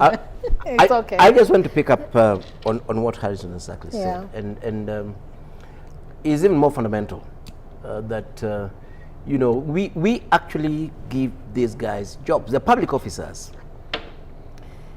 and they don't do that job that we've given them. We had a member of parliament saying it was a waste of time sitting in parliament. They don't do those jobs. Nobody, absolutely nobody, comes to point out that, look here, Omenya, we elected you a member of parliament. As per the constitution, this is your role. And what you're doing, now you're running a business in Dubai and whatever, that is not really your role. You know? You must sit in the National Assembly and make those laws. Of course, you must also listen to your people, you know, to understand what the issues actually are. And I'm sad to say, in fact, I'm sad to say that comes all the way from the president all the way down. Absolutely. Now, you have a situation where in this country, people then feel they don't have to work.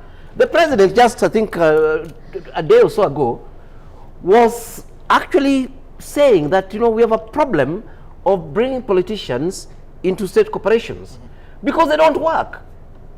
Yeah, he said that. They're just busy campaigning. And he was saying he was so happy.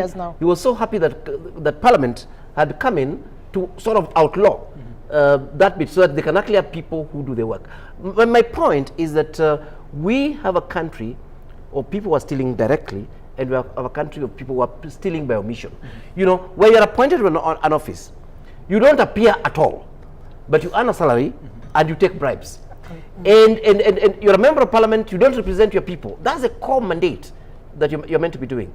But then, of course, you got to convince your people that those who are doing the work there are useless and don't understand that what's important is this word of money that you know, that you can't account for, that you occasionally take for Harambee there. And to me, I think, I don't even think, as per the manual of IBC voter education, these particular roles of public officers is one of the things that IBC is meant to be hammering to the electorate. That your member of parliament is meant to do 1, 2, 3, 4 things, and not 1, 2, 3, 4 things. Your governor is meant to do 1, 2, 3, 4 things, and not 5, 6, 7.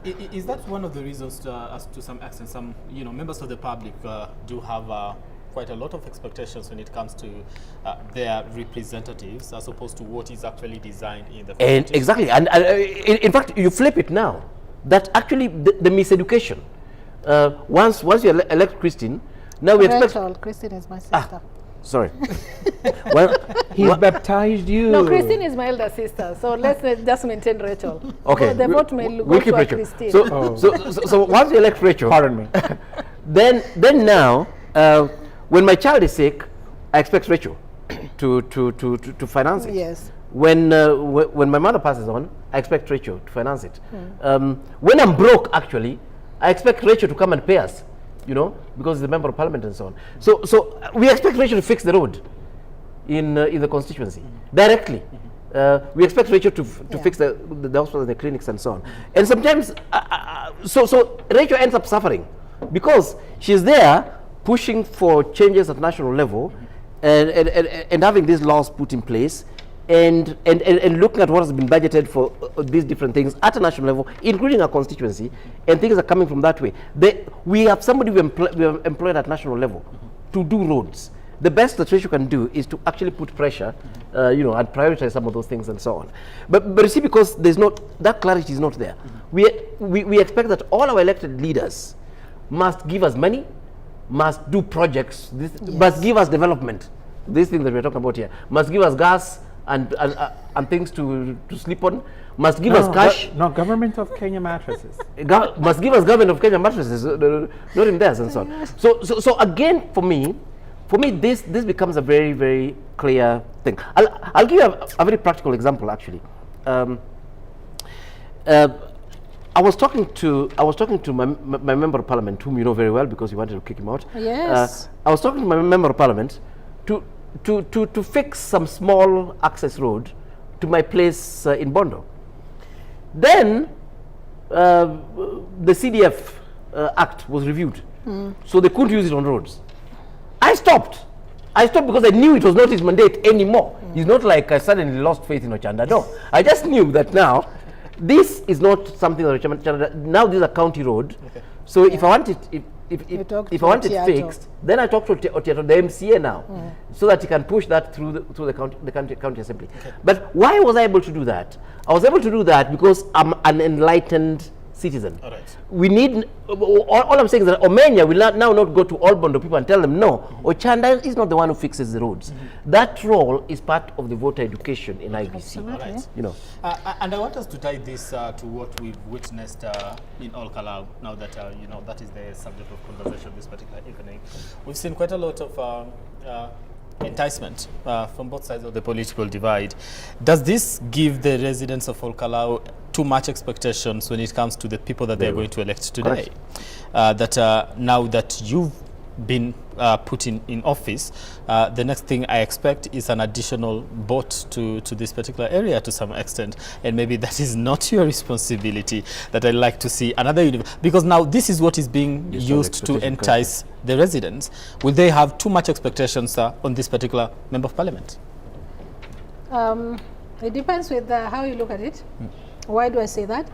One, allow me to just go back to our discussion and then I'll tie it with what you're asking.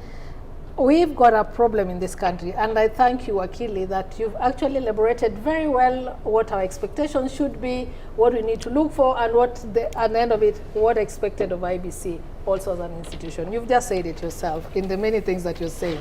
I was keenly listening. So when it comes to leadership, what are we looking for? Whether it is an MCA, MP, women rep, and governors, and the like. What is our expectation as constituents of whatever ward or constituency?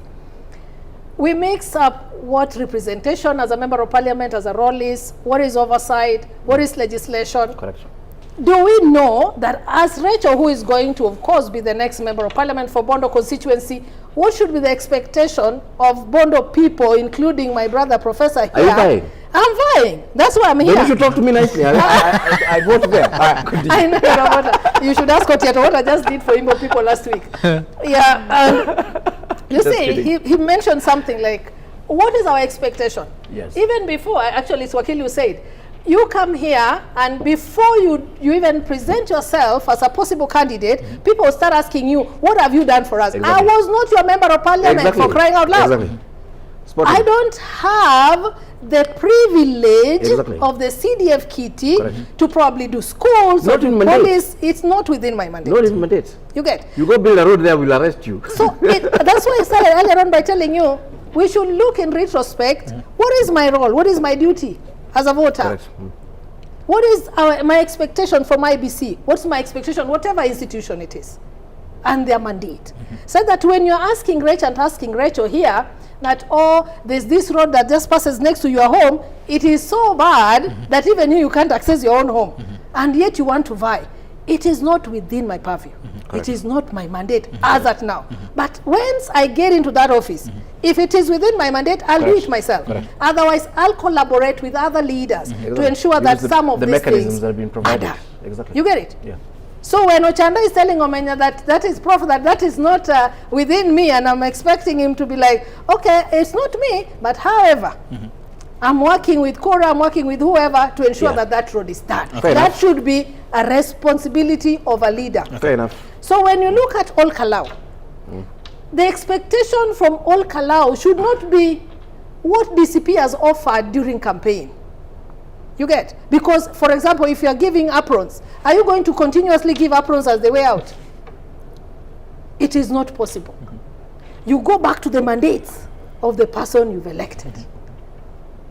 Where we are saying, has IBC done effective voter education to ensure that all Kalau people, despite the many goodies that we have seen from both sides, job description. I agree with you. Where do they draw the line after election? After today, where we are going to know by midnight, I believe. By tomorrow morning, we already know who is the MP for Kalau. So what is my expectation? More gas cylinders? More aprons? More rhetorics? Or my expectation is that whoever has been elected is going there to represent our needs as all Kalau people, is going to ensure that any bill that passes there in terms of legislation, his voice, the voice of all Kalau people, is heard through his contribution. Is he going to oversight the government in a manner that represents the needs of all Kalau people? We have seen in many times when even a bill is passing in Bunge, then people say that my voice was not heard. But I mean, we cannot all go to Bunge. Your representation is your member of parliament. No. If you're a member of parliament, through your member of parliament, sweetheart. Yes, I do. But what I meant, and you are agreeing with me, and I'm just augmenting what you're saying, without sounding to disagree with you. But I said no, because I say this member of National Assembly, for instance, or even the ward, but I'm using the member of National Assembly for purposes of our discussion. Yes, it's okay. This member of National Assembly, the assumption that you now are the representative, you bear now that obligation in the way to speak as the voice of your constituents.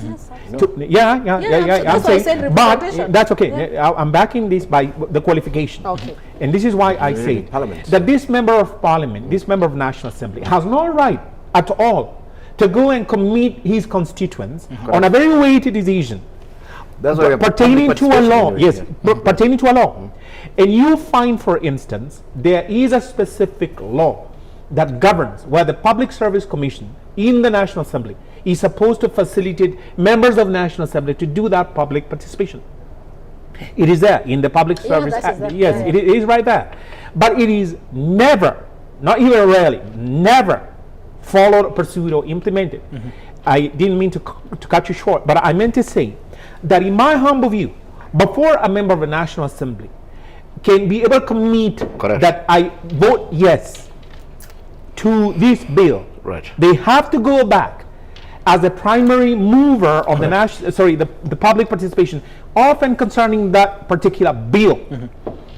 Because right now, the whole burden is placed on the National Assembly. Place the advertisement in the newspaper, go to our website, download this bill, let's have your memoranda and comment. The member of the National Assembly has been failing in that core responsibility to take up that bill and take it to the people. And take it to the people. And say, oh, ye people that I represent in pursuance to Article 1 of the Constitution, 1(2) of the Constitution. Do you have an agreement or disagreement to this and that and that and that? And I have all these people who have come up with me, who are experts and opinion shapers in furtherance of this particular sphere of this bill. For instance, is health. We have the medical officer, and we have. Do they have that as an issue? They haven't been doing it, but yet every single day. And let me ask you. I'm sitting. I will yield.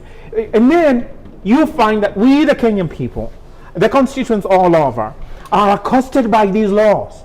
That you begin asking yourself, excuse me, when was I ever consulted about this sort of scenario? And then you find that your member of the National Assembly voted yes. And then you ask him, could I see the Hansard of your debate where you say that I consulted my people? And the Hansard is not only silent, but totally dark on their own representation. The argument that has always been given has been we elect them to represent us, so they can actually speak on our behalf without necessarily. But the question is, immediately we finish election, does it mean that then we don't have a voice? That they will speak for us all the way until when we elect another? Okay. That is not true. No, I meant to say, Rachel, I meant to say, right. On these core issues, want to hear me speak. I want you to speak. But on these core issues, it cannot be. Of course, it's on so-called other, minor, trivial. Speak for us. Go ahead and speak. You don't have to keep coming back and consulting us and all of that. Yeah. But I'm saying, how about the constituency office, where we can on a regular basis go and take, for instance, correspondence, letters or opinions or whatever it is, or a WhatsApp group or a WhatsApp number that you have at the constituency level. And then we know that every Wednesday, a member of the National Assembly comes from 2 p.m. to 4 p.m. Don't saddle him, don't saddle her beyond 4 p.m. They have a family, they have private lives, so please don't saddle them. Right. And do we have that, Rachel? Hello, Rachel. Thank you. I don't know whom Kinyanju is actually referring to. No. I'm speaking. I'll tell you why. I don't have a specific person in mind. I'm saying I'll tell you why. It's a good point. I think let's build on it, because I'm building on it. This is we need to unpack it. Many constituency offices, and if you go throughout the country, we have constituency offices. Right. Even the one for Bondo, I know where it is. Yes. That if I want, possibly most often than not, it is closed. So to that extent, I may agree with them. Maybe I don't know when the MP comes, but the few times I've been there, it is always closed. Right. But then, all CDF offices should remain open because they even have employees, staff working there, paid working there throughout. So if any CDF office or constituency head offices are locked, then members of public should take that up with their member of parliament or with their ward rep or with the women rep or the governor and the like. There's something that we keep talking about, and it is an issue in this country. That is the truth, and that is the reality, called public participation. As we are seated here, maybe I've not come across that policy document, but I've not seen any threshold of public participation, and that's why, for me, it's prone to abuse. That we know for sure, for this thing to say has passed public participation, this particular issue, let's say like the finance bill, then you must have had this number of meetings within this number of counties and met this number of people. Where we have evidence-based reports and say, Professor here, during our meeting in the social hall in Bondo, this was his contribution. So and so this was his contribution. We don't have a proper framework on how public participation is being conducted. And that's why, for me, it is prone to abuse. So you can easily say, with public participation, we did put a memo somewhere, or we published it on dailies, or we invited people, only 10 people came. So if only 10 people came on a constituency where we have 130 population, where does that leave us with public participation? So in one end, we as policymakers, it is our fault that we have not come up with proper framework. And if there is, please share with me so that I also understand. But I've not seen any proper framework how public participation should really be done. That's why many cases, even in court cases that we are having, someone will take that there was no proper what? Proper public participation. Could I read it for you before you do that? Could I read it for you? Yes. This is the Parliamentary Service Commission Act, which in section 12 does elaborately state as follows, and I will read to the Kenyan people. It talks about oversight and public participation programs. It begins by saying, subsection 1, pursuant to Article 118(1)(b) of the Constitution, each member of Parliament, that means the Senate and the National Assembly, shall facilitate public participation in the legislative and other business of Parliament and its committees through public awareness campaigns in the members' area of representation. This is what I was drawing from. Yes. Subsection 2.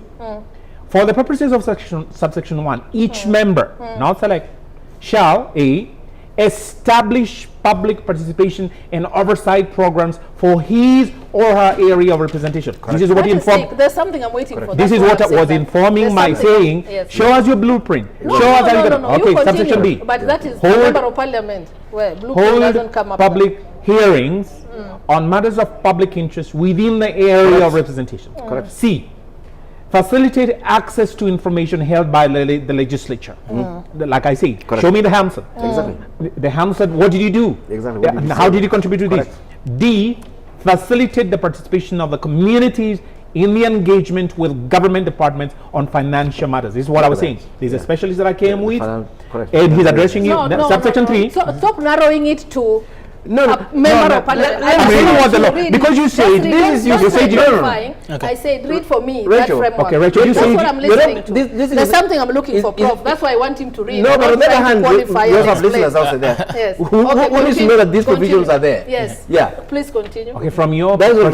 perspective, you said that you are not aware. No, of there's any- something I'm looking for. That's why I say the threshold of the threshold. I'm There's enlightening something you. I'm No, looking threshold is for. not there. I'm enlightening. Okay. That's what I'm looking for. Hold your horses. That's what I'm looking for. Now, Subsection 3. Subsection yeah, 3. is that threshold that I'm And looking this is for? what I'm saying. Yeah. Each House of Parliament shall prescribe in the standing orders. Yes. That's why you meet the threshold. Just continue. The manner of undertaking public participation under this section. That's why you meet Yes. Exactly. the standard. Now subsection 4. I close. This is the last Yes. subsection. Right. In section So 12. I want to come back to number 3. Let's continue. I'll get a Yes. screenshot for Yes. you and No, I share it with you. I knew it. You That's need to why arm I was yourself. insisting because Remember. I want to explain what I meant. Yeah, let me Just finish. continue. Let me Right. finish. Yeah. The Commission shall provide services and facilities necessary to actualize the objects of this section. I'm Now saying. bring it, then I explain. Hold You've on. read nicely. Yours was just to read. Now, this is what he has read. That each Rachel, you're a house of... dictator. No. But proceed. Yes, you've taken. That each House of Parliament shall prescribe in the standing order Right. the manner. Yeah. So today, if you decide that we're only going to have 3 meetings, that is full representation, that is good enough.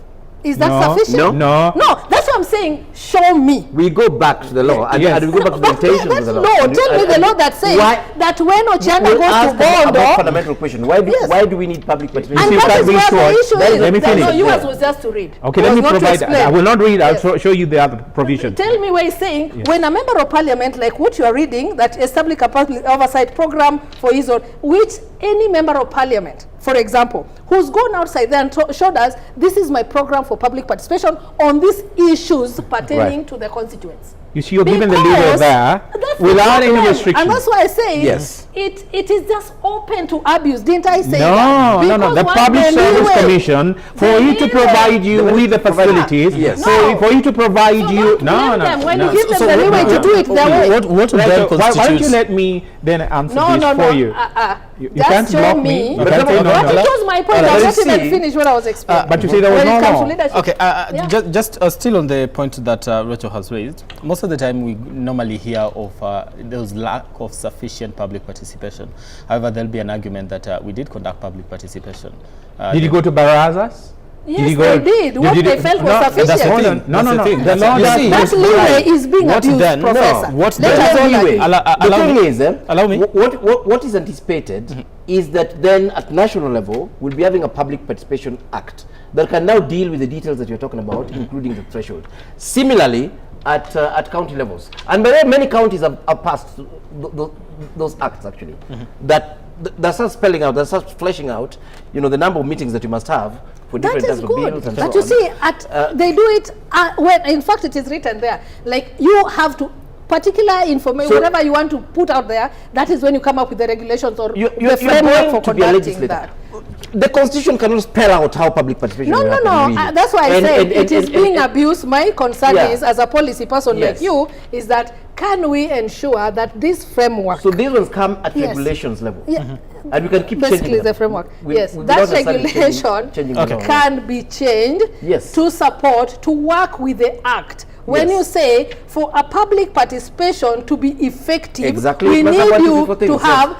8 barazas, Correct. So or if you have so the 6 act wards, has no problem. and that's what I'm saying. Yeah. The act has no problem. That's Yeah. why I said our people are abusing this privilege. Right.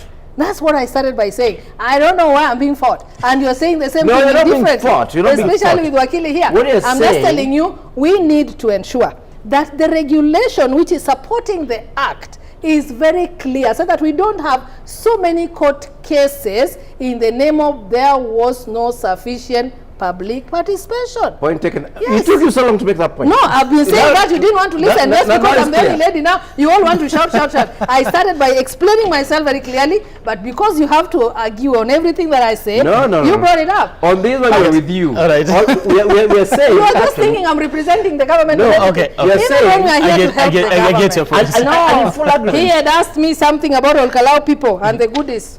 Yes. No, he mentioned about the county level. Honestly, the county government. So that we don't. I was responding. You've responded very well. I mean, so then why don't we leave it at that? Okay. No, we're just we're making our concluding submission. An opportunity. When the vote is still mine, I'm the one who tells people. Okay, Brian is very happy with the, with that particular position. Kindly, yes. Rachel, you want to conclude on the all Kalau goodies before he comes? Before he got no, that point. no, I kept quiet. that is I'll allow her to for your benefit. No, for your benefit. It is okay. Allow her to finish. Allow her to finish. Then we'll come back. That's why I was clear. No, it's a county government Yes. The role of a village. We were talking about his question was on the member of parliament. I think we were very clear. I did not say the county government have not come up with an act or any regulation to help strengthen the act on how they should conduct the public participation. No, I'm just saying here, it's for your benefit. Yes. It's for your benefit, Rachel. In the event you become... Don't close your mind.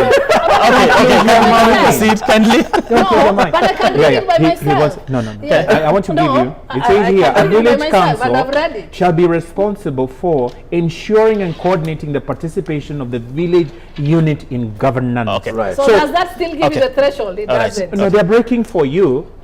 Exactly. Distributing responsibility. As a policy person, you may not understand. That's you will not understand. Don't be dismissive. Okay. I'm not being dismissive, but the truth is even Professor here, who is a policy person, will tell you there's a threshold to some of these things. Yes. I might need my legal services. Yes. I'll need the legal services. If the party decides to deny me ticket, I'll come to you. Rachel, you are responding to Prof on the all Kalau goodies before I look at campaign financing. Yeah, and we had just said that this speaks to what we look for in leadership, largely, and we all agree to that.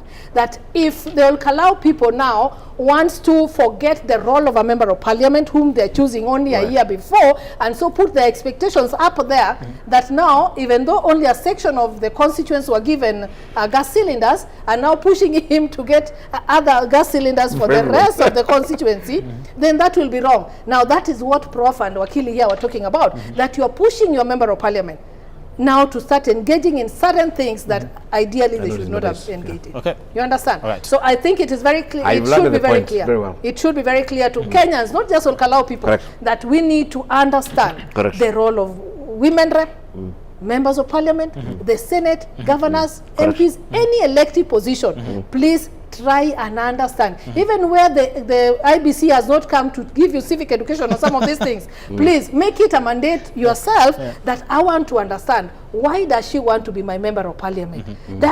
Can she actually do justice to the three roles of a member of parliament? If not, then don't elect such a person. Then we now don't start blaming IBC that you gave us someone who only stands, as Baba used to say, we only see them when they are going to for a biological whatever call. No. We want to see you represent us.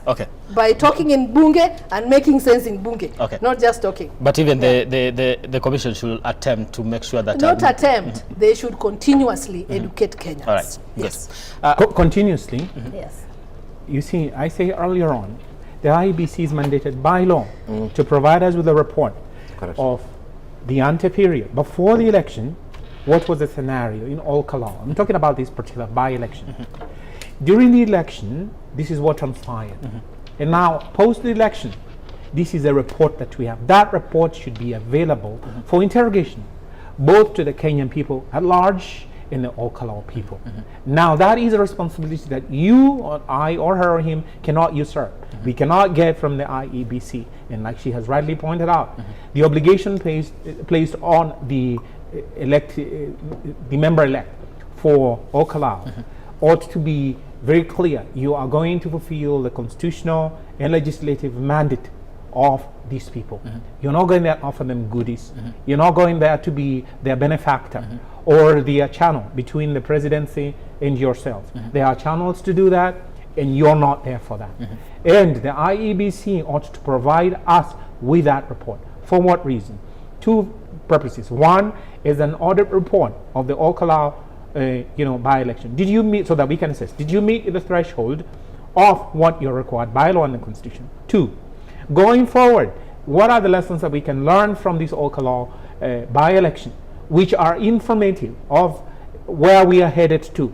Are there some bottlenecks that you encountered, that you met in terms of the execution of this by-election that we could actually avoid? Or if they were then to germinate and blossom into something much more larger, we are likely to get into some electoral doldrums, maybe akin to the 2007 period. So that would help us. But if, like in the Mbeere North, well, I haven't seen the report, maybe they are waiting for the court case to end, I do not know, but I haven't come across it. So I do not know how much time the IEBC will give itself. So for me, it will offer those two fundamental lessons and be an insight also into the conduct of this election. And perhaps I should add by saying it will help us then make an inquiry.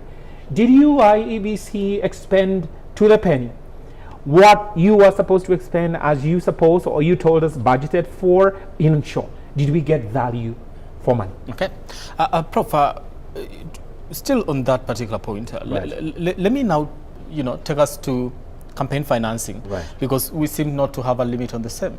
And when we actually get to start debating in regards to how much money is actually being spent in a campaign, they put a limit. They put a limit. They put a limit. Okay. Yes, there was a legal notice. It was published 2 weeks ago. Also, 4 billion for the presidential election. In any constituency.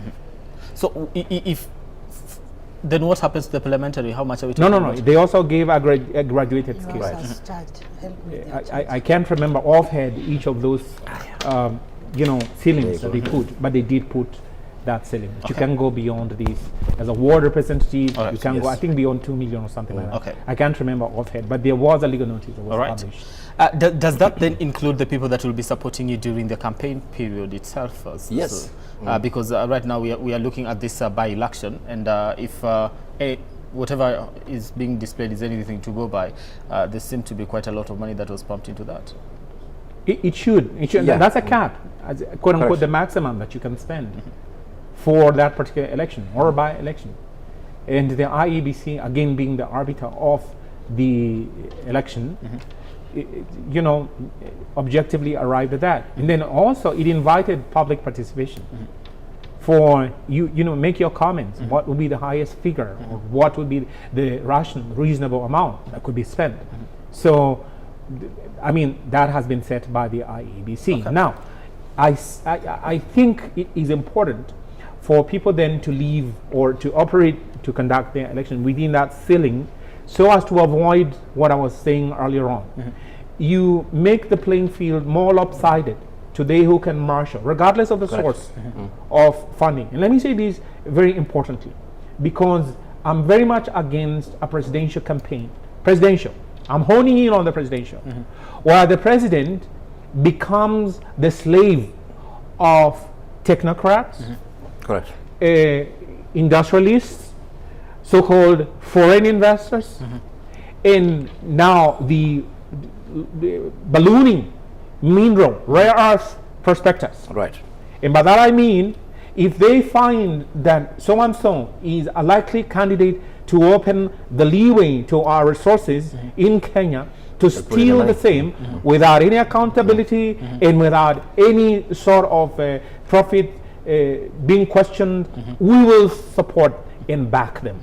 And for me, I would ask, even beyond that, the ideological leaning of such a presidential candidate. I would ask them personally, this is my personal question, are you a Zionist? Are you a supporter of Zionism? Why? Because we have the emasculation of leadership across the world by people who are essentially Zionists. Why? Because they then stop being patriotic. They stop being focused on the development of the country, and now they become slaves to the enlargement of the Greater Israel project. And they can do anything, like receiving a missile launcher worth 25 billion in December 2025. How is that helping us? But that's a debt that we owe to the state of Israel. How is that helping us? And then we have a climate change sort of, maybe it's a direct directed energy weapon. I probably could be right on that or wrong on that. And then he receives it, and so he becomes captive to the Zionist movement. And without judging anybody, I mean, look, you cease them leading and representing your people. So for the IEBC to cap that, then you then say that, look, these sources that, you know, are external to this country are cut off, and you forbid them to come and sponsor your candidate there, while cloaking that he or she is representing your interests, that he is patriotic. But when he gets to power, as now we have seen, he will cede all our wealth. All right. Surreptitiously or otherwise. Go to foreign countries, sign agreements with them, and then we find ourselves, we do not have the wealth of our minerals, we do not have the wealth of our blue economy, quote unquote. That's why you're finding you know, foreign ships going into the open sea in our own territorial area, and they take away our wealth in terms of the fish. All right. And then what do we have? Poverty. And then we have a dream to go to Singapore. You know, the irony, Brian and Harrison, of course, has elaborated this very well. We do actually have an act on campaign financing and expenditure. Yeah, the Election Campaign Finance Act of 2013, and that act actually mandates IBC to develop regulations on campaign financing again. Yeah, in fact, I just wanted to look at the act itself, so that you know, we start highlighting what is there. So a lot of these things we're talking about have already been provided for, and the question is are they being effected? It talks about you know, declaring the sources of campaign finances. It talks about limits of contribution to a campaign. It talks about anonymous contributors and even you know, sources from illegal sources for campaign. It talks about prohibited contributions. Yeah, contributions that you cannot actually have in campaign. It talks about support by organizations, for example. It talks about disclosure of campaign funds. It talks about surplus. You know, because part of this act requires that you do a budget. That advertising. Exactly. And it says exactly what you can do, use that budget for actually. And that budget is meant to be lodged with IBC, and then you're meant to also lodge your audited account with IBC, you know, after the campaign. So you might end up with surplus. Spending limits, you know, it empowers IBC to put spending limits like the ones that we're talking about here, and actually then enforce it. Then it even talks about authorized campaign expenditures. You know, it's those things are spelled out. Advertising, again, campaign personnel, all those things, transportation, and other whatever, media coverage and stuff like that. Yeah, so actually the issue is that, you know, we have all these laws and regulations and acts and guidelines. I think IBC generates these guidelines because, you know, it'll be illegal for them not to do so. So those things are done, and then they're put aside. They're put aside, then everybody plays by their own rules. Again, like we're saying, we need to, there's a very good reason. We have guidelines and we have an act in place. We have an act of parliament. When it comes to implementation, that's where we drop the ball. So, exactly. So again, IBC. It's the same IBC we're talking about. It is not too much to ask this of IBCs, that IBC should be telling people that actually there is a campaign limit. So don't think somebody will impress you just because they're going to pour billions in that place. IBC should already, as part of the broader public thing, asking, you're telling the public that we are going to figure out how much money was used in all KALOU. And we're going to figure out where those monies came from. And we're going to figure out whether there are candidates who busted the limits. And we are empowered to actually take action. We're going to figure out whether there was illegal you know, sources of campaign financing exactly were. This is my point, that actually we somehow believe in Kenya, and Mheshimiwa, you're getting in there, we believe that the law is for the poor. Starting with the constitution, is the poor who have to follow the constitution. The penal code and criminal law, it is the poor. These members of parliament can kill you and get away with it. All the way, even the road act and so on, that thing, traffic. The traffic code. Traffic code is only for me and I'll be exempted very soon. So this part of you say you exempted? I'm saying I'll be exempted very soon. And it is important. Oh my goodness. According to his On a serious note, it is important that then we start thinking about at least enforcing some of the basics of this law, because some of those bad behavior that we're talking about, those things have already been criminalized in existing acts, and that's why we're saying that IBC must come out and start enforcing some of these things. All right. Could we ask the arbiter allow me to get the document report from the IBC? Kindly, how much money did you spend as UDA? Excuse me.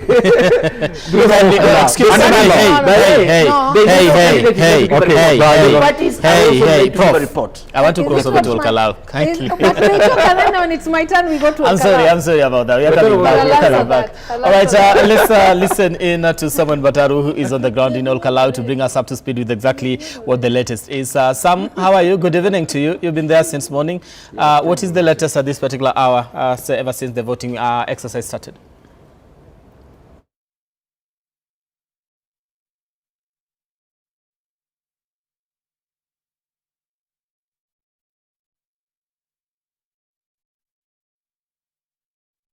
Place from early morning, from as early as 6 a.m. or even earlier, when voters started streaming in various polling stations. And we've been here for the whole day. We witnessed peaceful moments, we've witnessed chaotic moments, and we can say that at the moment it is all celebrations, early celebrations that haven't been confirmed yet by the Independent Electoral and Boundaries Commission, IEBC. We're right outside the Kalau Secondary School. This is the main tallying center. This is where all the results that have been of the votes that have been counted in all the polling stations and the polling centers will be brought. And after being brought here, what happens here is only the tallying. So it means that no counting of votes happens in this place. But what happens here is the tallying, or the addition of all votes from all the polling centers and the polling stations that have happened. Earlier we were at one of the primary schools that was one of the main polling stations, that is AC. And from there we left almost all the polling stations having completed the counting, and we are expecting that in no time we'll receive their votes here, and they will be tallied together with other votes from other schools and other polling stations, especially in the 5 wards that build up Kalau constituency. Na wakati huu niko na wakazi wa Kalau. Labda utupatie majina yako na utuambie the whole exercise ya uchaguzi wa siku ya leo imeendelezwa vipi. Labda umefurahia na hii vile ambavyo mambo yanaendelezwa, na hadi wakati huu kwa nini uko barabarani kwa wakati huu? Asante. Kwa majina yangu naitwa Manase Skuria, mwananchi mzalendo wa hapa Kalau. Na kwanza tunashukuru Mungu kwa sababu ya kutuleta ubali huu. La pili tunashukuru wananchi wazalendo kwa sababu the whole process siku yote maintain peace, tumekuwa na upendo, tumekuwa na umoja, hatujasubuana na maofisa hawajatusumbua, na la muhimu sana ni ya kwamba tumetimiza maombi yetu na tumetimiza mpango wetu. Na mpango wetu ulikuwa tu mpango moja. Tulikuwa tumekubaliana ya kwamba hapa Kalau laudi hii ni kubadilisha, tunapea DCP na mgombea wa DCP tumepea yeye kula zote kwa kila polling station. Mgombea wa DCP ndiye ameshinda. Asanteni sana. Labda kwako ama tuongee na ndugu hapa, utuambie majina yako na utuambie kulingana na wewe wakazi wa Kalau walijitokeza vile ambavyo ulikuwa unatarajia, ama labda hata waliendeleza zaidi ya vile ulikuwa unangoja? Yes, my name is John Mwangi, a resident of Kalau constituency. Mimi ni mpiga kura wa Huruma Primary School. According to today's event, in fact, the turnout was much higher compared to the previous general election, that is 2022. We say in advance congratulations to Sami Douglas Waweru, though hajatangazwa officially na the IEBC. That's why we are here at the Taring Center waiting for the official announcement. But kulingana na the current situation yenye tuko nayo ya social media, we can predict or even we can celebrate him in advance kusema congratulations. Hii jani yake tumenyaza for the last 90 days. Tumeenda, haijakuwa safari rahisi, but tumengangana na tukaomba Mungu amwezeshe kijana wetu despite the insults from the opponents. na uchaguzi imekuwa ya salama. Askari wetu, we say congratulations to the uniformed officers, wamefanya a very commendable job. We say thank you very much. Okay, na labda hapo awali tulikuwa tumeona maafisa ambao hawana sare za kazi labda wakizunguka mahali hapa. Labda kwa nini watu wa KALOU hawakuondoka hata kama kulikuwa na vurugu kidogo, bado waliendelea kukaa katika KALOU town, na kwa nini hadi wakati huu wako mahali hapa? Actually, that's a true story. Mimi mwenyewe nikiwa pale kwa kituo changu cha kupiga kura, au watu walikuja armed, majamaa walikuwa armed, walikuwa in civilian, walikuwa na buduki, but the residents of KALOU hawaku panic, walisimama kidete na wakasema watu wenye wana recognize wakuwa in charge of security is the uniformed police officers, na ikakuwa ni hivyo, wakaondoka wakatuacha sisi na maaskari wenye walikuwa na uniform, wakaendeleza uchaguzi vizuri, tukagojea hadi dakika za mwisho kura zikahesabiwa, na sasa hivi tunangojea zote zijumuishwe kwa moja katika Taring Center, na tugojea official announcement ya Sami Douglas Kamau Waweru, the newest MP in KALOU constituency. Okay, asante sana ma'am, unaweza karibia hapa utuambie majina yako na utuambie kwa nini hadi wakati huu uko kwa barabara. Kwa majina yangu naitwa Rahab Kimboi, mkaanzi wa KALOU. Na kituo yangu ya kuvutia ni huruma. Ile kitu imenifanya nikae mpaka saa hii ni kwanza ni kushukuru Mungu na kufurahia hii yenye vile tumepita by election, sababu nimeishi kuomba Mungu tuchukue hii kiti, tuache kuchekelewa sana. So nasema ni asante kwa Mungu, na ninashukuru watu wa huruma sana wakaanzi wa huruma, sababu wameweka amani sana. So nashukuru Mungu kwa haya yote. Unaona kama watu watatoka town ya KALOU na huku njiani, ama unaona kama wengine watalala mahali hapa? Leo tutalala hapa, leo hatutoki hapa. Sinaona nimevaa nguo mingi sana za baridi. So leo hakuna kurara, leo hatulali. Tutangojea mpaka ihesabiwe kura ya mwisho, tujue vile Mungu ametufanyia. Hatutoki hapa. Asante sana. Thank you very much. And Brian Amwai, you can listen to the residents. Some of them already announcing the results, but we are still waiting for the official results from the Independent Electoral and Boundaries Commission, who are in the process of tallying. And actually they are in the very, very early stages of tallying these results, and we're waiting to be here even past midnight if that's the case. And at the end of the day, we know we will have a winner, and we will know we'll have the runners-up, and the other candidates will also have the tally of their results. And just to mention that we've been here traversing 5 wards in this constituency, including Karau ward, and also Kanjueri Range, Merangine, Kaimbaga, and also Rurie ward. And in total, all KALOU constituency has a total number of the registered voters standing at 73,480. And this is an increase from 2022's tally from IEBC that stood at 72,000 and around 800 registered voters.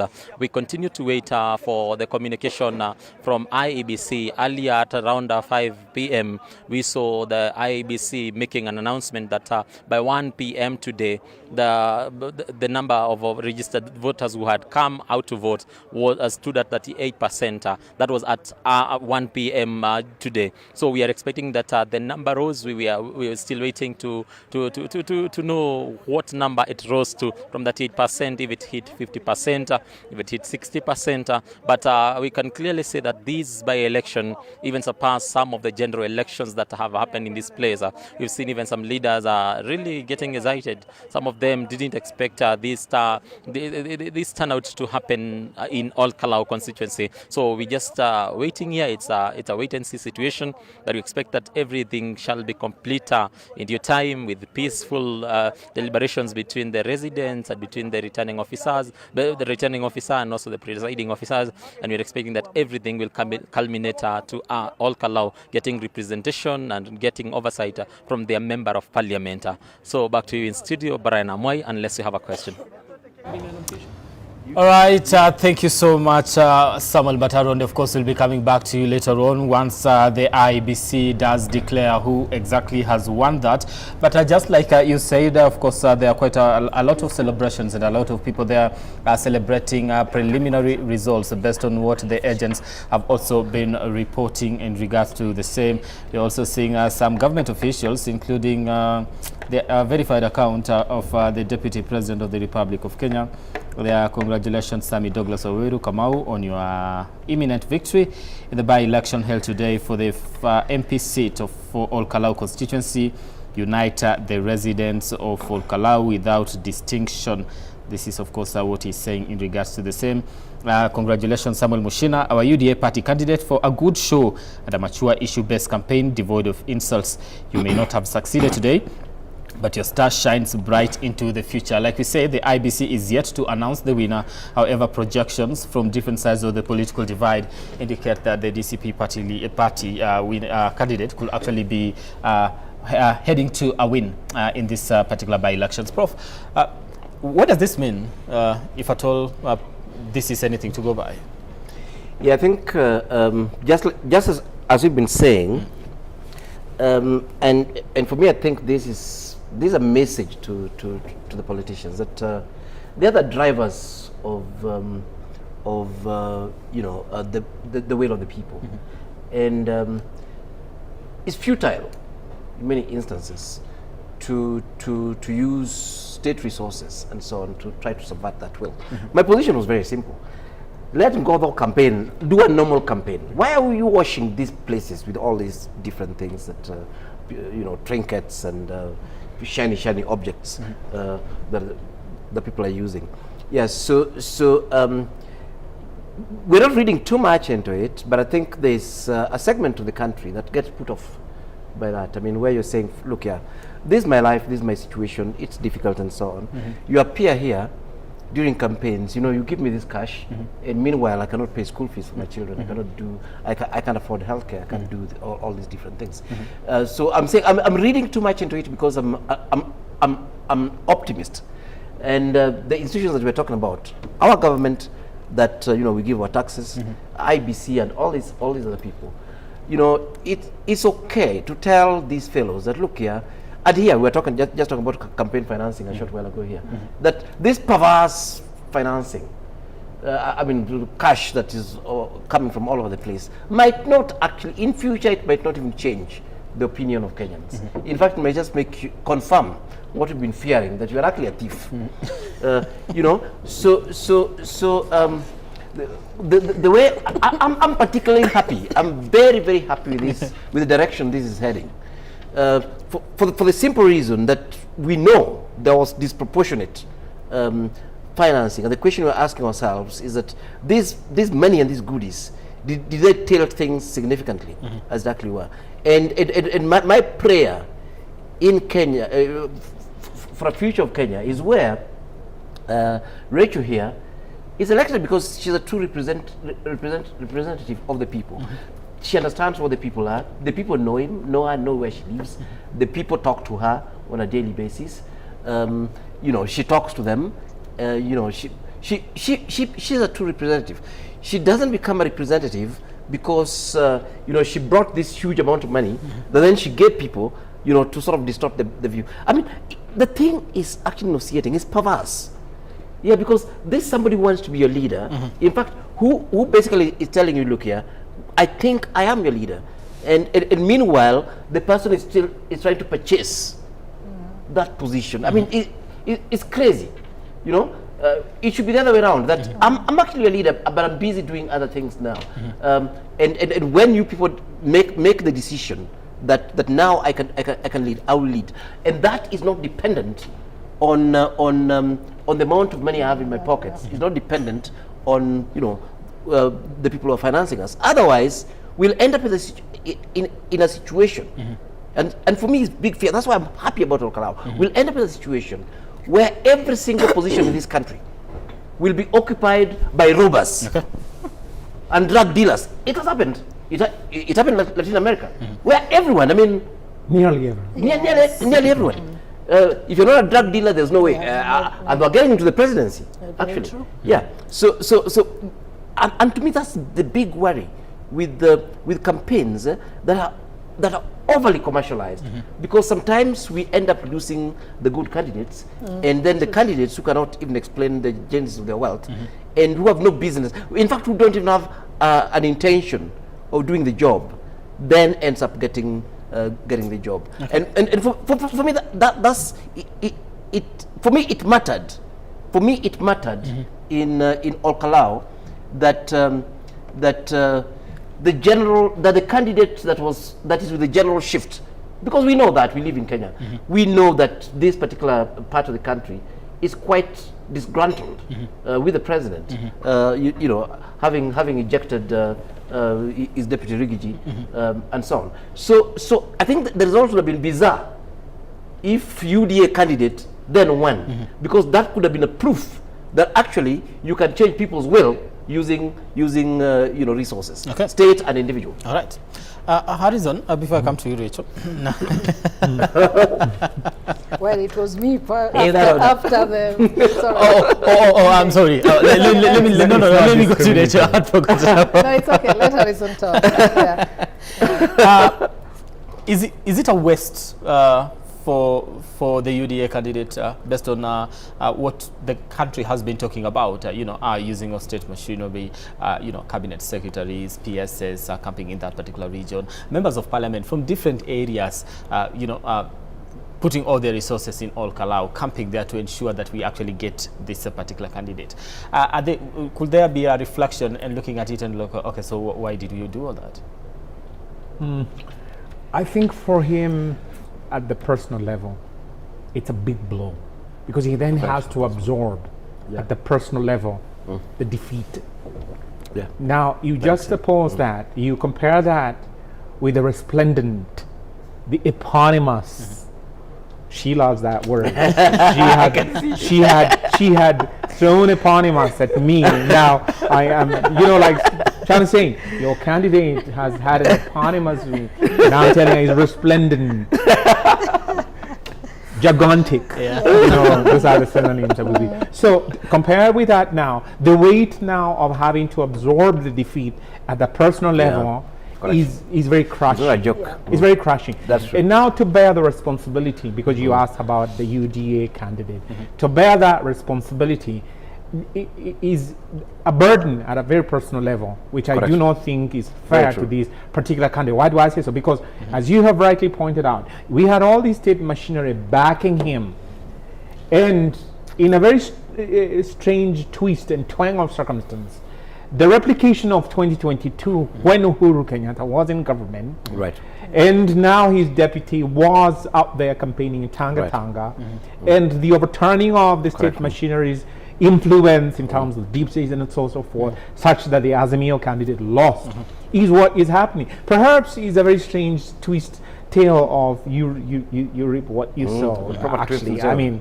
it could be that. But the candidate of the UDA, if I were him, this is what I was telling Rachel earlier on in Prof. If I were him, and I just assess the ground is just so hostile to the UDA, and you can see even the signification by the KALOU people that you give them caps, you give them all these t-shirts, they show up. They show up because they want to give you audience, and they want to hear what it is different that you're going to do or that you're presenting on the table for the people, and therefore they find, oh, this is the same old tale, and really is unpromising. They throw the cap away. That would have been for me enough signification to say that I would like to exit this honorably, and probably to justify that, so that then he has an honorable exit, and he says very well, because the Elections Act and the election general regulations permit you to formally withdraw from a race, so that the IBC then has that communication made to the people, so that then he would have left the battle between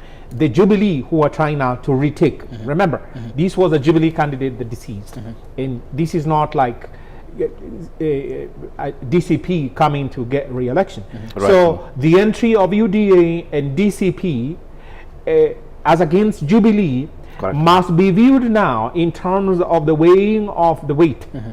This is a lightweight, and I mean UDA has ended up by means of this candidate showing and representing itself as a lightweight political party going into the future, and unwittingly or wittingly they have actually strengthened the DCP's stronghold and the narrative that has been going on, that look, we are done and dusted with you UDA, forget about it over here. And then the larger so-called Mlima electorate, like we have you know, divorced UDA. We don't want you again over here. Now, I would say that's circumspective, because the narrative that has also been brought by UDA and then splurged over at the national level is that DCP is comprised and constituted of tribalists led by a tribal leader.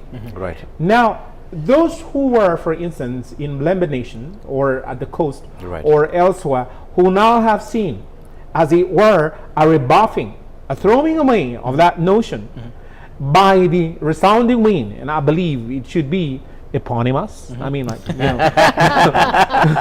It's not like the guy has not gotten some votes. Yeah, okay, no, I'm coming to that. So that then the UDA candidate then has shown those other people, almost like a trigger. The firework now has been lit, and the dynamite is about to explode in those other areas. If these people, as against the machinery of the state, as against all these resources, as against the backing of all these so-called development projects, they have defeated this candidate, what would have been if the playing field had been level? So probably this UDA candidate would have got just a marginal contribution of the vote. Now add to that that there was this rumor going around that IDs were being bought, the voters were being suppressed and, you know, not being allowed to go and vote. You find that it has a resounding effect. And unfortunately for UDA, the domino effect is very monumental. They may underestimate, but this will work to strengthen and affirm Gashagua's you know, role at the national level. Forget now about the so-called Kikuyu vote, because the Kikuyu vote, as it were now, has sent a resounding lesson to the UDA and probably the president, which you should know that regardless of what you do over here, regardless of how much money you spend, your candidacy here, your candidate and whoever you want to sponsor is gone. And the party to look to is DCP. So ending, could we send Rachel to that candidate to comfort him and console him, and so that he doesn't suffer this isolation and the feeling that he has had this rejection at a very national level? Because tomorrow, God willing, he might need it, and then you see you will stand for election as you have told the Kenyan people, so that then probably, and this is in good faith, he could just have like a leaf. This is a lesson. When you lose, but in good is this a lesson? Is this a lesson that you know, the government could learn from? That you know, despite development projects, maybe they don't buy votes to some extent. Voter treatments. Despite voter treatment. You know, he's a good student of history. Yes, so my brother Wakili is a very good student of history and can reflect back in hindsight and say, this is what happened when President Moi also took development there, and still people never voted what? Never voted the sitting, the sitting party's candidate, even that time. So KANU, which was KANU. And this was played again just the other day in the very same, I think, KALOU, when they had an MCA, an MCA something, and still they went against the government. So I think it's not like this is a warning to the government, but I think if history is anything to go by, then this was bound to happen. By virtue of all KALOU people have never voted in any sitting government, any sitting, any government in place at that point. So if the ruling government is KANU like that time, they rejected KANU. We saw even with Kiamba, which I think he was alluding to, we saw President Uhuru losing in Kiamba, which was almost the same period. Now we are here on KALOU, is the same thing. So I really don't want to look at it like we should watch or play politics of development vis-a-vis rhetorics as we have seen and which one works, because the other places where they did almost something similar, they won all those by-elections. We saw something like gas was given in Taita Taveta at that time of by-election. Quite a number of things happened in Kakamega during the by-election. We saw Ambere Yeah, I know it was marred by a lot of many other things, but we've seen the government supporting their candidates and they've won. So for all Kalau, I want to look at history. What have they been? Well, let me just add as you continue. Yes. This region, in the last elections, overwhelmingly voted UDA. All Kalau did not. All Kalau did not. Yes. The question. So you see, they already rejected the party. Why didn't all Kalau, vote alongside the rest of Mulima? That's what I was telling you, history. And I wanted so the sitting president then, Uhuru, in 2022, had Azimio candidate who lost to UDA, would have lost to UDA. But we had our own ODM. No. You're talking about all Kalau? All Kalau. That was a Jubilee candidate. That was a Jubilee. The other person was a Jubilee candidate. Yes. So they did not they did not vote for passively who is now the president for today, the president of today. But when you look at history before then, like the KANU, where President Moi, the late President Moi, also invested massively during the campaign, or I think it was a by-election of JJ Karaoke or something like that. Then you look at that again, they never looked at the development initiatives that the government brought that time. So still voted against the very same government and elected someone else in a different political party. I don't want to look at it. Then? Could we not, read the pattern and just not invest as much? What do you mean? I mean, they are Kenyans and they need development. And there's nothing wrong with even this. I'm a member of ODM. I think you're not giving yourself enough credit. That despite all these challenges that we have, I do have a little bit. I didn't declare my interest in all Can I just prosecute? Yes.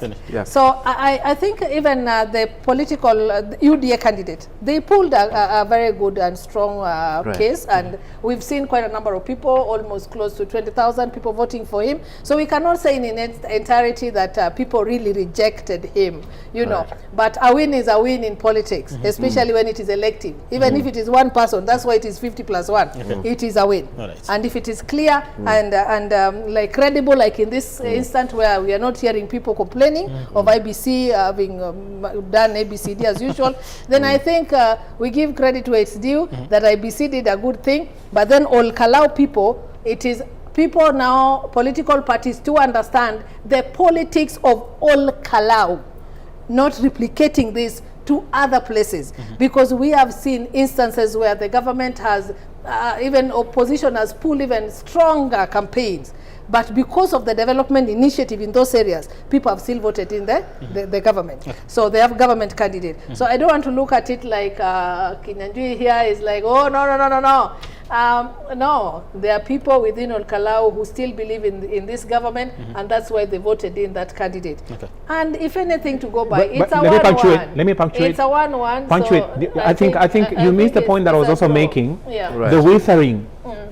The withering, the diminishing impact of the outcome on they who you would ascribe to UDA. So that is a very real, quote unquote, I don't want to say danger, but prospect. In the sense that, okay, we were supporting this person because he's backed by the state. We were hoping that he would win, and therefore, quote unquote, articulate this very resplendent idea of boats and mattresses and gas. And so you see, so the withering, so I give him the podium. So the withering, sorry. So that point is, to me, very significant. That this UDA candidate in the defeat then will diminish whatever it is that they were going to try to buff in terms of and polish UDA in Ol Kalau. And so you may find that in the end that it may just be overwhelmingly DCP in Ol Kalau. Until we get another election or another, but it is my time. I just start like this, you all interject, and that bit is closed. But again, I think this has strengthened Rigiji's position in central Kenya. In as much as we may not want to accept that, that is the reality. And I was just sharing my fears here that we may not even we should have probably had a holiday tomorrow because you're not going to hear the end of this. Yes. So I think in as much as DCP is celebrating, it is a win, and we congratulate Samuel Waweru, I think.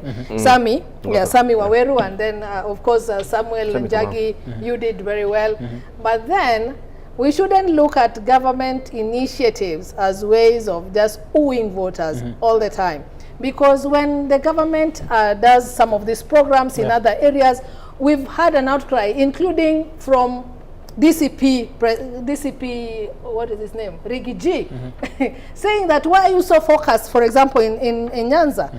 I mean, a rich vote area is this other side. So any government project, any government development initiative that they're taking to any area is being seen as a way to woo votes in 2027.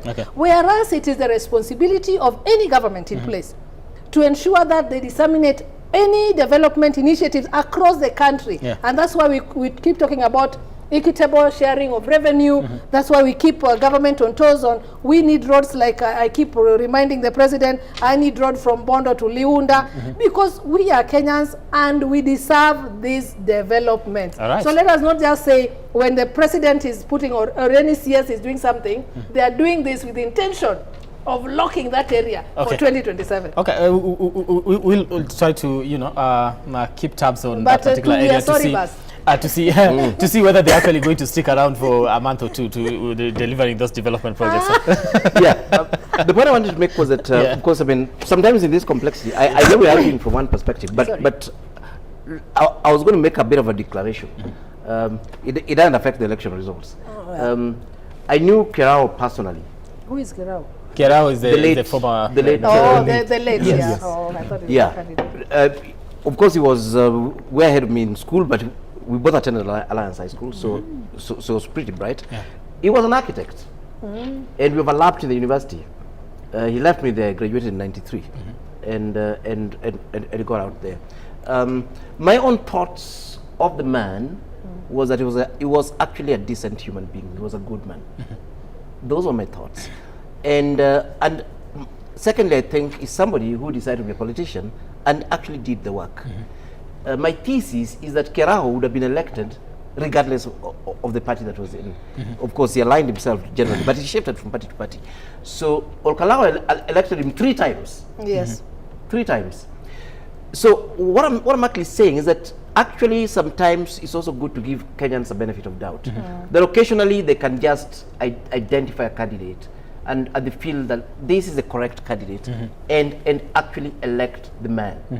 And it is possible. I think it'll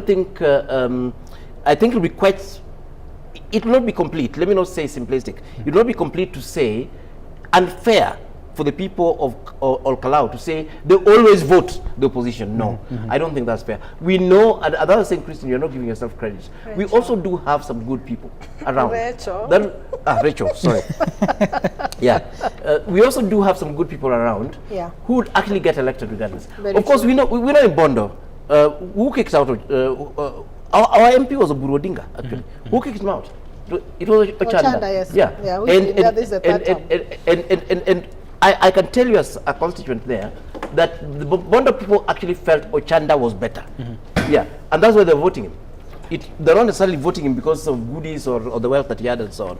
And that's a nuance, a small nuance in Kenyan politics. But I think, like I was saying, I'm an optimist. So sometimes we make the big sky, statements about condemning the behavior of politicians and so on. But all is not lost. Sometimes I listen to people like Kajwang in Senate, and I feel like all is not lost. This is a decent person. This is a person who thinks through the things that he's saying. This is a person who looks like he's doing his work. I don't know why. I'll tell you why I'm laughing. But there are few politicians. Of course, in the case of Kerao, is somebody I knew personally. He went to Alliance, so we held him to some particular standards. Of course, he also belonged to my profession, so so we knew him. Of course, that can also distort a bit of my thinking. But yes, the point I'm trying to say is that the people who actually go outside there, do their work, and win elections merit. Yes. Let me say why I was laughing. I wanted just to interject and tell Prof that be careful when you share your thoughts. You know, you share your thoughts about someone called Patrick Analu. And you know what happened with your good friend who defrauded the honestly, the truth of the matter is that after he had put out there the way Patrick is a very good man. I can only share what I know. You say he's being honest. I wasn't there. Because I wasn't there. Because I didn't know. So that's one. And these guys that I'm talking about, including the one I agree with you. You're on a lighter note. Just be careful. You watch for. I'm not saying they're perfect. I'm saying from what I know about them, I can say this of them. There's so much that I don't know about them. They could be the ones stealing and doing things. Also because but that I don't know. I only know good. No, I was just on a lighter note. I was just reminding you because you came back and that issue of the media. Let me just say something on this. Yes, on this issue of personality, like he's talking about. I know, and I want to tell you, like Chanda, with why I want to remove him. One. No, if you look, that's he's not here. He's not here. In all fairness, Oburu is not here. In all fairness, correct him that it is wrong to say that but he is better. I am not. No, he's better than Oburu. I am not a contestant. I'm also a constituent. It's not fair. 99.9% of the institutions we have in Bondo were done by one. You are interested. You are interested. Okay. In fairness, then fine. But Oburu is not better than. You are running. If I were running, I would not have made that statement at all. I think even now, let's go to Olkarau, where you're saying that at Olkarau people know how to choose a. I'm not saying. I'm just saying. I think. Oh. Yeah. Okay. It is me talking. So I'm only making reference to myself, and I'm saying maybe. Be careful. Maybe the Olkarau people look beyond some things. Right. Yeah. So. I just think it's the politics of the day. What is happening in central Kenya, where DCP is actually the wave at the moment, and we know how Kenyan politics is done and construed, that if there is a wave, many people would want to associate with that particular wave. So does that mean that the UDA party seems to have lost the mountain? It's let's call a spade a spade. If you look at what's happening here, if you look at what is happening in central Kenya, most of the MPs, and you've seen them move from UDA to DCP, and it's only a matter of time before you see many of them now saying, because the mountain is facing the mountain, let us now all face the mountain, and that is DCP. So I think what do you think has caused that wave? The removal of Rigathi, or what exactly? One is that actually largely is because of the where does the wave come from? Impeachment of Rigathi Gachagua. Yes. That is largely because of the impeachment. So the mountain people love Rigathi? Rigathi Gachagua. Yeah. Largely it's because of that. Yes. And let us also give him credit that you think the guy has. Not I think, I know. Because we are seeing it. They are moving every other day. Even, no, there's a wave. Even because of the wave. Kangata Wabarua. He just moved from you the other day. Allow me, Rachel. We are analyzing kindly. Central, and you see, of course, I have to say that because we are ODM and we are telling them, even when you go with the mountain, we as ODM people, we are not just Luo Nyanza ODM, but as ODM, we are going to fill that space. No, you are ODM Oburu. They are different audience. Just a moment. Allow us to listen in to what is happening in KALOU first. Then we come and, of course, make some more comments on the same.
All right, and of course, so those are live pictures coming from Ol Kalou constituency as we wait for the official announcement of the winner in this by-election. And of course, like we did announce earlier, that you know, some of the leaders from the ruling party have already conceded defeat. Of course, congratulated the candidate, that is the DCP candidate. You're speaking about the Deputy President of the Republic of Kenya, that is Kithure Kindiki, through his official social media platforms. I just take that again, whereby he's congratulating both candidates, of course, for participating in this particular by-election and what they've been able to get as far as votes are concerned. And he says, congratulations, Sami Douglas Waweru Kamau, on your imminent victory in the by-election held today for the MP seat for Ol Kalou constituency.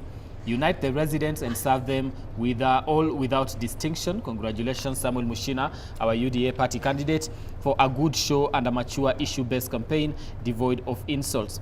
You may not succeed today. You may not have succeeded today, I beg your pardon, but your star shines bright into the future. And of course, he also did write Mbere North 1, Ol Kalou 1, final match 10th August 2027. 1-1. Yeah. It's a draw. It's a draw. It's a draw 1-1. That is the spirit. That's the spirit.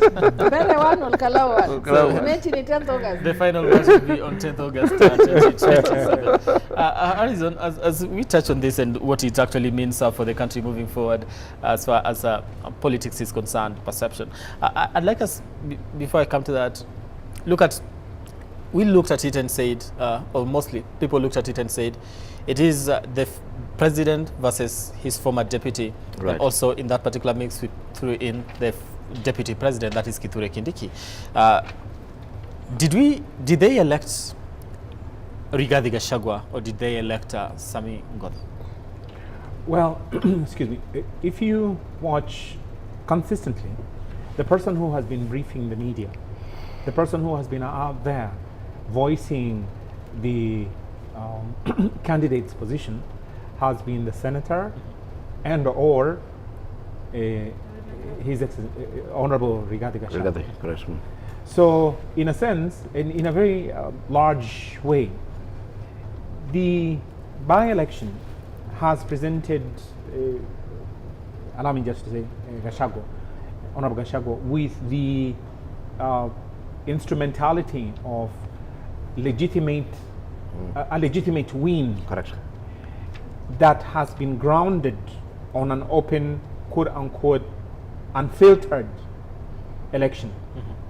So projecting forward, the quote-unquote election contest has been in a literal sense between President Ruto and his deputy, who was, removed, however it was removed, because there is a court case pending. I cannot go into that.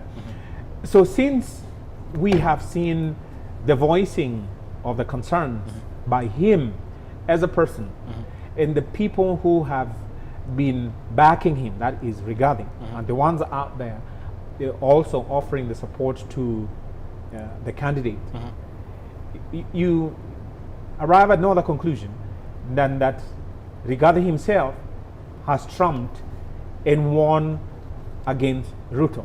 Now, I would caution anyone who wants to say, well, we have Mary North, and now you're hearing people say, oh, he's one versus, 1-1. 1-1. It's a draw. Of course, it's 1-1. No. It's not a draw.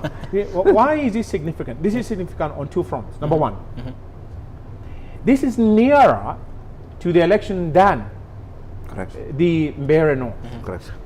The dynamics have also shifted in a big way, because during the Mbeere North, we hadn't had the Linda Mwananchi and the Oburu factions of ODM at that time so prominently, featuring. The fracture of ODM had not occurred so significantly at that stage than as at now.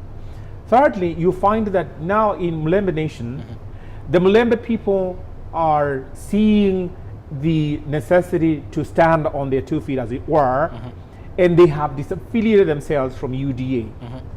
Now, when they seeing the one-term mantra in the Mulembe Nation, and you find that these silent voices of people who want Sifuna to join with Rigathi, then you find that the buoyance, politically speaking, of Honorable Rigathi goes higher and higher and up, while at the same time, simultaneously, that one of Ruto goes down. So the impact of this by-election is more of a contest between Ruto and Rigathi. Well, to his credit, that is Ruto. He kept away. But when now you compare even the billboards and the signage that was put out there, the UDA candidate was very reluctant and hesitant, I should say, to emblazon his posters or whatever with the president's image. Whereas that's not the case for DCP. The DCP candidate owned and was proud to display his affiliation with Honorable Rigathi. So in the end, the momentum that the Rigathi force has gained in the Mount Kenya region among the Kikuyu has also worked in two ways to buoy and propel him higher. The voices that were hesitant to back him up because they were either leaning toward UDA or Jubilee will have, as it were, by dint of this particular outcome, been silenced, if not muffled. And at the same time, they who are in the shadows, thinking that probably DCP is unlikely to win because Rigathi is being weighed down by the impeachment, and therefore he is unlikely to propel them or the Kikuyu nation to any place of ascendancy, they also have had to think twice. So on those two fronts, you find that Rigathi is a winner. Whichever way you look at it, whichever way the dice falls, Rigathi is the winner. Projecting forward, you find that now the consistency with which Rigathi has, quote unquote, made predictions, gone out in such boldness against the government, against Ruto's pronouncements, against Ruto's appointments. In a general fashion, Ruto's decisions, which in the eyes of the public, regardless of whether you're a Digo or a Luo or a Kisi or even from the mountain, those decisions have been viewed with suspicion, but without a voicing by the rest of the politicians. But the only person now voicing them has been Rigathi, and with such boldness and confidence. Right. And until the questions arise, okay, where is he getting this information? And then it turns out that these are not conspiracy theories. Right. It ends up being that this is a conspiracy truth in the end. And so he stands vindicated. Right. So they find that consistency over time, also among the opposition candidates, then also buoy him and propel him up. So they give him a leadership which, I don't want to say unequal, but far above his competitors. Correct. If then you view it in that continuum over time. So as we go to 2027, the loser in this, and the person who is put in the defense, that the English team as against Argentina, although they could have scored that one, that in the end, they can go to the finals. So they ended up defending, if you watch the match. Right. And that defense, it doesn't, entertain the viewers. Right. I mean, you think, come on, you need to employ your skill. And for the Kenyan people, is that Ruto, we need to see your development. We need to see boats in Kisumu. We need to see something more. They need to get across. You understand? So as I wind up, let me say that in the end, the contest has boiled down and narrowed to Ruto against Gachagua. Whichever way you look at it, by whichever metric, it has boiled down to that. And who has emerged triumphant? Gachagua. And worse for Ruto, the marshalling of all these state resources, the backing by the state machinery, as against Gachagua's laid back, reserved, until he says, I'm going to go and take my break in Wamunyoro. And Wamunyoro it is that I'm going to be declaring all this. So you can see, this is someone on the defense, and this is someone who has said, I'm going to shoot from the hip, but from where I am. I'm going to shoot it in style, the way I want. And so that shooting in style endears him to they who may have stood on the fence. Correct. And that is dangerous for Ruto for 2027. Correct. That again assures him for the base. And let's not forget, Article 99, Article 3 of the Constitution says until you exhaust your appeal mechanisms of such impeachment, you're still eligible. Exactly. So I wouldn't be surprised that he says that, look, ladies and gentlemen, I am the best formidable character to fight against these who we perceive as our common foe. Allow me to be on the ballot and allow me to take him on. It will be a consistent win. If wishes were horses. Prof, when, like you said, looking at it, we are looking at so many indications in regards to how this then gets to form the future of this particular country politically. Right. We looked at the IEBC and said, could what we've witnessed on the ground actually, replicate itself in 2027? Right. Now we are looking at this particular win and say, does this now mean that all KALOU has spoken, but has Mount Kenya now spoken? I think both, and I carry this newspaper here for obvious reasons. It's Rumble in the Mountain, and it doesn't have the two candidates or the three. It doesn't have Mushina and Ngotho and the rest. It actually has Ruto and Gachagua, and I think the reading is correct that the two made this a proxy war, really. So the candidates were more pawns in the game, but basically, the two masters were the ones who were actually doing the competition as it actually were. I think, of course, for politicians, it's always a game of the possible, and I think for the president, for Ruto, he had never really given up on the central vote, in this sense that he does trust his abilities too much, and I think sometimes we always need to communicate to the president that the only person who's all-knowing is God. Yeah, so I think he needed this feedback that sometimes the things that he thinks would work can actually fail totally, and all KALOU sends that message in a very clear and ambiguous way. Offline, we're just saying that what would it have meant if the contest was close? If UDA still lost, but the contest was close. But the indications that the contest is not close, which basically means that the gods of the mountain have sent an equivocal message that you have no ground here. That is one, which I think is very, very powerful. So it means that for Ruto, then he has to go back to the drawing board and see exactly what he'll need to do to have an impact if he's still interested, or to have a pathway to the presidency without the Kikuyu. Yeah, so that to me is a big picture thinking that he'll need to do. For Rigathi, of course, I think this was a very interesting feedback, and Rigathi is one of those fellows, is one of those students that you don't like because they say things as they are. Like, why do you guys sound stupid today? Like, what? Like, oh, you said 1, 2, 3, 4. You know, he says things and then he sort of, he doesn't even censor himself later. He doesn't embellish. Exactly, he doesn't embellish, he's raw. And one of the things that Rigathi said that I think we need to really think of quite seriously is that, well, Kenya is still tribal. And he was asking of his colleagues earlier on, you must bring the vote from your tribe first. Yes. Yes, he said that. Many times. Yes. Yeah. If you want to talk and you are Matiang'i, you must bring the Kisii vote. Which is what the same thing that Ruto is doing. Exactly. Yeah. Going to our people. Exactly. And if you're lawyer, you must bring these particular votes and so on. And going on that, then I start to believe that maybe Rigathi is actually an honest politician, as he says, because he's a truthful man. He's a truthful man. He said he'll bring the Kikuyu votes, and he's working 100% to deliver that on the table, and he'll be relying on the other partners to bring votes from those other places. There are very different type of politics.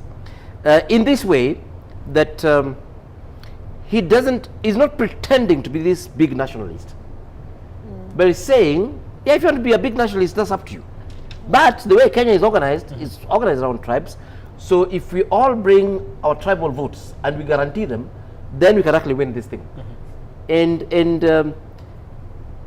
know, as simplistic or as crazy as that thing sounds, there's a lot of currency in it. It is. There's actually a lot of currency in it. That, I mean, if you have these big baskets and somebody using whichever resources, strategies, is able to consolidate that, then that becomes very powerful. And even that bigger picture, because ironically, by Rigathi consolidating the Kikuyu vote and demonstrating it, he might even be a more attractive person for Ruto to talk to than some of those characters. But I doubt he would go to that. Of course, he sees the dislodgement of it Ruto. Might never work for him anyway. But some people have argued that we shouldn't rule that out. But the bigger point, you can't rule that out. We're in politics. But the bigger point. But do you think the Kikuyu would actually forgive him if he attempted that? They might abandon him. Yes. And I think that's one aspect of the Kikuyu. Is you see, it's a catch-22. You've said many times that you cannot buy a Kikuyu, you can only rent one. So even I don't know who is renting them. So maybe Rigiji is renting for now. No, you can't say that. No, don't say that. Don't say that. Because what he said was what he said was. That's what you said with your own son. That is Uhuru Kenyatta. No. What he said is. Even that was your son. That he rented you out. No. He said, look, no. I came with the Kikuyu people at that point. Yes, Ruto, and you forgot that I came on the table. Yes, and I'm the one who brought it. I came with them because you had. That the president has said. Because although he went to Meru and told the everybody, hey, look at me, and that I came here by myself. Let nobody fool you that I came with somebody else here, Robert, to ask you. And people are like, and so are you living on license? So the Kikuyu people are very unlikely. They're really big. Okay, they're really big. Allow her. It is. I was winding my point. I was just winding my point. The last point I wanted to say, again, I mean, we're reading this now as analysts, is there was always the assumption that the Kikuyus and the Kikuyu vote will depend on what the former President Uhuru Kenyatta says and Rigathi. The good thing is that in this particular election, Jubilee was there. Yes. The Jubilee candidate, actually. So in a way, you can say that Kenyatta also spoke, but his was a whisper. so euphemistically. So it's very, very clear. It's very, very clear who speaks for the Kikuyu. It is not the former president. That's the point that I want very to resounding. say. Yes. Very resounding. Yeah. Interesting. Very resounding. So in the end, whereas people like Prof has very well put it, you may downplay, you may just make light of it, but going forward, like I have said, this will spread among the entire Kikuyu nation. And the Kikuyu nation now, yes, as a whole now, which is what I'm saying, and Prof again saying, if Ruto then had any hopes of holding on, clutching on to any sort of control over the Kikuyu, because possibly he hopes that by disintegrating the North and the Meru and from the whatever, the larger Kikuyu nation, that he would somehow retain some control, that he should stand disabused totally from this. Yes. So this is a lesson, and if I were him, like made it a lesson. This is a lesson to learn. Yeah. And also is a humbling lesson. Because just at this point that I'm making, because given the largesse, given the sort of display of all this that he put there, sort of like maize to the chicken. And then they just stare at that, probably peck here and two, and then say, then fine, I'm not going to come in there. That is an insult to him. Obviously, you refused. Now, I must say this, because that electoral code of conduct, again, looking at section 3, the electoral code of conduct forbids a reprisal. So if he would like now to withdraw whatever it is that he had planned for these people, the university, forget about it. I'm not going to. You voted up against me. No. That the electoral code of conduct forbids, and I should send a warning to his UDA. If you do that, and the all KALOU people come to you, they have a right to say that your actions of withdrawal of these that you told us are development projects constitute a reprisal. And a reprisal is forbidden. In the electoral code of conduct, that you are doing acts to punish, quote unquote, people for voting a certain way. All right. Rachel, earlier on you had mentioned, if you lose Mount Kenya, then we actually there to fail. Is the broad-based enough? Is broad-based what? Is broad-based enough to fill the vacuum that the Mount Kenya people could actually be living within the UDA party? Actually, if you look at ODM, not just narrowing your thinking to ODM, the Luo ODM, you remember ODM spreads Kakamega, Busia, then 4 Luo counties, then we have Kisii, and then we've got Coast. Of course, we've got Mombasa, then we get, is it, it's not Taita, where is it? Where is it called? There's a place for Mungaru, and then you go to Wajir, then you go to Turkana. So I think we are bigger than just what is perceived as rich voting block of Kikuyu. But they are moving to Which are you referring to? No, just listen first. It's okay. I'm not looking at Azimio. I'm not looking at Azimio. Prof is telling you that that's a dead ODM. Where we have. Prof is telling you. Why do you choose to believe him? I'm not. He's the arbiter. He's the arbiter. I told you not. You are vested. You are vested. You cannot have an arbiter who is. No, he's not vested. No, all right, he's not vested. Yes. So you see, if we look at it like Azimio, where we have Akina Kalonzo Musyoka, then what Professor is saying holds. Otherwise, ODM as ODM, our strongholds. We are talking about our strongholds. And remember, this it's actually one of the reports. I think it was Infotrack. I think early towards the end of last week. Where they even showed that Wajir is now more appealing to the president, right? And that was one of our zones. So if you look at the ODM largely, then we'll give more to his presidency than what Kikuyus would give as central Kikuyu votes. If you were to put the statistics. Does he have the math right there? I do. Does for he real. have? I do for real. His guesswork. I do for real. But you see, look at and the I advise you statistics. because all KALOU might happen to you guys. Yes. And be truly. No. I'm not saying I didn't tell you. All KALOU is an isolated case. I don't say I didn't tell you. The thing is, all KALOU is an isolated case. The thing is, yeah. really? So let us look at the numbers of what is it called? The voters of this many ODM places vis-a-vis the few. You know where they go wrong, and I want to say this, and many times we've been made to believe, leave alone now what is happening now, we've been made to believe that Kikuyus have the majority, is the majority voting bloc in Kenya.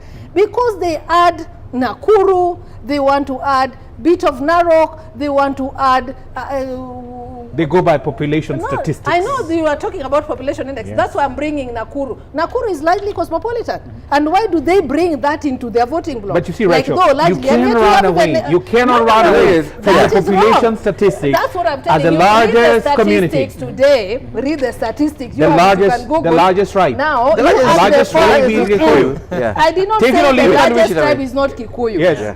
So now That's they what will I'm come saying. out in numbers now to say that they will vote. I said we're not coming as Luos. No. You're coming as ODM. We are coming as ODM. Yes. The negotiation is ODM with the UDA. It is not Luo ODM with UDA. The PCs are now saying even with one the term. PCs are now saying one term. I don't know who is Linda Mwananchi. That's what we wanted to say. That was dead on arrival. There's a guy called James that died. Who is Orengo? You're dismissing. Oh no. You're dismissing Linda Mwananchi. No, Rachel. No.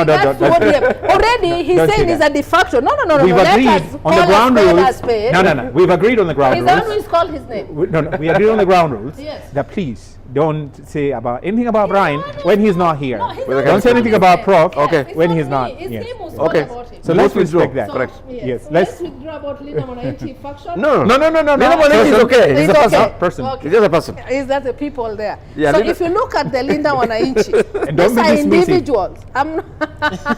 Don't decide for me what I should say. You might need my legal services. No. And have you seen the rallies? Continue. If rallies were making someone to be in State House, for real, today, my late party leader would have been there enough times. But of course he won. He won many times. That's what I'm telling you. If rallies were taking people there, because he won. But then it's more than just So you winning. believe you get to State House without winning? Could actually give them You are votes, but because of any other some other factors, they might not actually get to it. That happened before. I don't know whether it will happen. We She are seems to be having very a new confident commission. that No, we are it having doesn't new matter whether commission. We they are win or not. believing that things will be done differently with the new IBC commission. Yeah, so we can't say that because the other one was bungled, so this other new team will equally do the very same thing. They've just delivered a very credible election. So why should we not trust what they've done today? But be it as it may, there's nothing like Linda Mwananchi. Because even those people who purport to be there, just listen. It is Those there. people who purport to be there, even if you tell them today, I want you to vie on Linda Mwananchi. So what are we talking about? Amorphous group? What are we talking about? No. Where are they headed? But you know the formation Just of because, groups. no, we had Linda, we now have You know- Linda Mwananchi. We had the Sufuria team. We had this one for Amisi, ilikuwa naitwa nini? People with Renaissance. Not people, what are Kenya those? moja. No, Kenya moja sijui nini ya kufanya nini. We've But no, seen those coalitions many- happened. I mean, that was not a coalition. The devil. It was a group like this. Even In parties. fact, even this one was started by the same Amisi. So Amisi has this thing of starting something just to distort the status quo a bit for his relevance. So what you're saying so that the few people who Linda work with him Mwananchi, so are you're left counting there Linda hanging. Mwananchi as part of ODM, eh? No, I mean, if you want to be, because For the numbers, no, because not for the numbers. you're working on Listen, numbers. None of those people who are in ODM, including my governor Orengo, has said he's quit ODM. So they are ODM members. So why should we sit here and say And that they're going to vote Ruto. it's just their democratic space? Let us they've take been a saying look one at It time. is their democratic space. Let us take a look at that. We say the people that are in Linda Mwananchi Yes. are still ODM members. Yes. Some of them. So actually, the they have to lead be people counted as are ODM ODM members. people. But they're Yes. saying one term. When we are looking at the numbers and the areas that are supporting ODM, You are counting them. in general. all But of you them see, like even Sia, who is going to vote him in? So we can't even say that because he's in Linda Mwananchi and a de facto party leader, so we are going to support him. Of course, even Sia have already rejected him. So which people is he going to move So with? are you saying that their disassociation with the main ODM Doesn't party, affect the Really, vote. they haven't really minimal, touched on the numbers really themselves. very minimal if there's any. So If any. That's why even the SD of the former SD kept talking to us about mimi ndio katibu mkuu wa katibu wa sijui nini because he knew without this Usimdalalishe. Abananda, Usimdalalishe jameni. he knew Ujuma. without that thing, Ujuma. without that title, He's almost nothing. No. And if he believes in I am himself, Sifuna. then Allow me to cross over to Old Kalau. Can we go home? We do have a reporter on the ground, that is Samuel Bataru. Bataru, over to you. We can see quite a lot of action behind you. What exactly is happening? Celebrations already started. What is the IBC saying so far?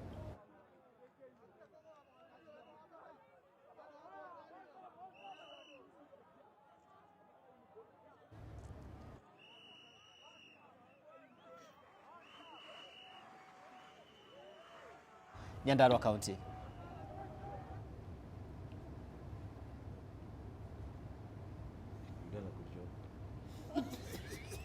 Hello, Bataru. Can you hear me?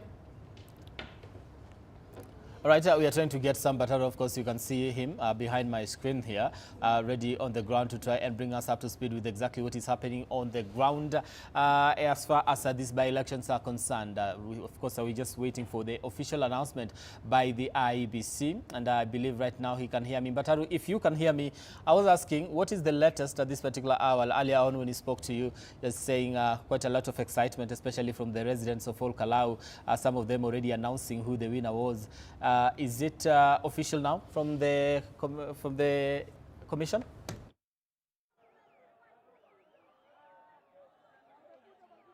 Thank you very much, Brian Amwai from the other side of studio, and this tonight become a night that locals and residents of Old Kalau constituency decide that it is a night of long knives, a night of a consolidation of their own power, a night of expressing their joy. And as you can see behind me, residents of Old Kalau constituency are here in great numbers. They all came here in anticipatory celebration that they support the candidate that they are supporting. In this case, many of them are affiliated to DCP's candidate Samuel Kamau Ngoto, and they are here anticipating that he'll be announced as the winner anytime during this night. And it is something that has happened, bringing excitement to locals, excitement that wasn't there probably at the beginning of the day.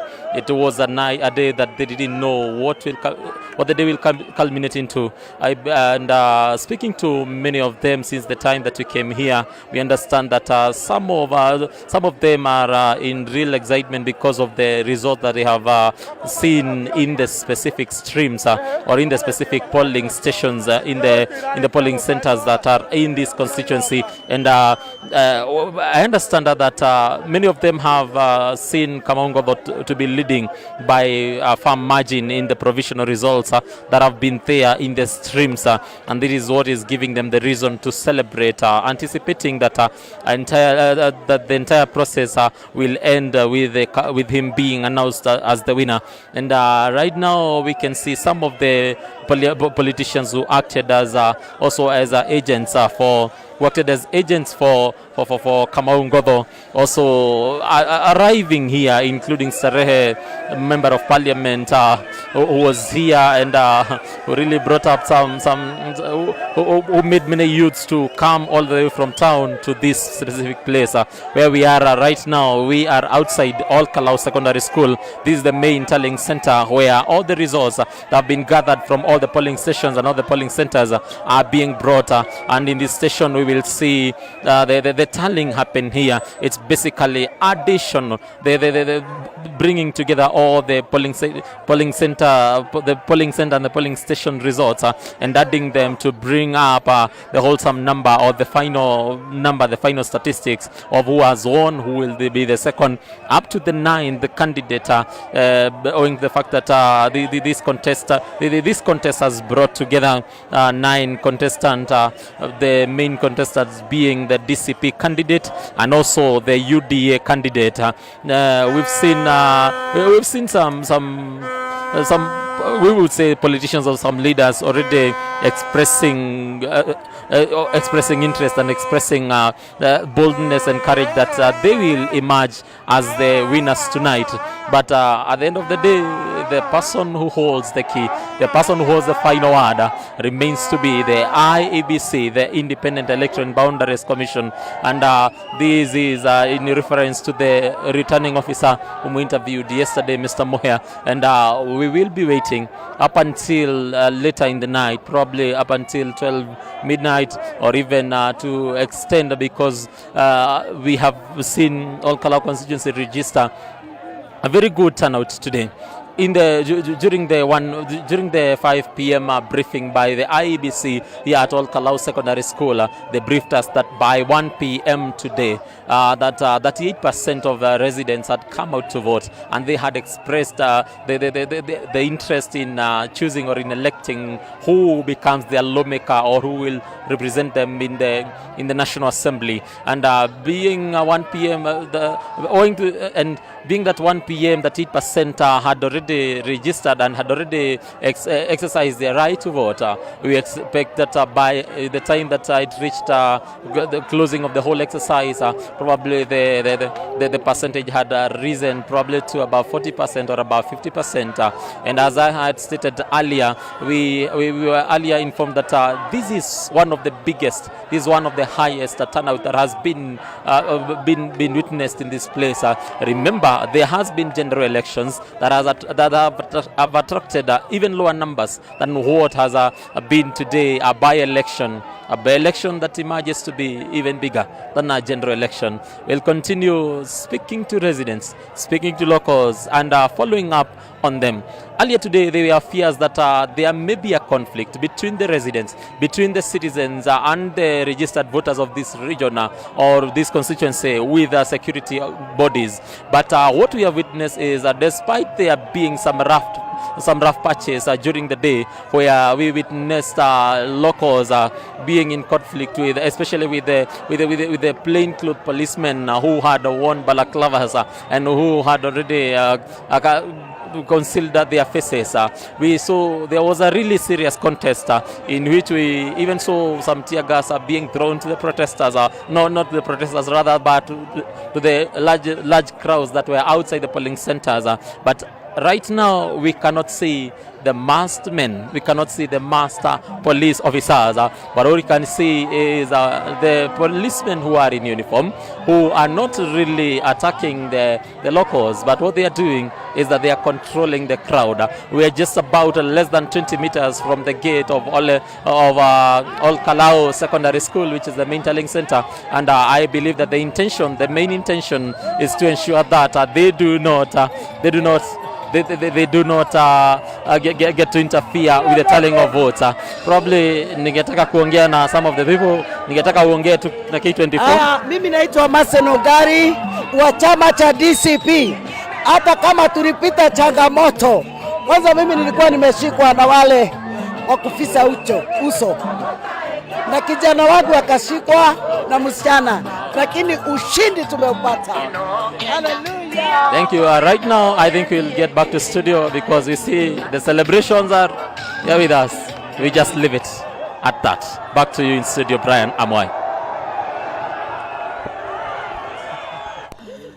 Right, excitement from the DCP supporters. Of course, they are celebrating what is believed to be the win of Sami Ngodho, who was, of course, the DCP candidate in this particular by-election in All Kalau. Celebrations there, and of course, like we said, some of or rather, UDA has already conceded defeat in this particular by-election, trying to make sense of exactly what this means for the country, even as we try to wind up on this conversation this evening. Let me come to you.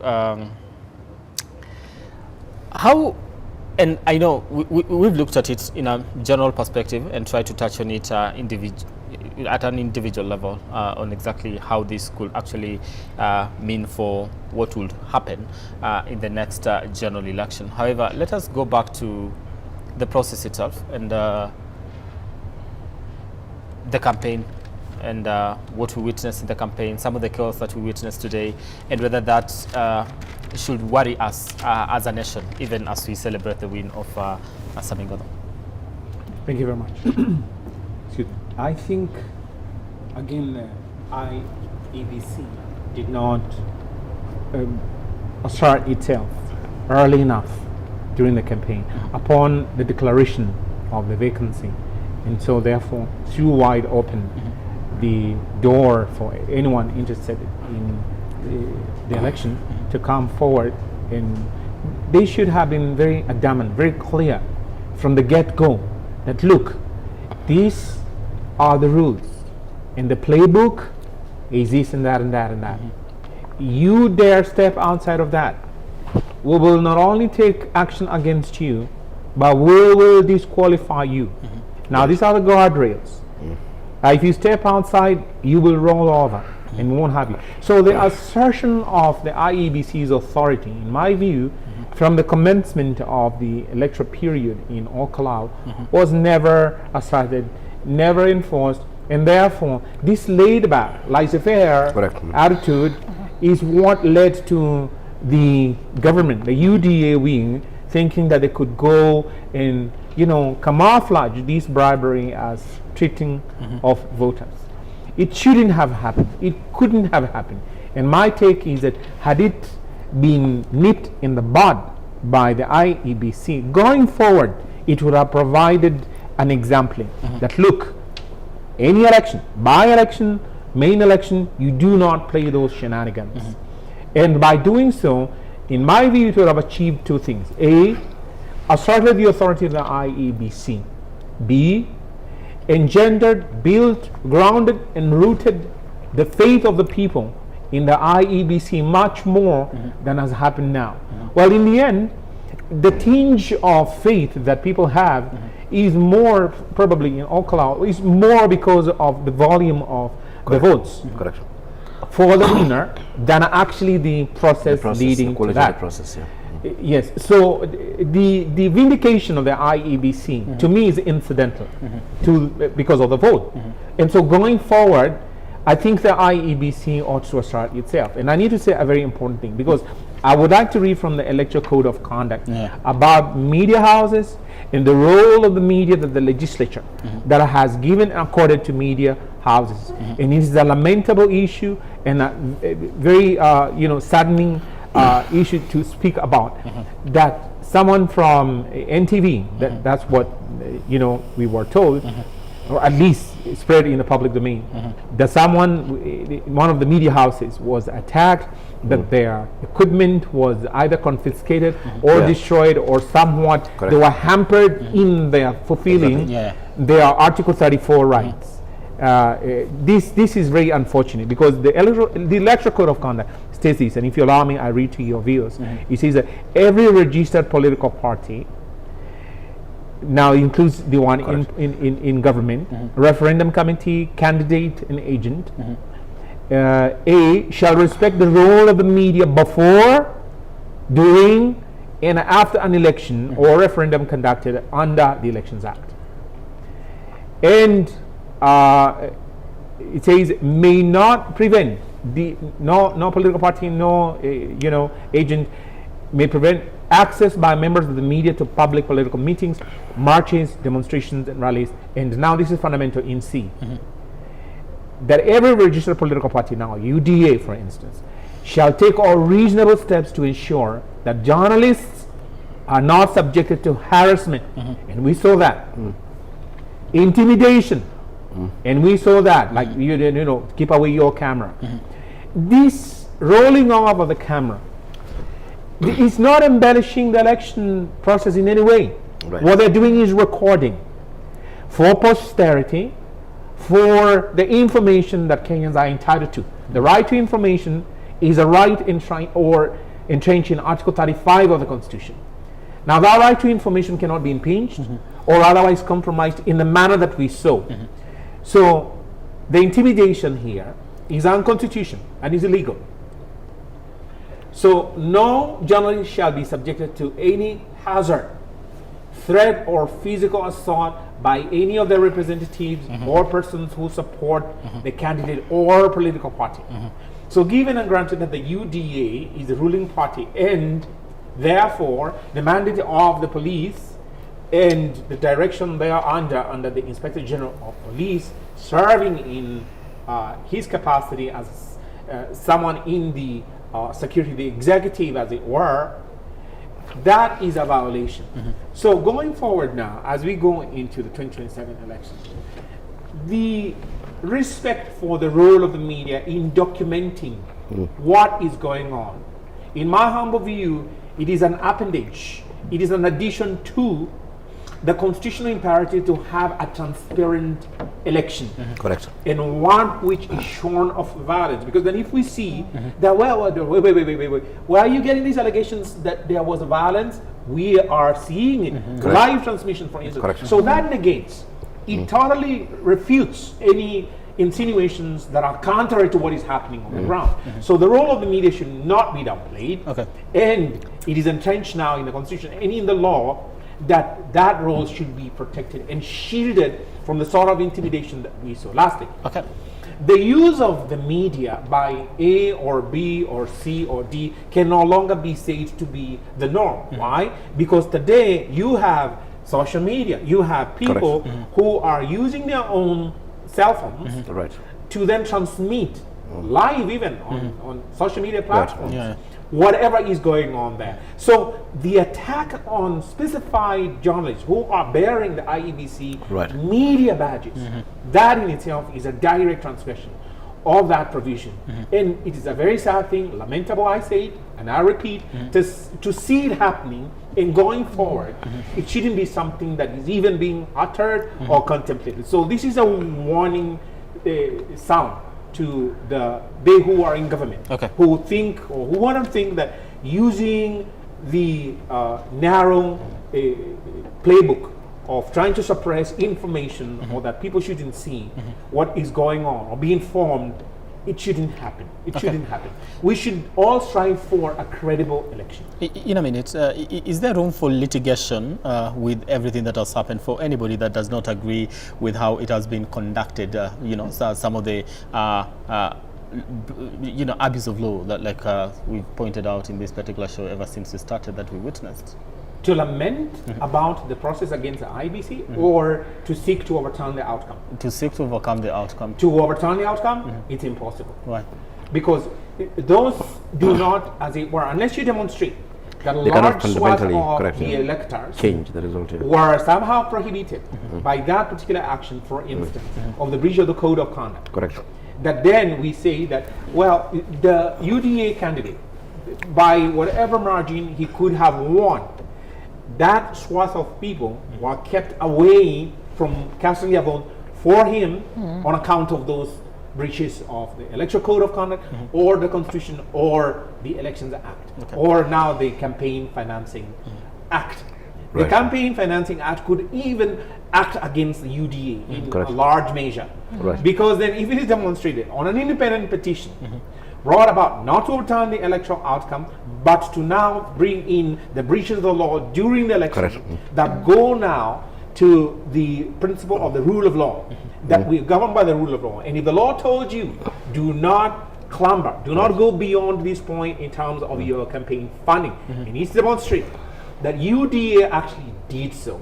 And then if it's demonstrated that they engaged in bribery, the Electoral Code of Conduct itself says that if you do breach the Electoral Code of Conduct as a standalone offense, that is punishable thereby. However, it does not take away from the fact that you could be otherwise punished. So, in terms of a petition being filed, principally against the UDA, and this is very relevant for them, and I would advise them to relook that with tremendous respect to their legal advisors.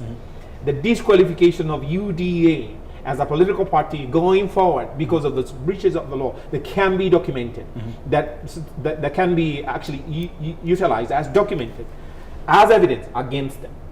That is and would be, a warning sound to them. And to me, going forward, if the IEBC is serious about conducting a free, credible, fair, verifiable election, 2027, for all and sundry, I would ask them to go by the playbook of the law. And still on the same, in terms of lamenting, now not to overturn the outcome of the election, but just to lament and make sure that we don't see the repeat of the same. Is there room for that? Yeah, which is what I say. The punishment that will be meted by an objective court, because then there is this apprehension, going by what happened with the outcome Honorable Gachagwa's, petition. You Right. hear the judges telling you that we have 350 pages to read out of it. In the end, they have 286 pages. And then you hear them saying, oh, Gachagwa's rights were, as enshrined in the Constitution, valid. Therefore, we want to award him 50 million.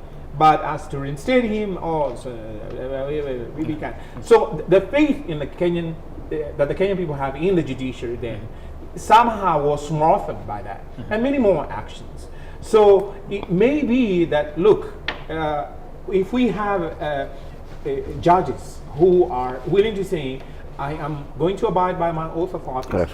I am going to listen and look at the evidence that is available. If it leads to this outcome, I really have no sympathy for they who the weight of the law falls against. Then the Kenyan people could say that, look, all the shenanigans that we have seen in KALOU, played by the government, taking government of Kenya mattresses from probably the institution of hospital. I say that because I don't have the evidence, but it has been said and uttered that that is a source of those mattresses.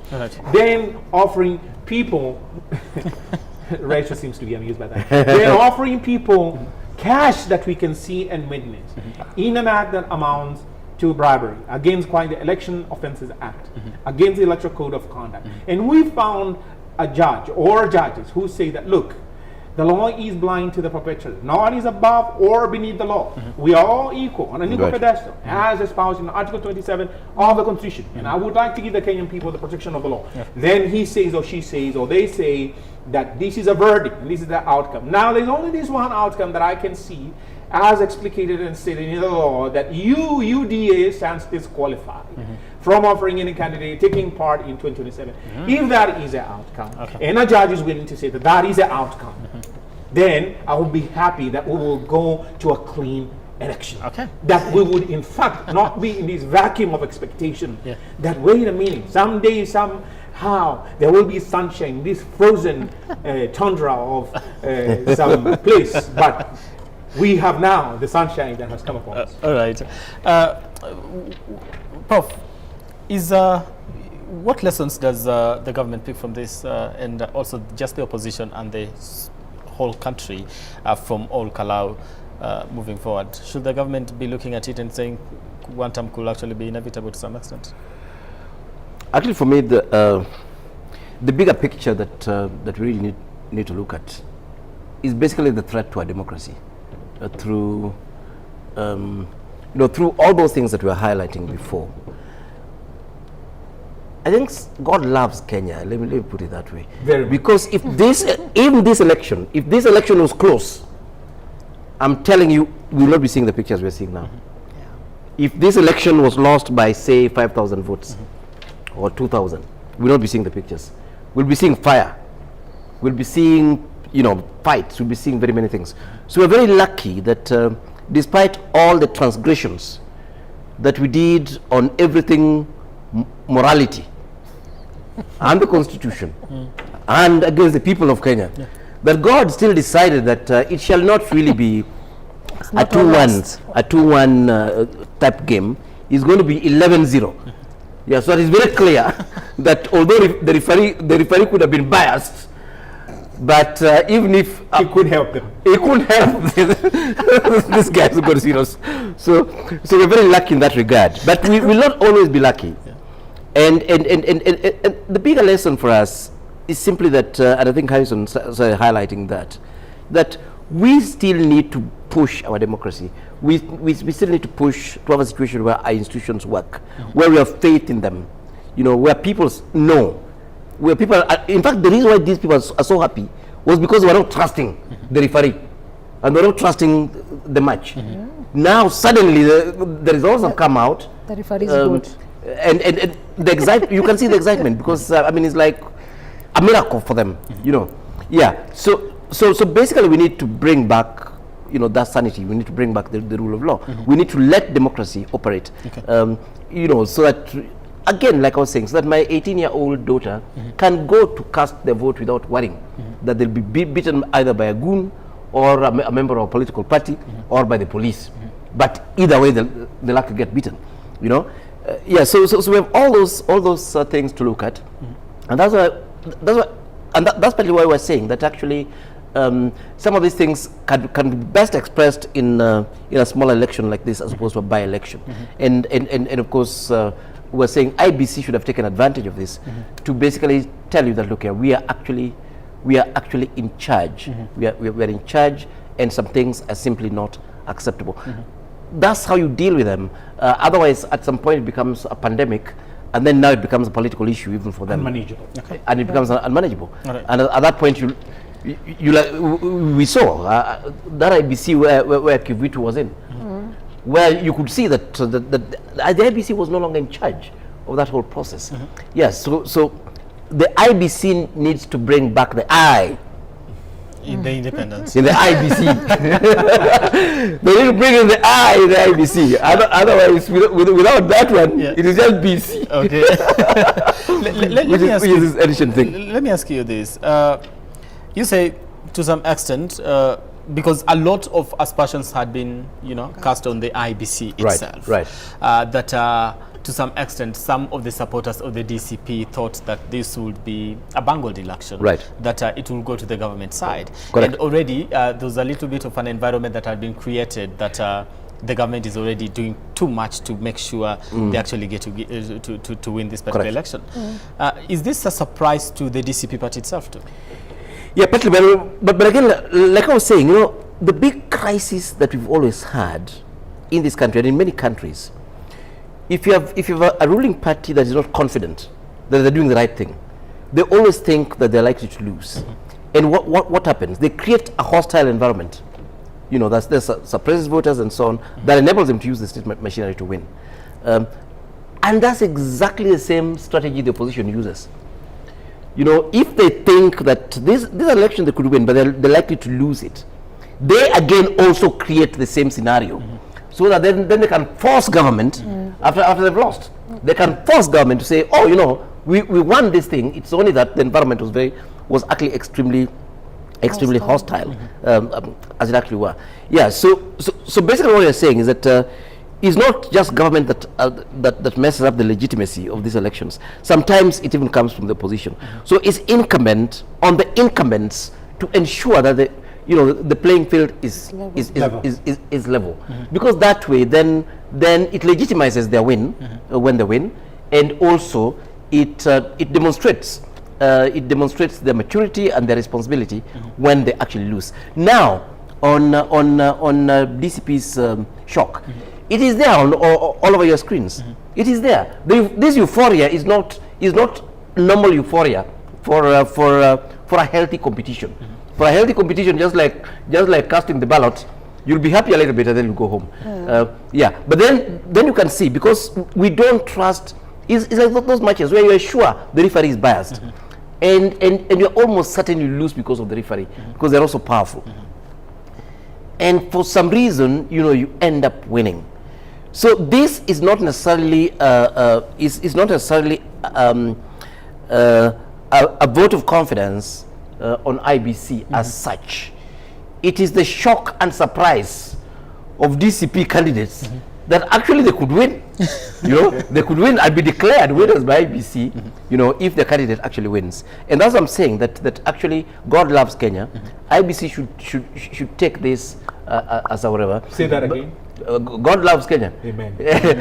But IBC should take this lesson, because the devil is also hanging around, and there'll be some other elections that are very close where the devil ensures that the margin is only this thing, and that will ban the country. That will ban the country. And even for one term, and the opposition should learn something from Nyandarua. If they really want Ruto to be one term, it has to be a Nyandarua. It has to be a landslide. Otherwise, kutakuwa na shida. Ruto and two-term. If they really want a good two-term, it has to be a Nyandarua. They have to chopper the united opposition. Something like 60%, 40 or 30. Anything close to that, shida. Rachel, even as we come to a close, the Kofi Annan Foundation released a report and said, looking at the trajectory that Kenya normally takes, when it comes to matters election, there's a 84.1% likelihood that we could actually face violence in 2027. How do we avoid that? How do we, because 84 is a big, a strong Yes, a strong message. I think it's just alluding to what has been said earlier on how do we manage a free, fair, verifiable, transparent and credible election. And this, unfortunately, or fortunately enough, has these powers has been bestowed upon an institution called IBC. There's that bit that Kenyans would do, and the bigger part of it is entirely with IBC. True. Given by, if we go by what has happened in Ol Kalou, I think we are headed somewhere. Positive? Positive. Despite the few issues here and there, which will always happen anyway, we can't avoid them, but they're happening. So they will always happen. But then apart from that, largely, I think IBC has delivered transparent, verifiable, and credible election for the people There's of another Ol box Kalou. that you've left to be ticked. Which one? Transparent. It's very transparent. You see, it's as transparent as You gotta find with the boxes. No, that's why a candidate is even able to stream live the results. Exactly. That is how transparent it has been. And I think if we tick all those 4 boxes or 5 of them, then if IBC can continue with the same, and then we ensure that the police just take up their role purely to maintain law and order around polling stations. And as citizens of this country, let us also uphold our duty of once you've cast your vote, please just go back home, wait, and trust that the agents who are there or the people who are within that polling station will be able to confirm your fears that they're representing you. And in case of anything, they'll always pick it up and bring it up. And we also have the media, despite the challenges that they're facing. I mean, if we ensure that the media also does their work, then we'll have a free, fair, transparent, accountable, credible election come 2027. And our fears of any possible violence and all that kind of stuff, I think that will be a thing of the past. Because these are things that we are able to do. Look at other democracies, like even America, India here, where billions of people vote. Billions and billions of people vote. Then us, a simple exercise, a by-election, someone must lose their life. It's sad. Whereas we know this is my mandate as a voter or as a citizen, this other one, this is the role of so-and-so, this is the role of so-and-so. If we all take up our roles, then I don't think if going forward we should be seeing any violence or voter intimidation like what we are seeing, because it's not a do or die thing. If anything, like for the presidency, there's a term limit. You can only be there for 10 years. Thereafter, someone else will come in. But we are making it like a do or die. It's 5 years. It's 5. Oh. This group likes misquoting the Constitution. I don't know. That pension, Rachel. 5 years. 5 years. We don't have a 10-year term. You will be elected again. No. And with a likely. You will be elected again. And then you serve your second term, which makes it 10 years. So I think it's just inherent upon us as Kenyans to uphold the Constitution, not selectively. That my good friend Wakili here can pinpoint on what the police officers are doing wrong, but where they are restoring peace and order, that one is not seeing. He chooses to selectively pick on what to comment on. No. Oh, man, I didn't call your name. That is fallacious. You know you're my friend, I can use your name. Of course. No. But you have to be truthful. Brian, if a student gets 80%. No, you don't come and say, now we got this one, we got this one.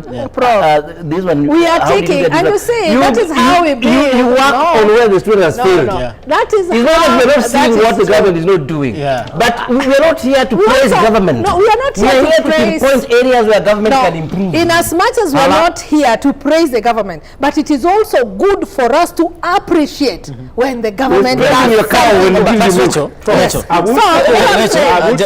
I'm saying that is now an express admission that he is now speaking on behalf of Rachel, sometimes it has been argued. It has been argued. I think what allow me. You'll Okay. put it up. But allow me to also say that what IBC has done with All KALOU has helped people build a lot of confidence that IBC actually, if they want, they can deliver a credible election. Okay. Even in other by-elections which may occur later on in life because we don't know about the future, but they are able to do that. So it is by choice, then some of these things that have happened before has been happening. So we call out on IBC that if you can be able to, at least, I gave you 65, but after seeing the results, I think you are now at 85. So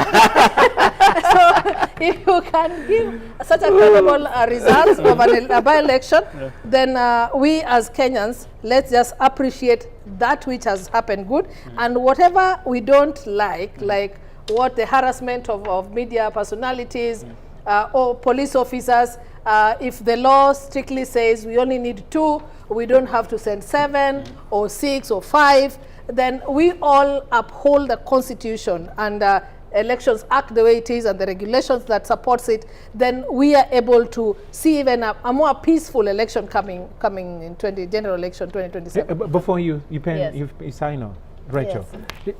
do you have any idea or notion that there was a party that has been organized or arranged either to soothe the UDA people or at least was pre-organized as a celebration so that then by UDA. I mean that is okay because we all get into a context to win, and because it can be a soothing occasion. No. Would you have said that if we won? Would you have said that? Of course not. And I'm also equally aware that there were many sheep that were received by the senator, the SD of DCP, for the similar celebration.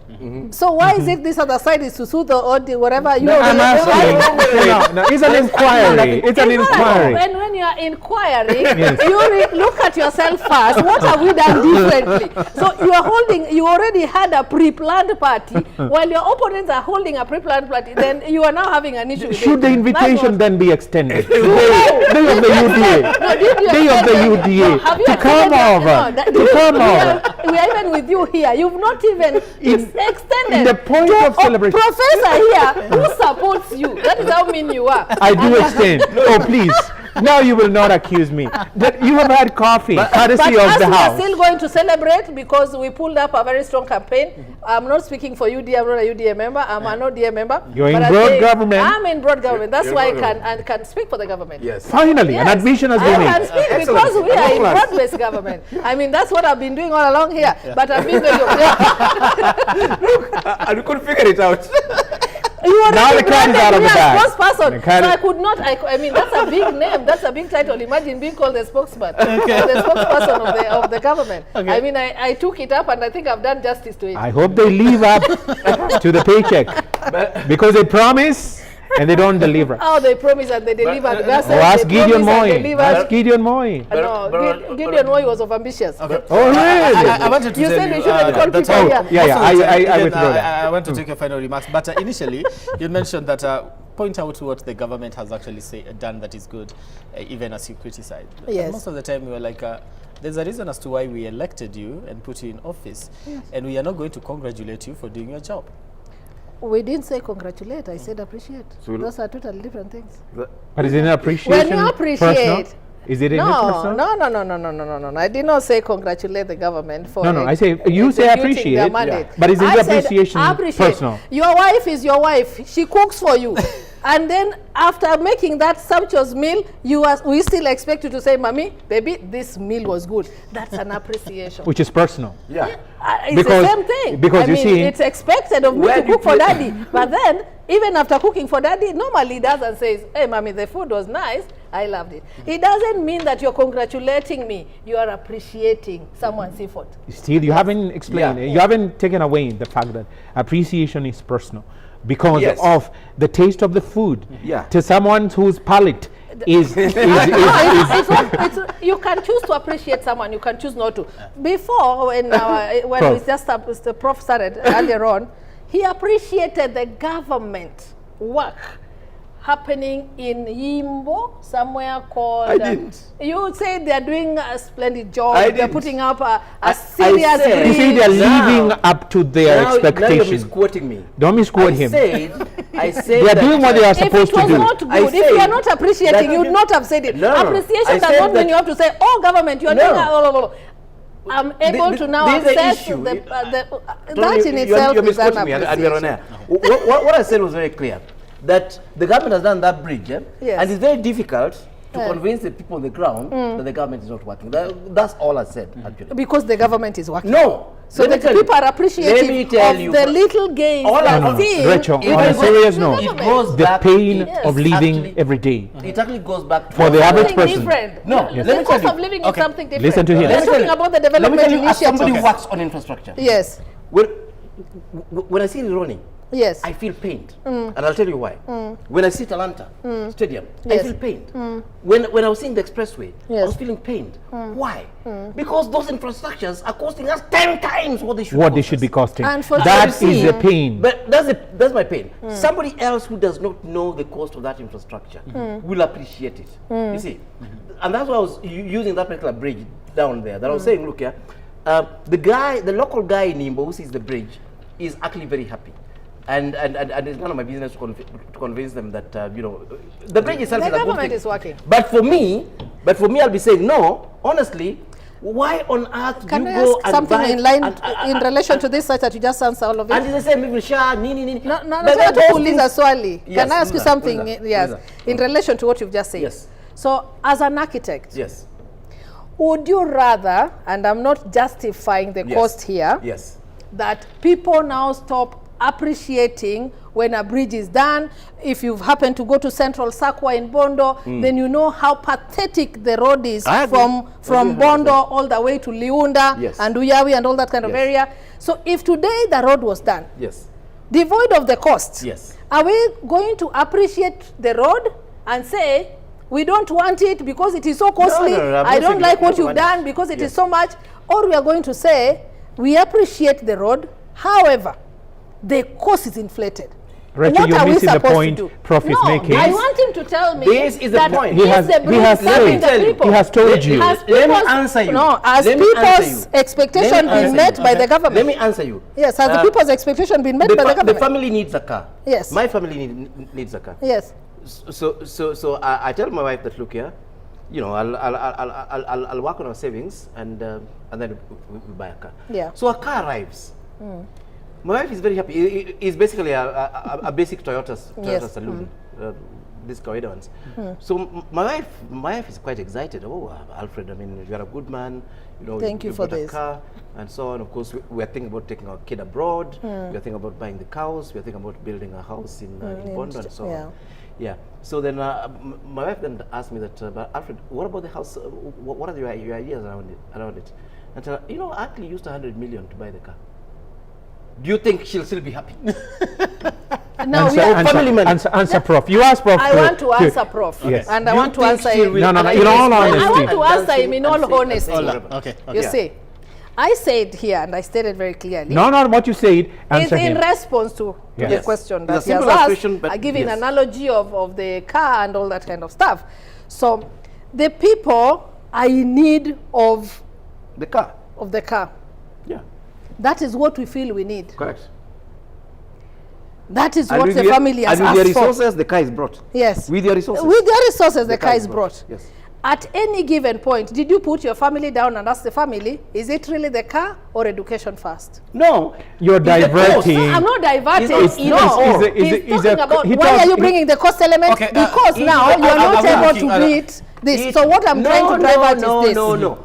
The people, Bondo, We are not comparing. I was in State House when We the are not president comparing asked us our needs. We are saying. When we were submitting, no, We are I'm building a bridge, responding to him. not either No, bridge or I'm this. No, responding to him Yes. as someone who was invited to State House. So you're part of this And no, just listen to me. I'm not part of the loot. The leadership of Sia County was invited. I'm a leader in all respect. Okay. So I got an Then why you invitation. just Was there anything Just paid listen, I want as to part of the respond to him. largesse? Yes, I was paid a lot of money. Oh, Yes, that's a yeah. good admission. Mm. As we A lot go of money, along, actually, a Yes, lot. kindly. So, when the your so-called elected leaders We were not being asked individually, Rachel, what do you think? Omenya, Prof, what do you think? And Wakili, what do you think? We went there to submit the needs of the constituencies. Correct. You get? And when my member of parliament, Gideon Ochanda, presented the need, I've gone and traversed the Bondo constituency. I concurred in some areas, some I did not. But two main ones which I agreed, and Omanyo here should be happier, is that bridge. Since Jesus was born, that bridge was never done. We are pushing for road from Bondo, as I've told you, all the way via Nango to Liunda. And we are to open up Central Sakwa and bit of South Sakwa. Once that road is done, I'm not justifying. You don't care what it costs. No, that's where I was coming to. We are not justifying any inflation on cost. Theft of public resources. Or what you'd refer to as theft.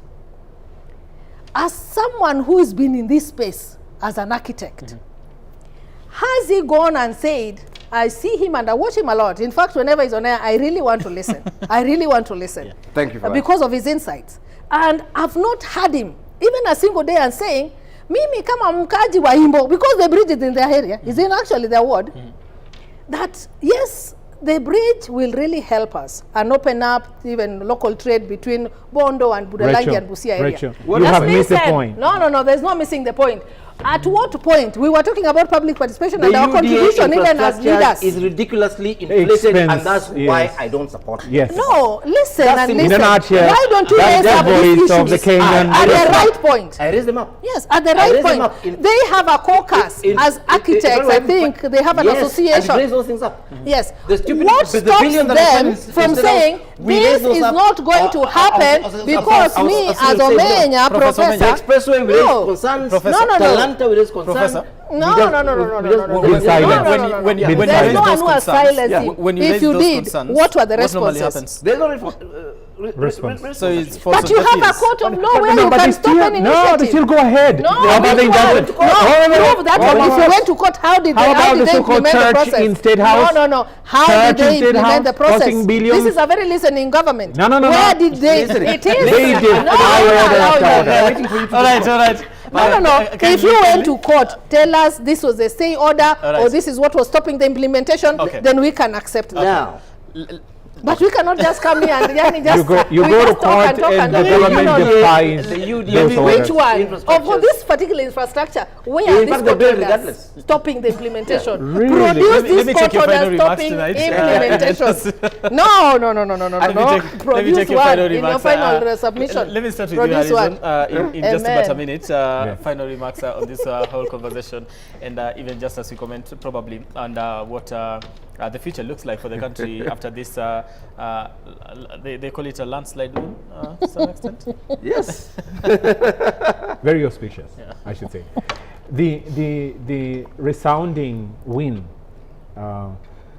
eponymous of the all KALOU people, it bespeaks the hope against the odds stacked by the government and they who are in power, and you can see the celebratory mood will easily spread to those who are clinging to the hope that somehow the status quo will change or will flip. So to me, this is a spark that is likely to ignite those who are in Coast or any other place that they have been saying that, look, we need a governance that is listening to us and to our needs. Many people are, under the yoke of debt, personal debt, because they cannot have their ends meet on their salary. You look at the increase in the price of fuel.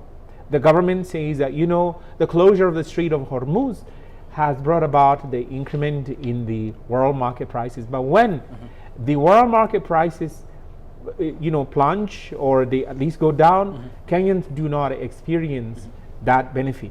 That again is a government that is unresponsive, because again Kenyans are informed because they get to see the sort of prices for fuel the Ethiopians pay, sometimes the Ugandans. I mean, like it is much more cheaper, and they are an inland country, landlocked, and you see the younger people who feel that, look, I cannot dream my dream. And the myopic nature of this government, in the sense that it doesn't see, it mouths these high, lofty words about, Pan-Africanism.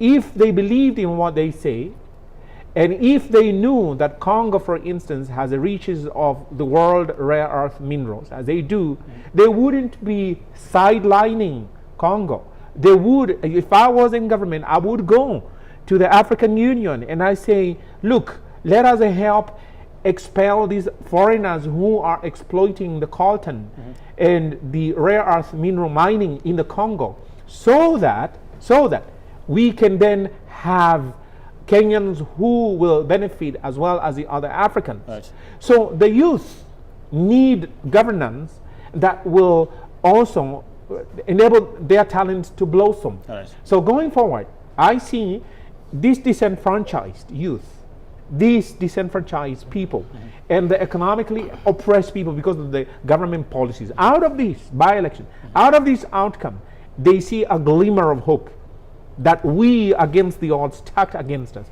can still have resilience, can still have a governance that at least is hearing our voice, is not tolerant to the oppression that we are going through, and in fact is able to articulate our ideas and give us the space and the forum to do what it is that will propel us to a higher level. And that's what Kenyans want. All right, correct.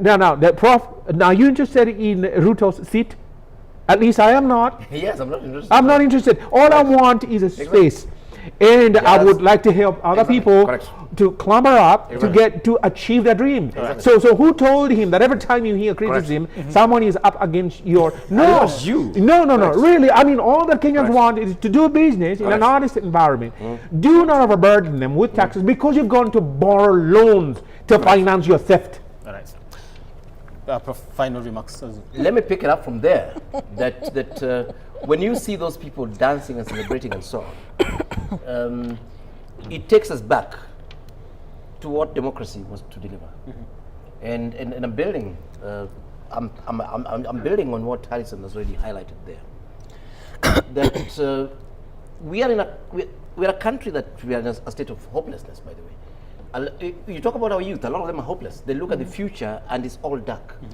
It's been confirmed that Kenya suffers amongst the highest mental illnesses. Is amongst the high the countries suffer the most in the world, actually. And partly it is that I mean, you look at this scenario and it's all hopeless. That is worsened when you imagine that the system that you have in place is autocratic and you can do nothing about it. So there's a feeling of helplessness that comes there.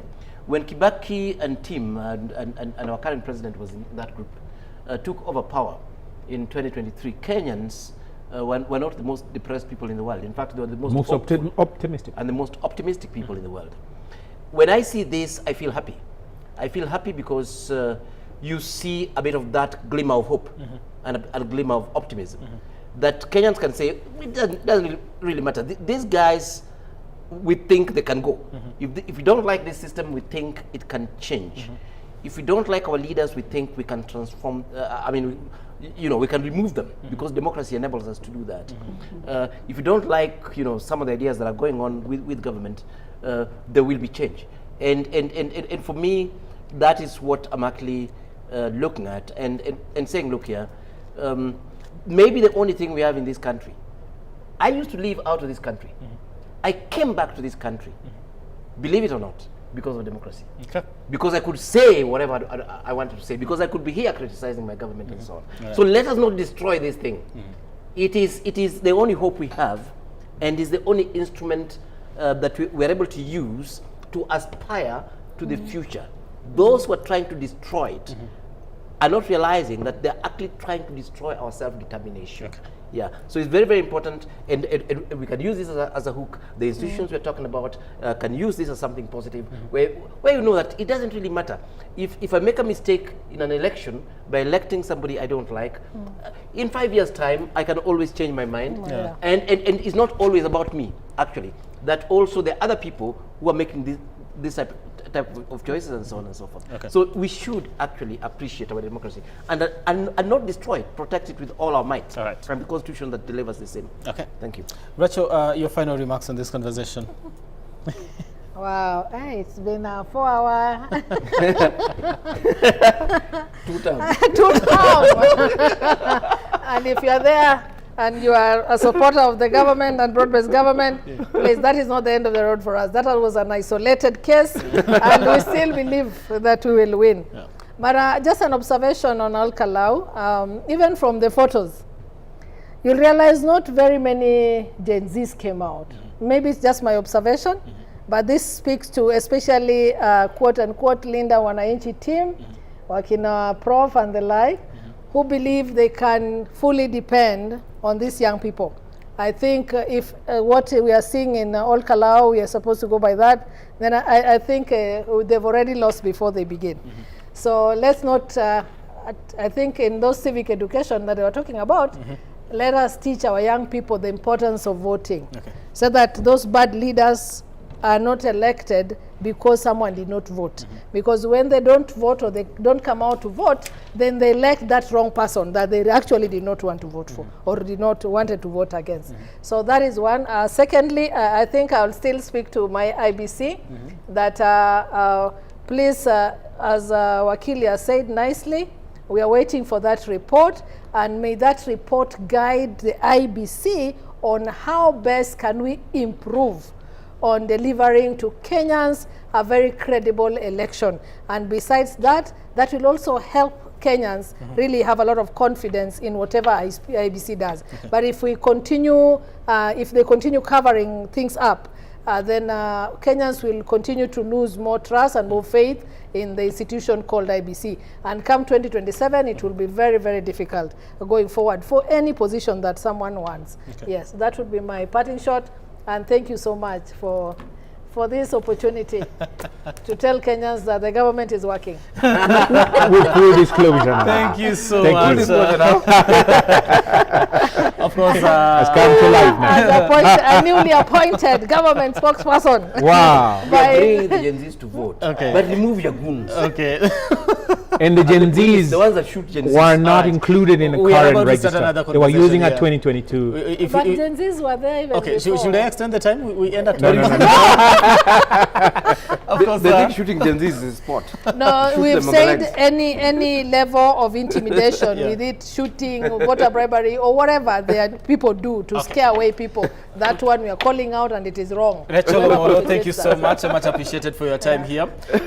Professor Alfred Omenya, much appreciated. Don't take it for granted. Alison Kinyanjui, much appreciated. Thank you so much for making time. And of course, I know I've kept you here. Now, but please vote for me. You are compensating for not having a sit down with me for the lawyers. Brian, and allow me to officially appoint next time when I give you a call, you know you have to come so because you don't have to do this. Guys, I think this is one of the most beautiful conversations I've had on TV for a pretty long time. Thank you so much. Thank you so much. Much appreciated. Thank you so much. All right, that does it for us here on this particular coverage of the KALOU by-elections here in the country. Allow me to finish. Of the KALOU by-elections here in the country. And of course, our reporters are still on the ground trying to bring you up to speed until the IBC gets to announce the winner. And of course, we hear from him in terms of that particular person that he'll give the first media interview that he gets to give after that announcement. All right. I don't know. Am I closing or am I coming back? I'm coming back, right? I'm coming back? Okay. All right. So I'll leave you with the live pictures from KALOU so you get to witness what is happening on the ground as these celebrations do continue. Do have yourselves a lovely night. My name is Brian Amwai. Let's do this again when God says we do. Good night.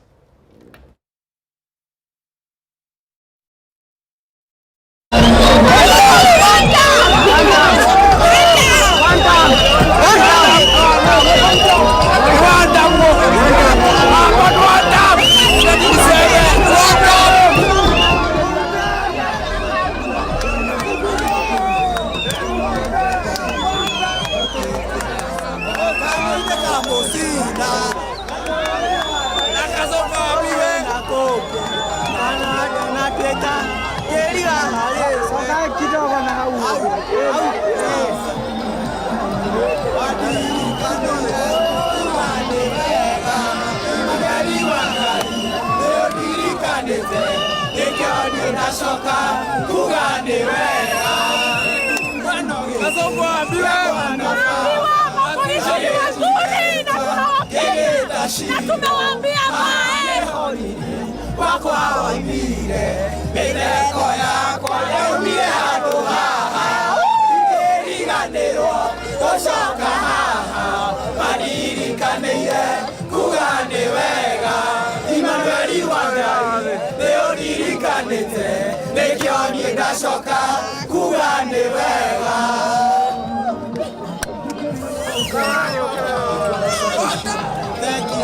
Thank you, guys. Hallelujah. Thank you, guys. Never try come out.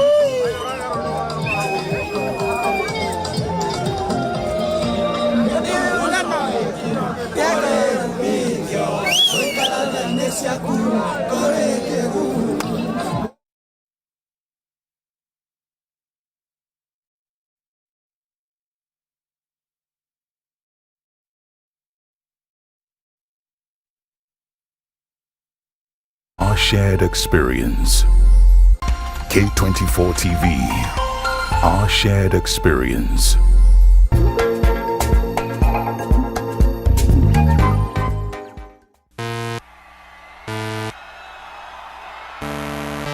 Our vibe, our music, our stars, all on one channel. The world is mine, near get back. Don't mess with my stack, the gauge is right. From trending shows to the hottest hits, K24TV is our home for non-stop entertainment. What if when me say step out, me did a step back? Catch the energy, live the fun, and join the rhythm.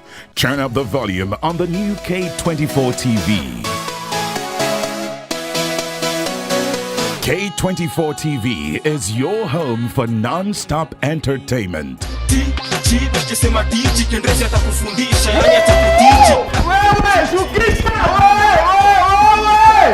K24TV. Ambia beshte yako ruka K24. Our shared sherehe.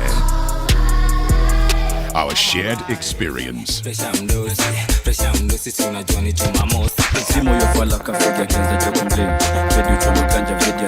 talk about them sing like the one cockatoo, and the one we sell a shopper couldn't be. Some talk about them sing like the one cockatoo, and the one we sell a shopper couldn't be. Cause this a T2 act to anger, I may not have no time to idle. This a T2 act to anger, I may not mix in a dirty. K24TV, our shared experience.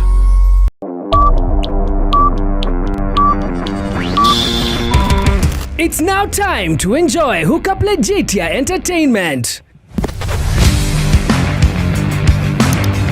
What if ungepata all you love to watch in one place? Kutoka action movies, African movies, masoap, maseries, hata makatuni za watoi za kuwabamba nazo.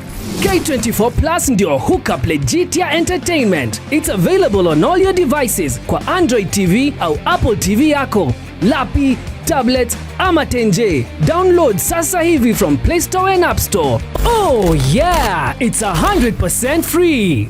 Unangoja?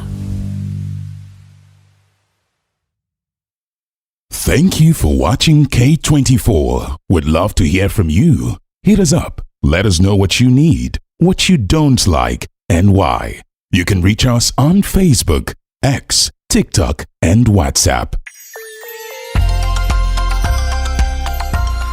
K24 TV, our shared experience.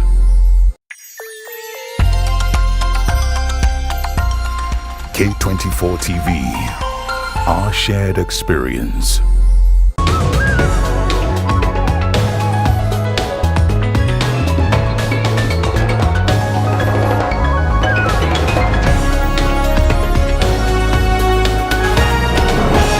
K24 TV, our shared experience.